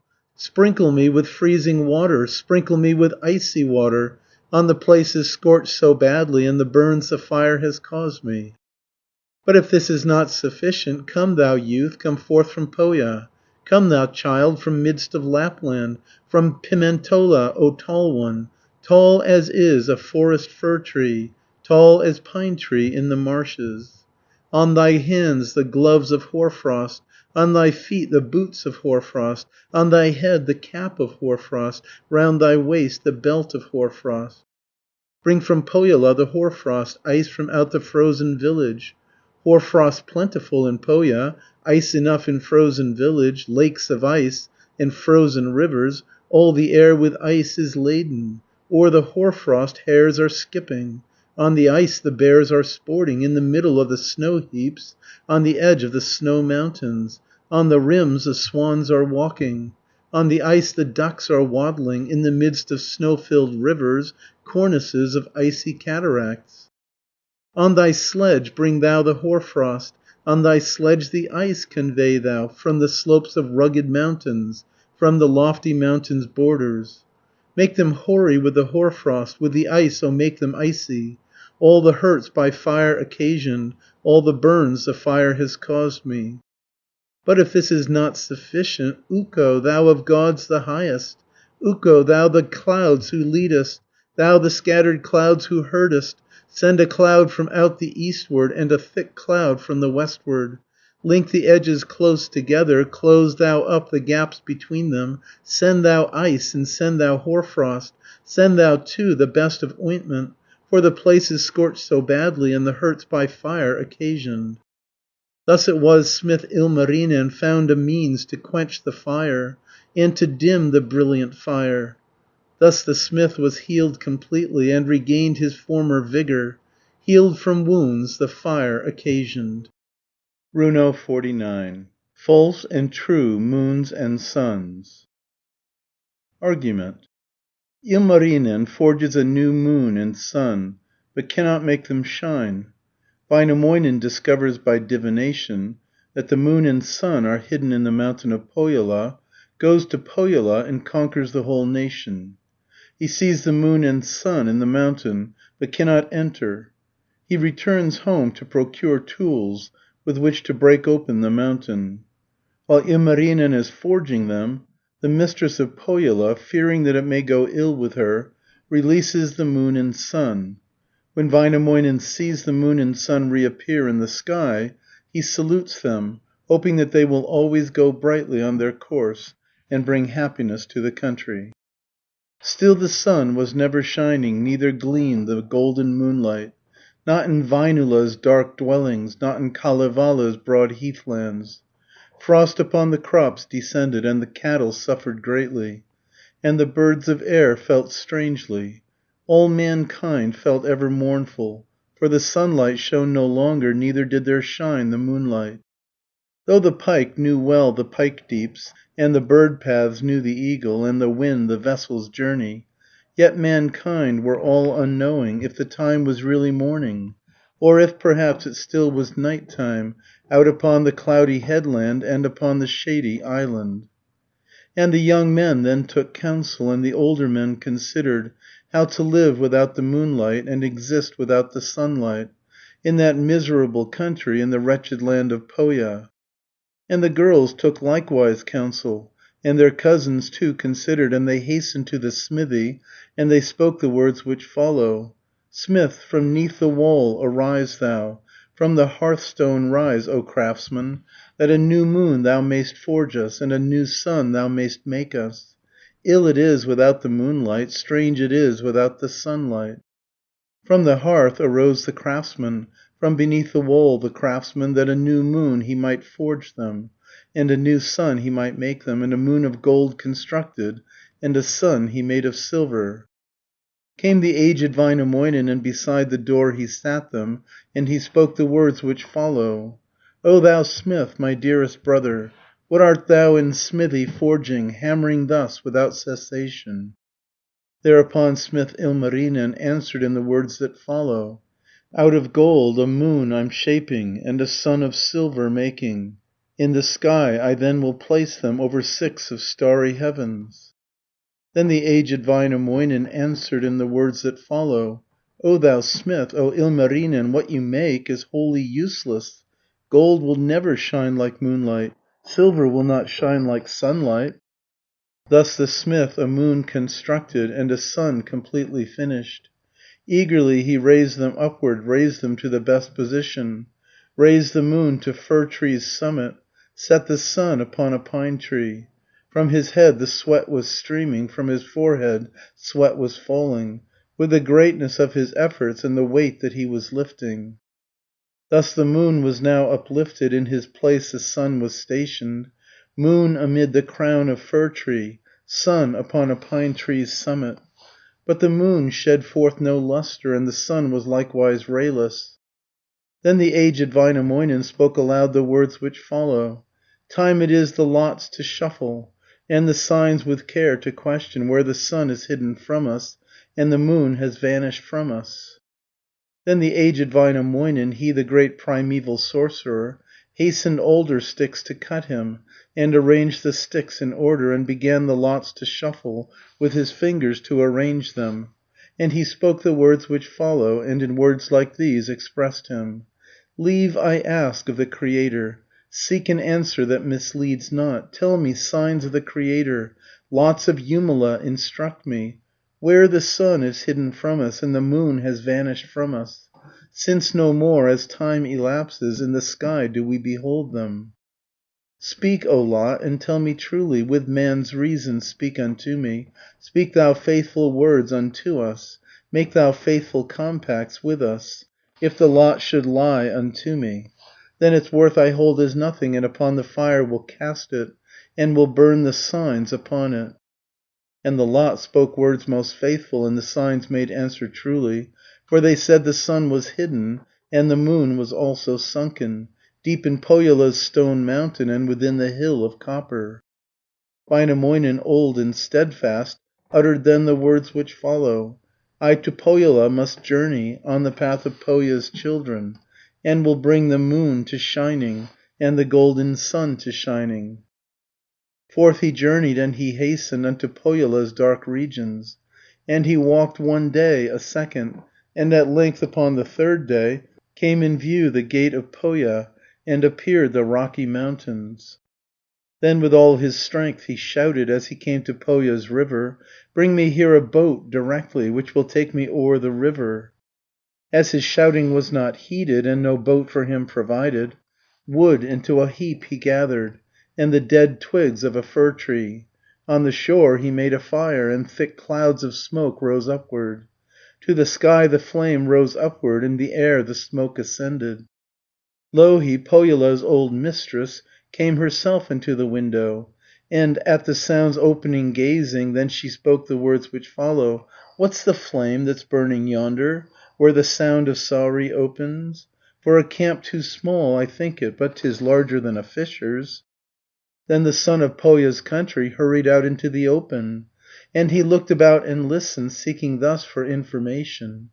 On the river's other margin is a stately hero marching. Then the aged Väinämöinen once again commenced his shouting, "Bring a boat, O son of Pohja! Bring a boat for Väinämöinen!"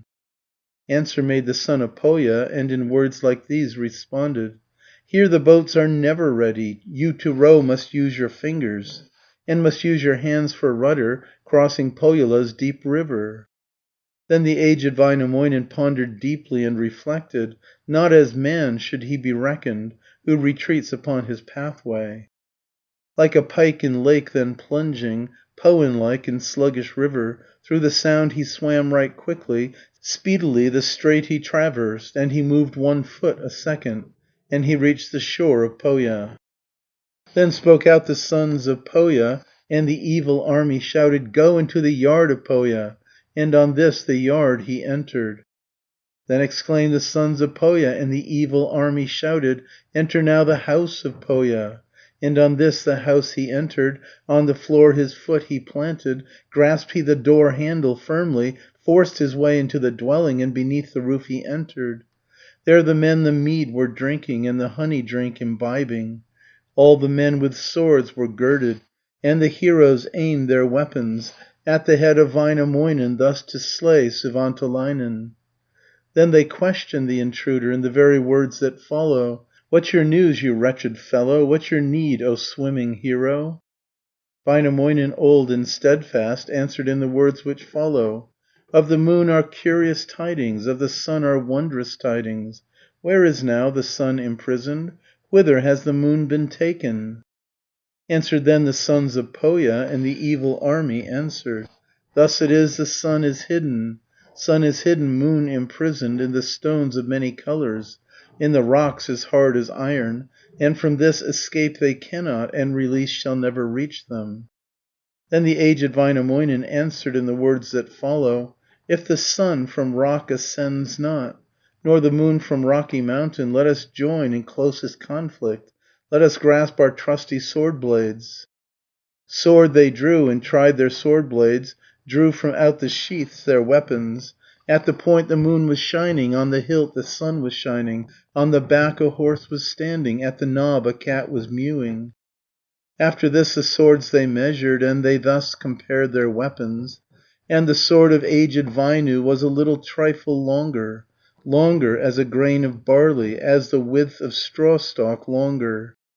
Out into the yard they hastened on the grass to meet in conflict, and the aged Väinämöinen struck a blow with lightning swiftness, struck a blow and struck a second, and he sheared like roots of turnips, off he shore like heads of flax plant, heads of all the sons of Pohja. Then the aged Väinämöinen sought for where the moon was hidden, likewise would release the sunlight from the rocks of varied colour, from the depths of steely mountain, from the rocks as hard as iron.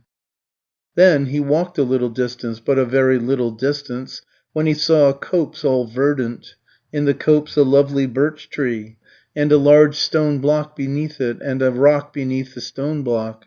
And there were 9 doors before it, in the doors were bolts 100. In the stone a crack perceiving, in the rock some lines engraven, then he drew his sword from scabbard, on the coloured stone he scraped it.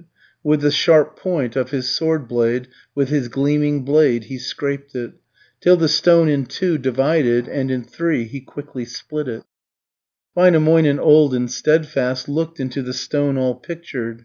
Many serpents ale were drinking, in the wart the snakes were writhing, in the coloured stone were hiding, in the cracks of liver colour. Väinämöinen, old and steadfast, uttered then the words that follow: "Thus it is the hapless mistress has so little ale acquired, for the snakes the ale are drinking, in the wart the snakes are writhing." Off he cut the heads of serpents, broke the necks of all the serpents, and he spoke the words which follow, and in words like these expressed him: "Never while the world existeth, from this very day henceforward, let our ale by snakes be drunken, and our malt drink by the serpents."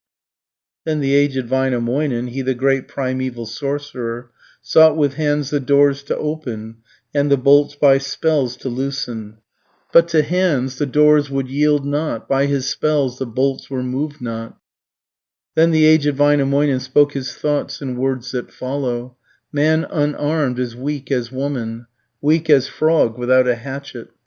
And at once he wended homeward, head bowed down in great vexation, for the moon was not recovered, neither had the sun been captured.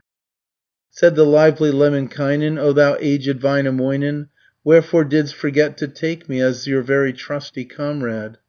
I had brought the locks to creaking, and the bars asunder broken, and released the moon for shining, and had raised the sun for shining.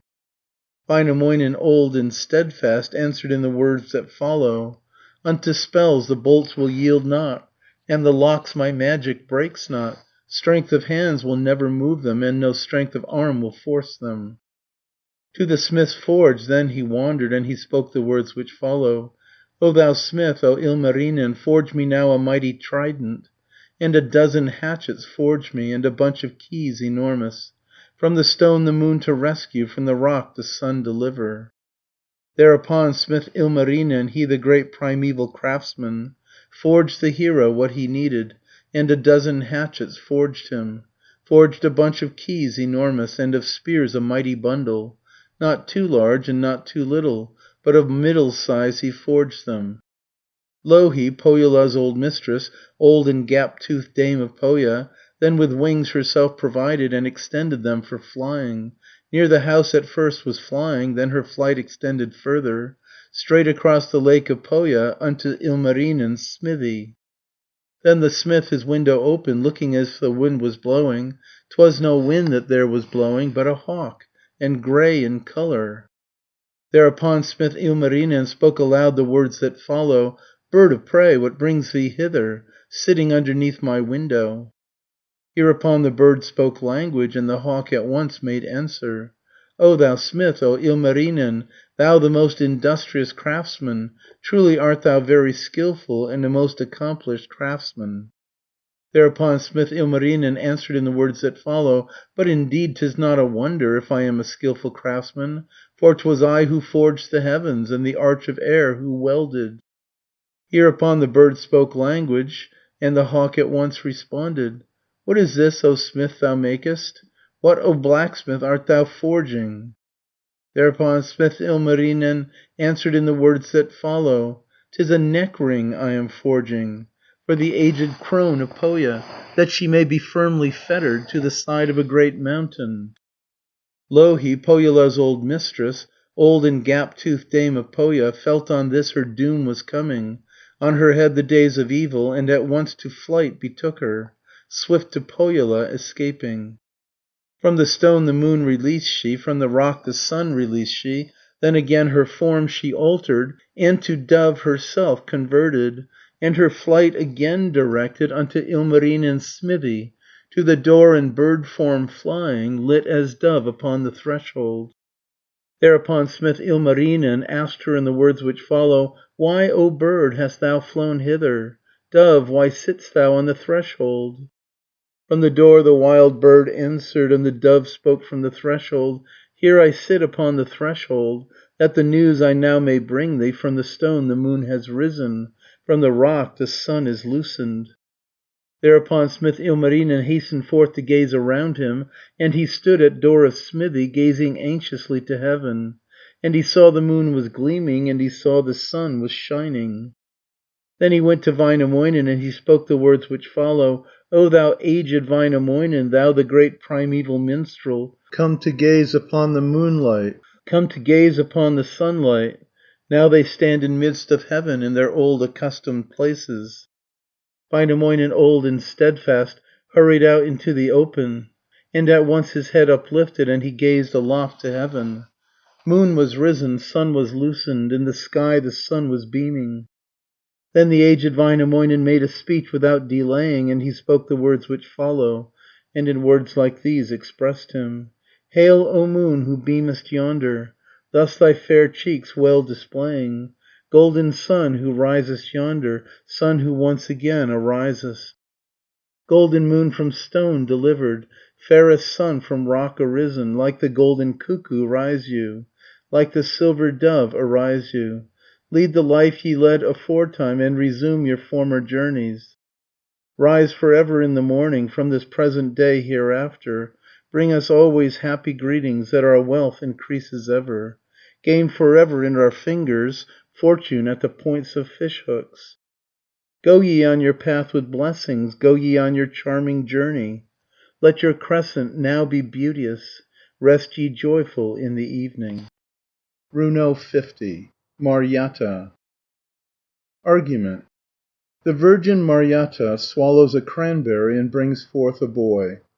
The child disappears and is found after a long search in a swamp. He is taken to an old man to be baptized, but the latter will not baptize the fatherless child until after due consideration. Väinämöinen comes to inquire into the matter, and advises that the ill omened boy should be put to death, but the child reproaches him for his unjust sentence. The old man baptizes the boy as king of Karelia, at which Väinämöinen is grievously offended, and leaves the country, but first declares that he will again make a new Sampo and Kantala, and light for the people. He sails away in a copper boat to a land between earth and heaven, but he leaves behind his Kantala and his great songs as a parting gift to his people. Concluding verses. Marjatta, the petted damsel, in her home long time was growing, in the home of her great father, in her tender mother's dwelling. And 5 chains wore out completely, and 6 rings she wore out likewise, for her father's keys she used them, which around her waist were hanging. And she wore out half the threshold with her skirts as she was passing, and she half destroyed the rafters where she hung her silken ribbons, and she half destroyed the doorposts as her fine sleeves rubbed against them, and the planking of the flooring wore away beneath her slippers. Marjatta, the petted damsel, was a very little damsel, and was always pure and holy, and was ever very modest. And she fed on fish the finest, and the soft bark of the fir tree. But the eggs of hens ate never, over which the cocks were crowing. And the flesh of ewe she ate not, had the ewe with ram been running. If her mother sent her milking, yet she did not go to milking, and she spoke the words which follow: "Never such a maid as I am udders of the cows should handle, which with bulls have been disporting, if no milk from calf is flowing, or from calf it is not running." If her father sent her sledging, in a stallion's sledge she went not. If a mare her brother brought her, then these words the maiden uttered: "Never will I set in mare's sledge, which with stallion has been running, if no foals the sledge are drawing, which have numbered 6 months only." Marjatta, the petted damsel, she who always lived a virgin, always greeted as a maiden, modest maid with locks unbraided, went to lead the herds to pasture, and beside the sheep was walking. On the hill the sheep were straying, to the top the lambs were climbing, on the plain the maiden wandered, tripping through the alder bushes, while their call the golden cuckoo and the silvery birds were singing. Marjatta, the petted damsel, looked around her, and she listened, sitting on the hill of berries, resting on the sloping hillside. And she spoke the words which follow, and in words like these expressed her: "Call thou on, O golden cuckoo, sing thou still, O bird of silver, sing thou from thy breast of silver. Tell me true, O Saxon strawberry, shall I long remain unhooded, long among the flocks as herd girl, on the wide extending heathlands, and the far extending woodlands, for 1 summer, for 2 summers, or for 5 or 6 of summers, or perchance for 10 long summers, or the time fulfilled already?" Marjatta, the petted damsel, for a while lived on as herd girl. Evil is the life of shepherd, far too heavy for a maiden. In the grass a snake is creeping, in the grass the lizard's wriggling. But not there a snake was writhing, nor in grass the lizard's wriggling. From the hill there cried a berry, from the heath there cried a cranberry. "O thou maiden, come and pluck me, rosy cheeked one, come and gather.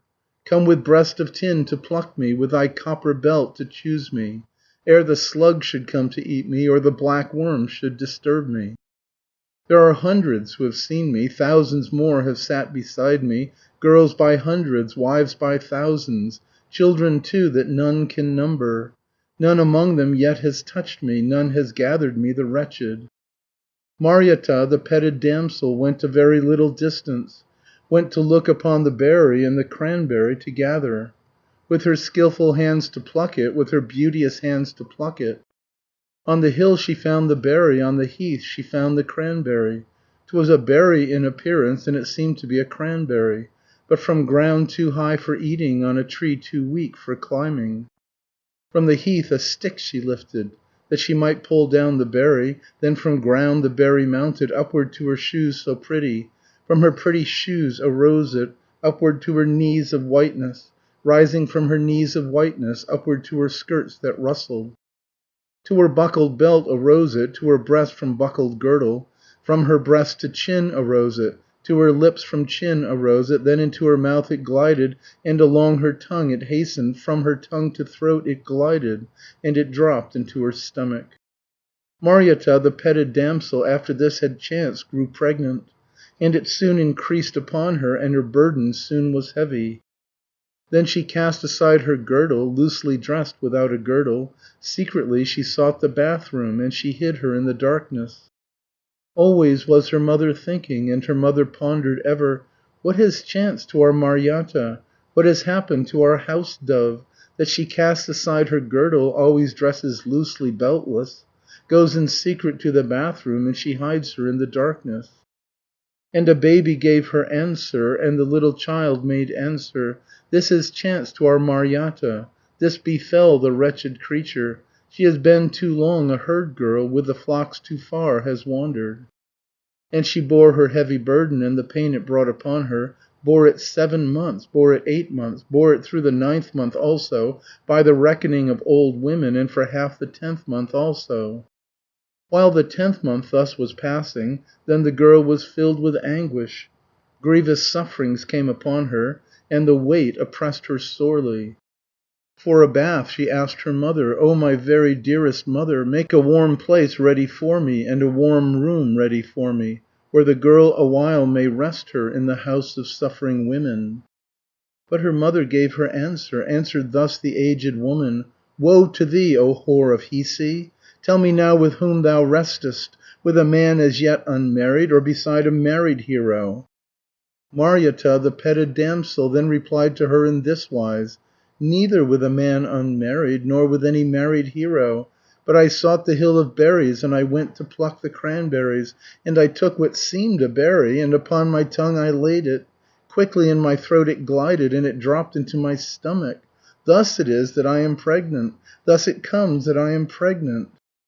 For a bath she asked her father, "O my very dearest father, give me now a well-warmed refuge. Make a warm room ready for me, where the suffering one may rest her, and the girl endure her suffering." But her father gave her answer, gave her back a shameful answer. "Go thou forth from here, O strumpet, wander forth, O wench for burning, to the bear's own rocky caverns, to the caves where bears are lurking. Thither forth to bear, O strumpet, bear thy children, wench of fire."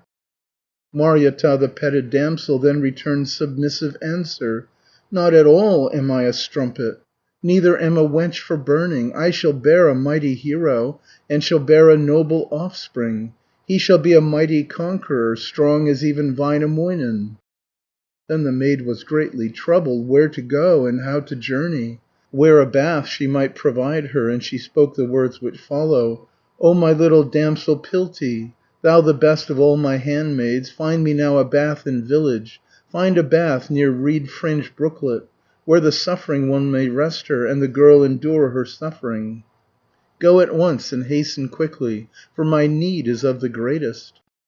Then the little damsel Piltti answered in the words that follow, "Where am I to ask a bathroom? Who will help me to obtain it?" Thereupon did our Marjata answer in the words which follow, "Go and ask a bath from Rotus, near where issues forth the reed brook." Then the little maiden Piltti listened to her words obedient, always ready, heedless never, always quick, avoiding gossip, like a mist away she hurried. To the yard like snake she hastened. With her hands her skirts she lifted, in her hands her dress she twisted, and upon her course she hastened, straight unto the house of Rotus. Hills re-echoed to her footsteps, shook the mountains as she climbed them. On the heath the cones were dancing, gravel scattered o'er the marshes. Thus she came to Rotus' dwelling, and the house she quickly entered. In his shirt sat wicked Rotus, eating, drinking like the great ones, in his shirt at end of table, in a shirt of finest linen. And he asked as he was eating, grunted, leaning o'er the table, "What have you to say, you beggar? Wretch, why come you running hither?" Then the little damsel Piltti answered in the words that follow: "Here I seek a village bathroom, seek a bath near reed fringed brooklet, that relief may reach the suffering, for the need is very pressing." Then the wicked wife of Rotus, presently with arms akimbo, slouched along upon the flooring, swept to middle of the flooring, and she asked upon her coming, speaking in the words which follow: "Who is seeking for a bathroom? Who is seeking for assistance?" Said the little damsel Piltti, "Needed 'tis for our Marjatta." Then the wicked wife of Rotus answered in the words that follow: "Vacant baths are rare in village, none at mouth of reed fringed streamlet. There's a bath upon the clearing, and a stable in the pine wood, where the whore may bear her children, and the vile one cast her offspring. While the horses there are breathing, let her take a bath and welcome." Then the little maiden Piltti hurried back with rapid footsteps, and upon her course she hastened, and she said on her arrival: "In the village is no bathroom, none beside the rush fringed streamlet." And the wicked wife of Rotus only spoke the words which follow: "Vacant baths are none in village, none at mouth of reed fringed streamlet. There's a bath upon the clearing, and a stable in the pine wood, where the whore may bear her children, and the vile one cast her offspring. While the horses there are breathing, let her take a bath and welcome." This was all she said unto me, this is truly what she answered. Marjatta, the hapless maiden, when she heard, burst forth in weeping, and she spoke the words that follow: "Thither must I then betake me, even like an outcast labourer, even like a hired servant I must go upon the clearing, and must wander to the pine wood." In her hands her skirt she lifted, with her hands her skirt she twisted, and she took the bath whisks with her of the softest leaves and branches, and with hasty steps went onward, in the greatest pain of body, to the stable in the pine wood, and the stall on hill of Tapio. And she spoke the words which follow, and in words like these expressed her: "Come thou to my aid, Creator, to my aid, O thou most gracious, in this anxious time of labour, in this time of hardest labour. Free the damsel from her burden, from her pains release the woman, that she perish not in torment, may not perish in her anguish." When at length her journey ended, then she spoke the words which follow: "O thou good horse, breathe upon me, O thou draught-foal, snort upon me, breathe a vapour bath around me. Send thou warmth throughout the bathroom, that relief may reach the sufferer, for the need is very pressing." Then the good horse breathed upon her, and the draught-foal snorted on her, over all her suffering body. When the horse desisted breathing, steam was spread throughout the stable, like the steam of boiling water. Marjatta, the hapless maiden, she the holy little maiden, bathed her in a bath sufficient, till she had relieved her suffering, and a little boy was born her, and a sinless child was given. On the hay and horse's stable, on the hay and horse's manger, then she washed the little infant, and in swaddling clothes she wrapped him. On her knees she took the infant, and she wrapped her garments round him. There she reared the little infant, thus she reared the beauteous infant, reared her little golden apple, and her little staff of silver, and upon her lap she nursed it, with her hands did she caress it. On her knees she laid the infant, on her lap she laid the infant, and began to brush his hair straight, and began to smooth his hair down. When from off her knees he vanished, from her lap the infant vanished. Marjatta, the hapless maiden, fell into the greatest trouble, and she hurried off to seek him, seek her little boy, the infant, and she sought her golden apple, sought her little staff of silver, sought him underneath the millstones, underneath the sledge while running, underneath the sieve while sifting, underneath the lidless basket. Trees she moved and grass divided, spreading out the tender herbage. Long the little boy she sought for, sought her son, the little infant. Sought him through the hills and pine woods, on the heath among the heather, searched through every tuft of heather, and in every bush she sought him, roots of juniper updigging, and of trees the branches straightening. Then she thought to wander further, and she went upon her wanderings, and there came a star to meet her, and before the star she bowed her. "Star, whom Jumala created, know you nothing of my infant? Where my little son is hidden, where is hid my golden apple?" And the star made answer to her, "If I knew I would not tell it. He it was who me created, made me through these days of evil in the cold to shine forever, and to glimmer through the darkness." Then she thought to wander further, and she went upon her wanderings, and the moon came next to meet her, and she bowed herself before him. "Moon, whom Jumala created, know you nothing of my infant? Where my little son is hidden, where is hid my golden apple?" And the moon made answer to her, "If I knew I would not tell it. He it was who me created, always in these days of evil, through the night to watch all lonely, and to sleep throughout the daytime." Then she thought to wander further, and she went upon her wanderings, and there came the sun to meet her, and she bowed herself before him. "Sun, whom Jumala created, know you nothing of my infant? Where my little son is hidden, where is hid my golden apple?"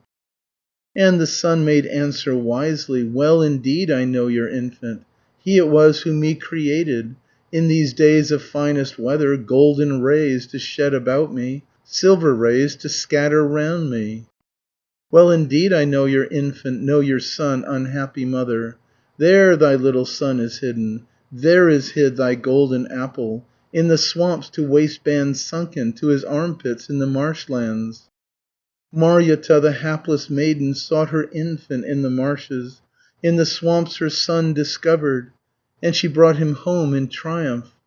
Then the son of our Marjata grew into a youth most beauteous, but they knew not what to call him, did not know what name to give him, but his mother called him Floweret, and the strangers called him Sluggard. And they sought a man to cross him, and to sprinkle him with water, and an old man came to cross him, Virokanas, to baptize him. Then these words the old man uttered, and in words like these expressed him: "With the cross I will not sign him, nor will I baptize the infant, not till he has been examined, and a judgment passed upon him. Who shall dare to come to try him, test him, and pass sentence on him?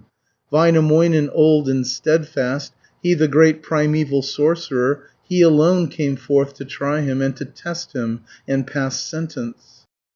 Väinämöinen old and steadfast sentence gave in words that follow: "As the boy from marsh has risen, from the ground and from a berry, on the ground they now shall lay him, where the hills are thick with berries, or shall to the swamps conduct him, on the trees his head to shatter."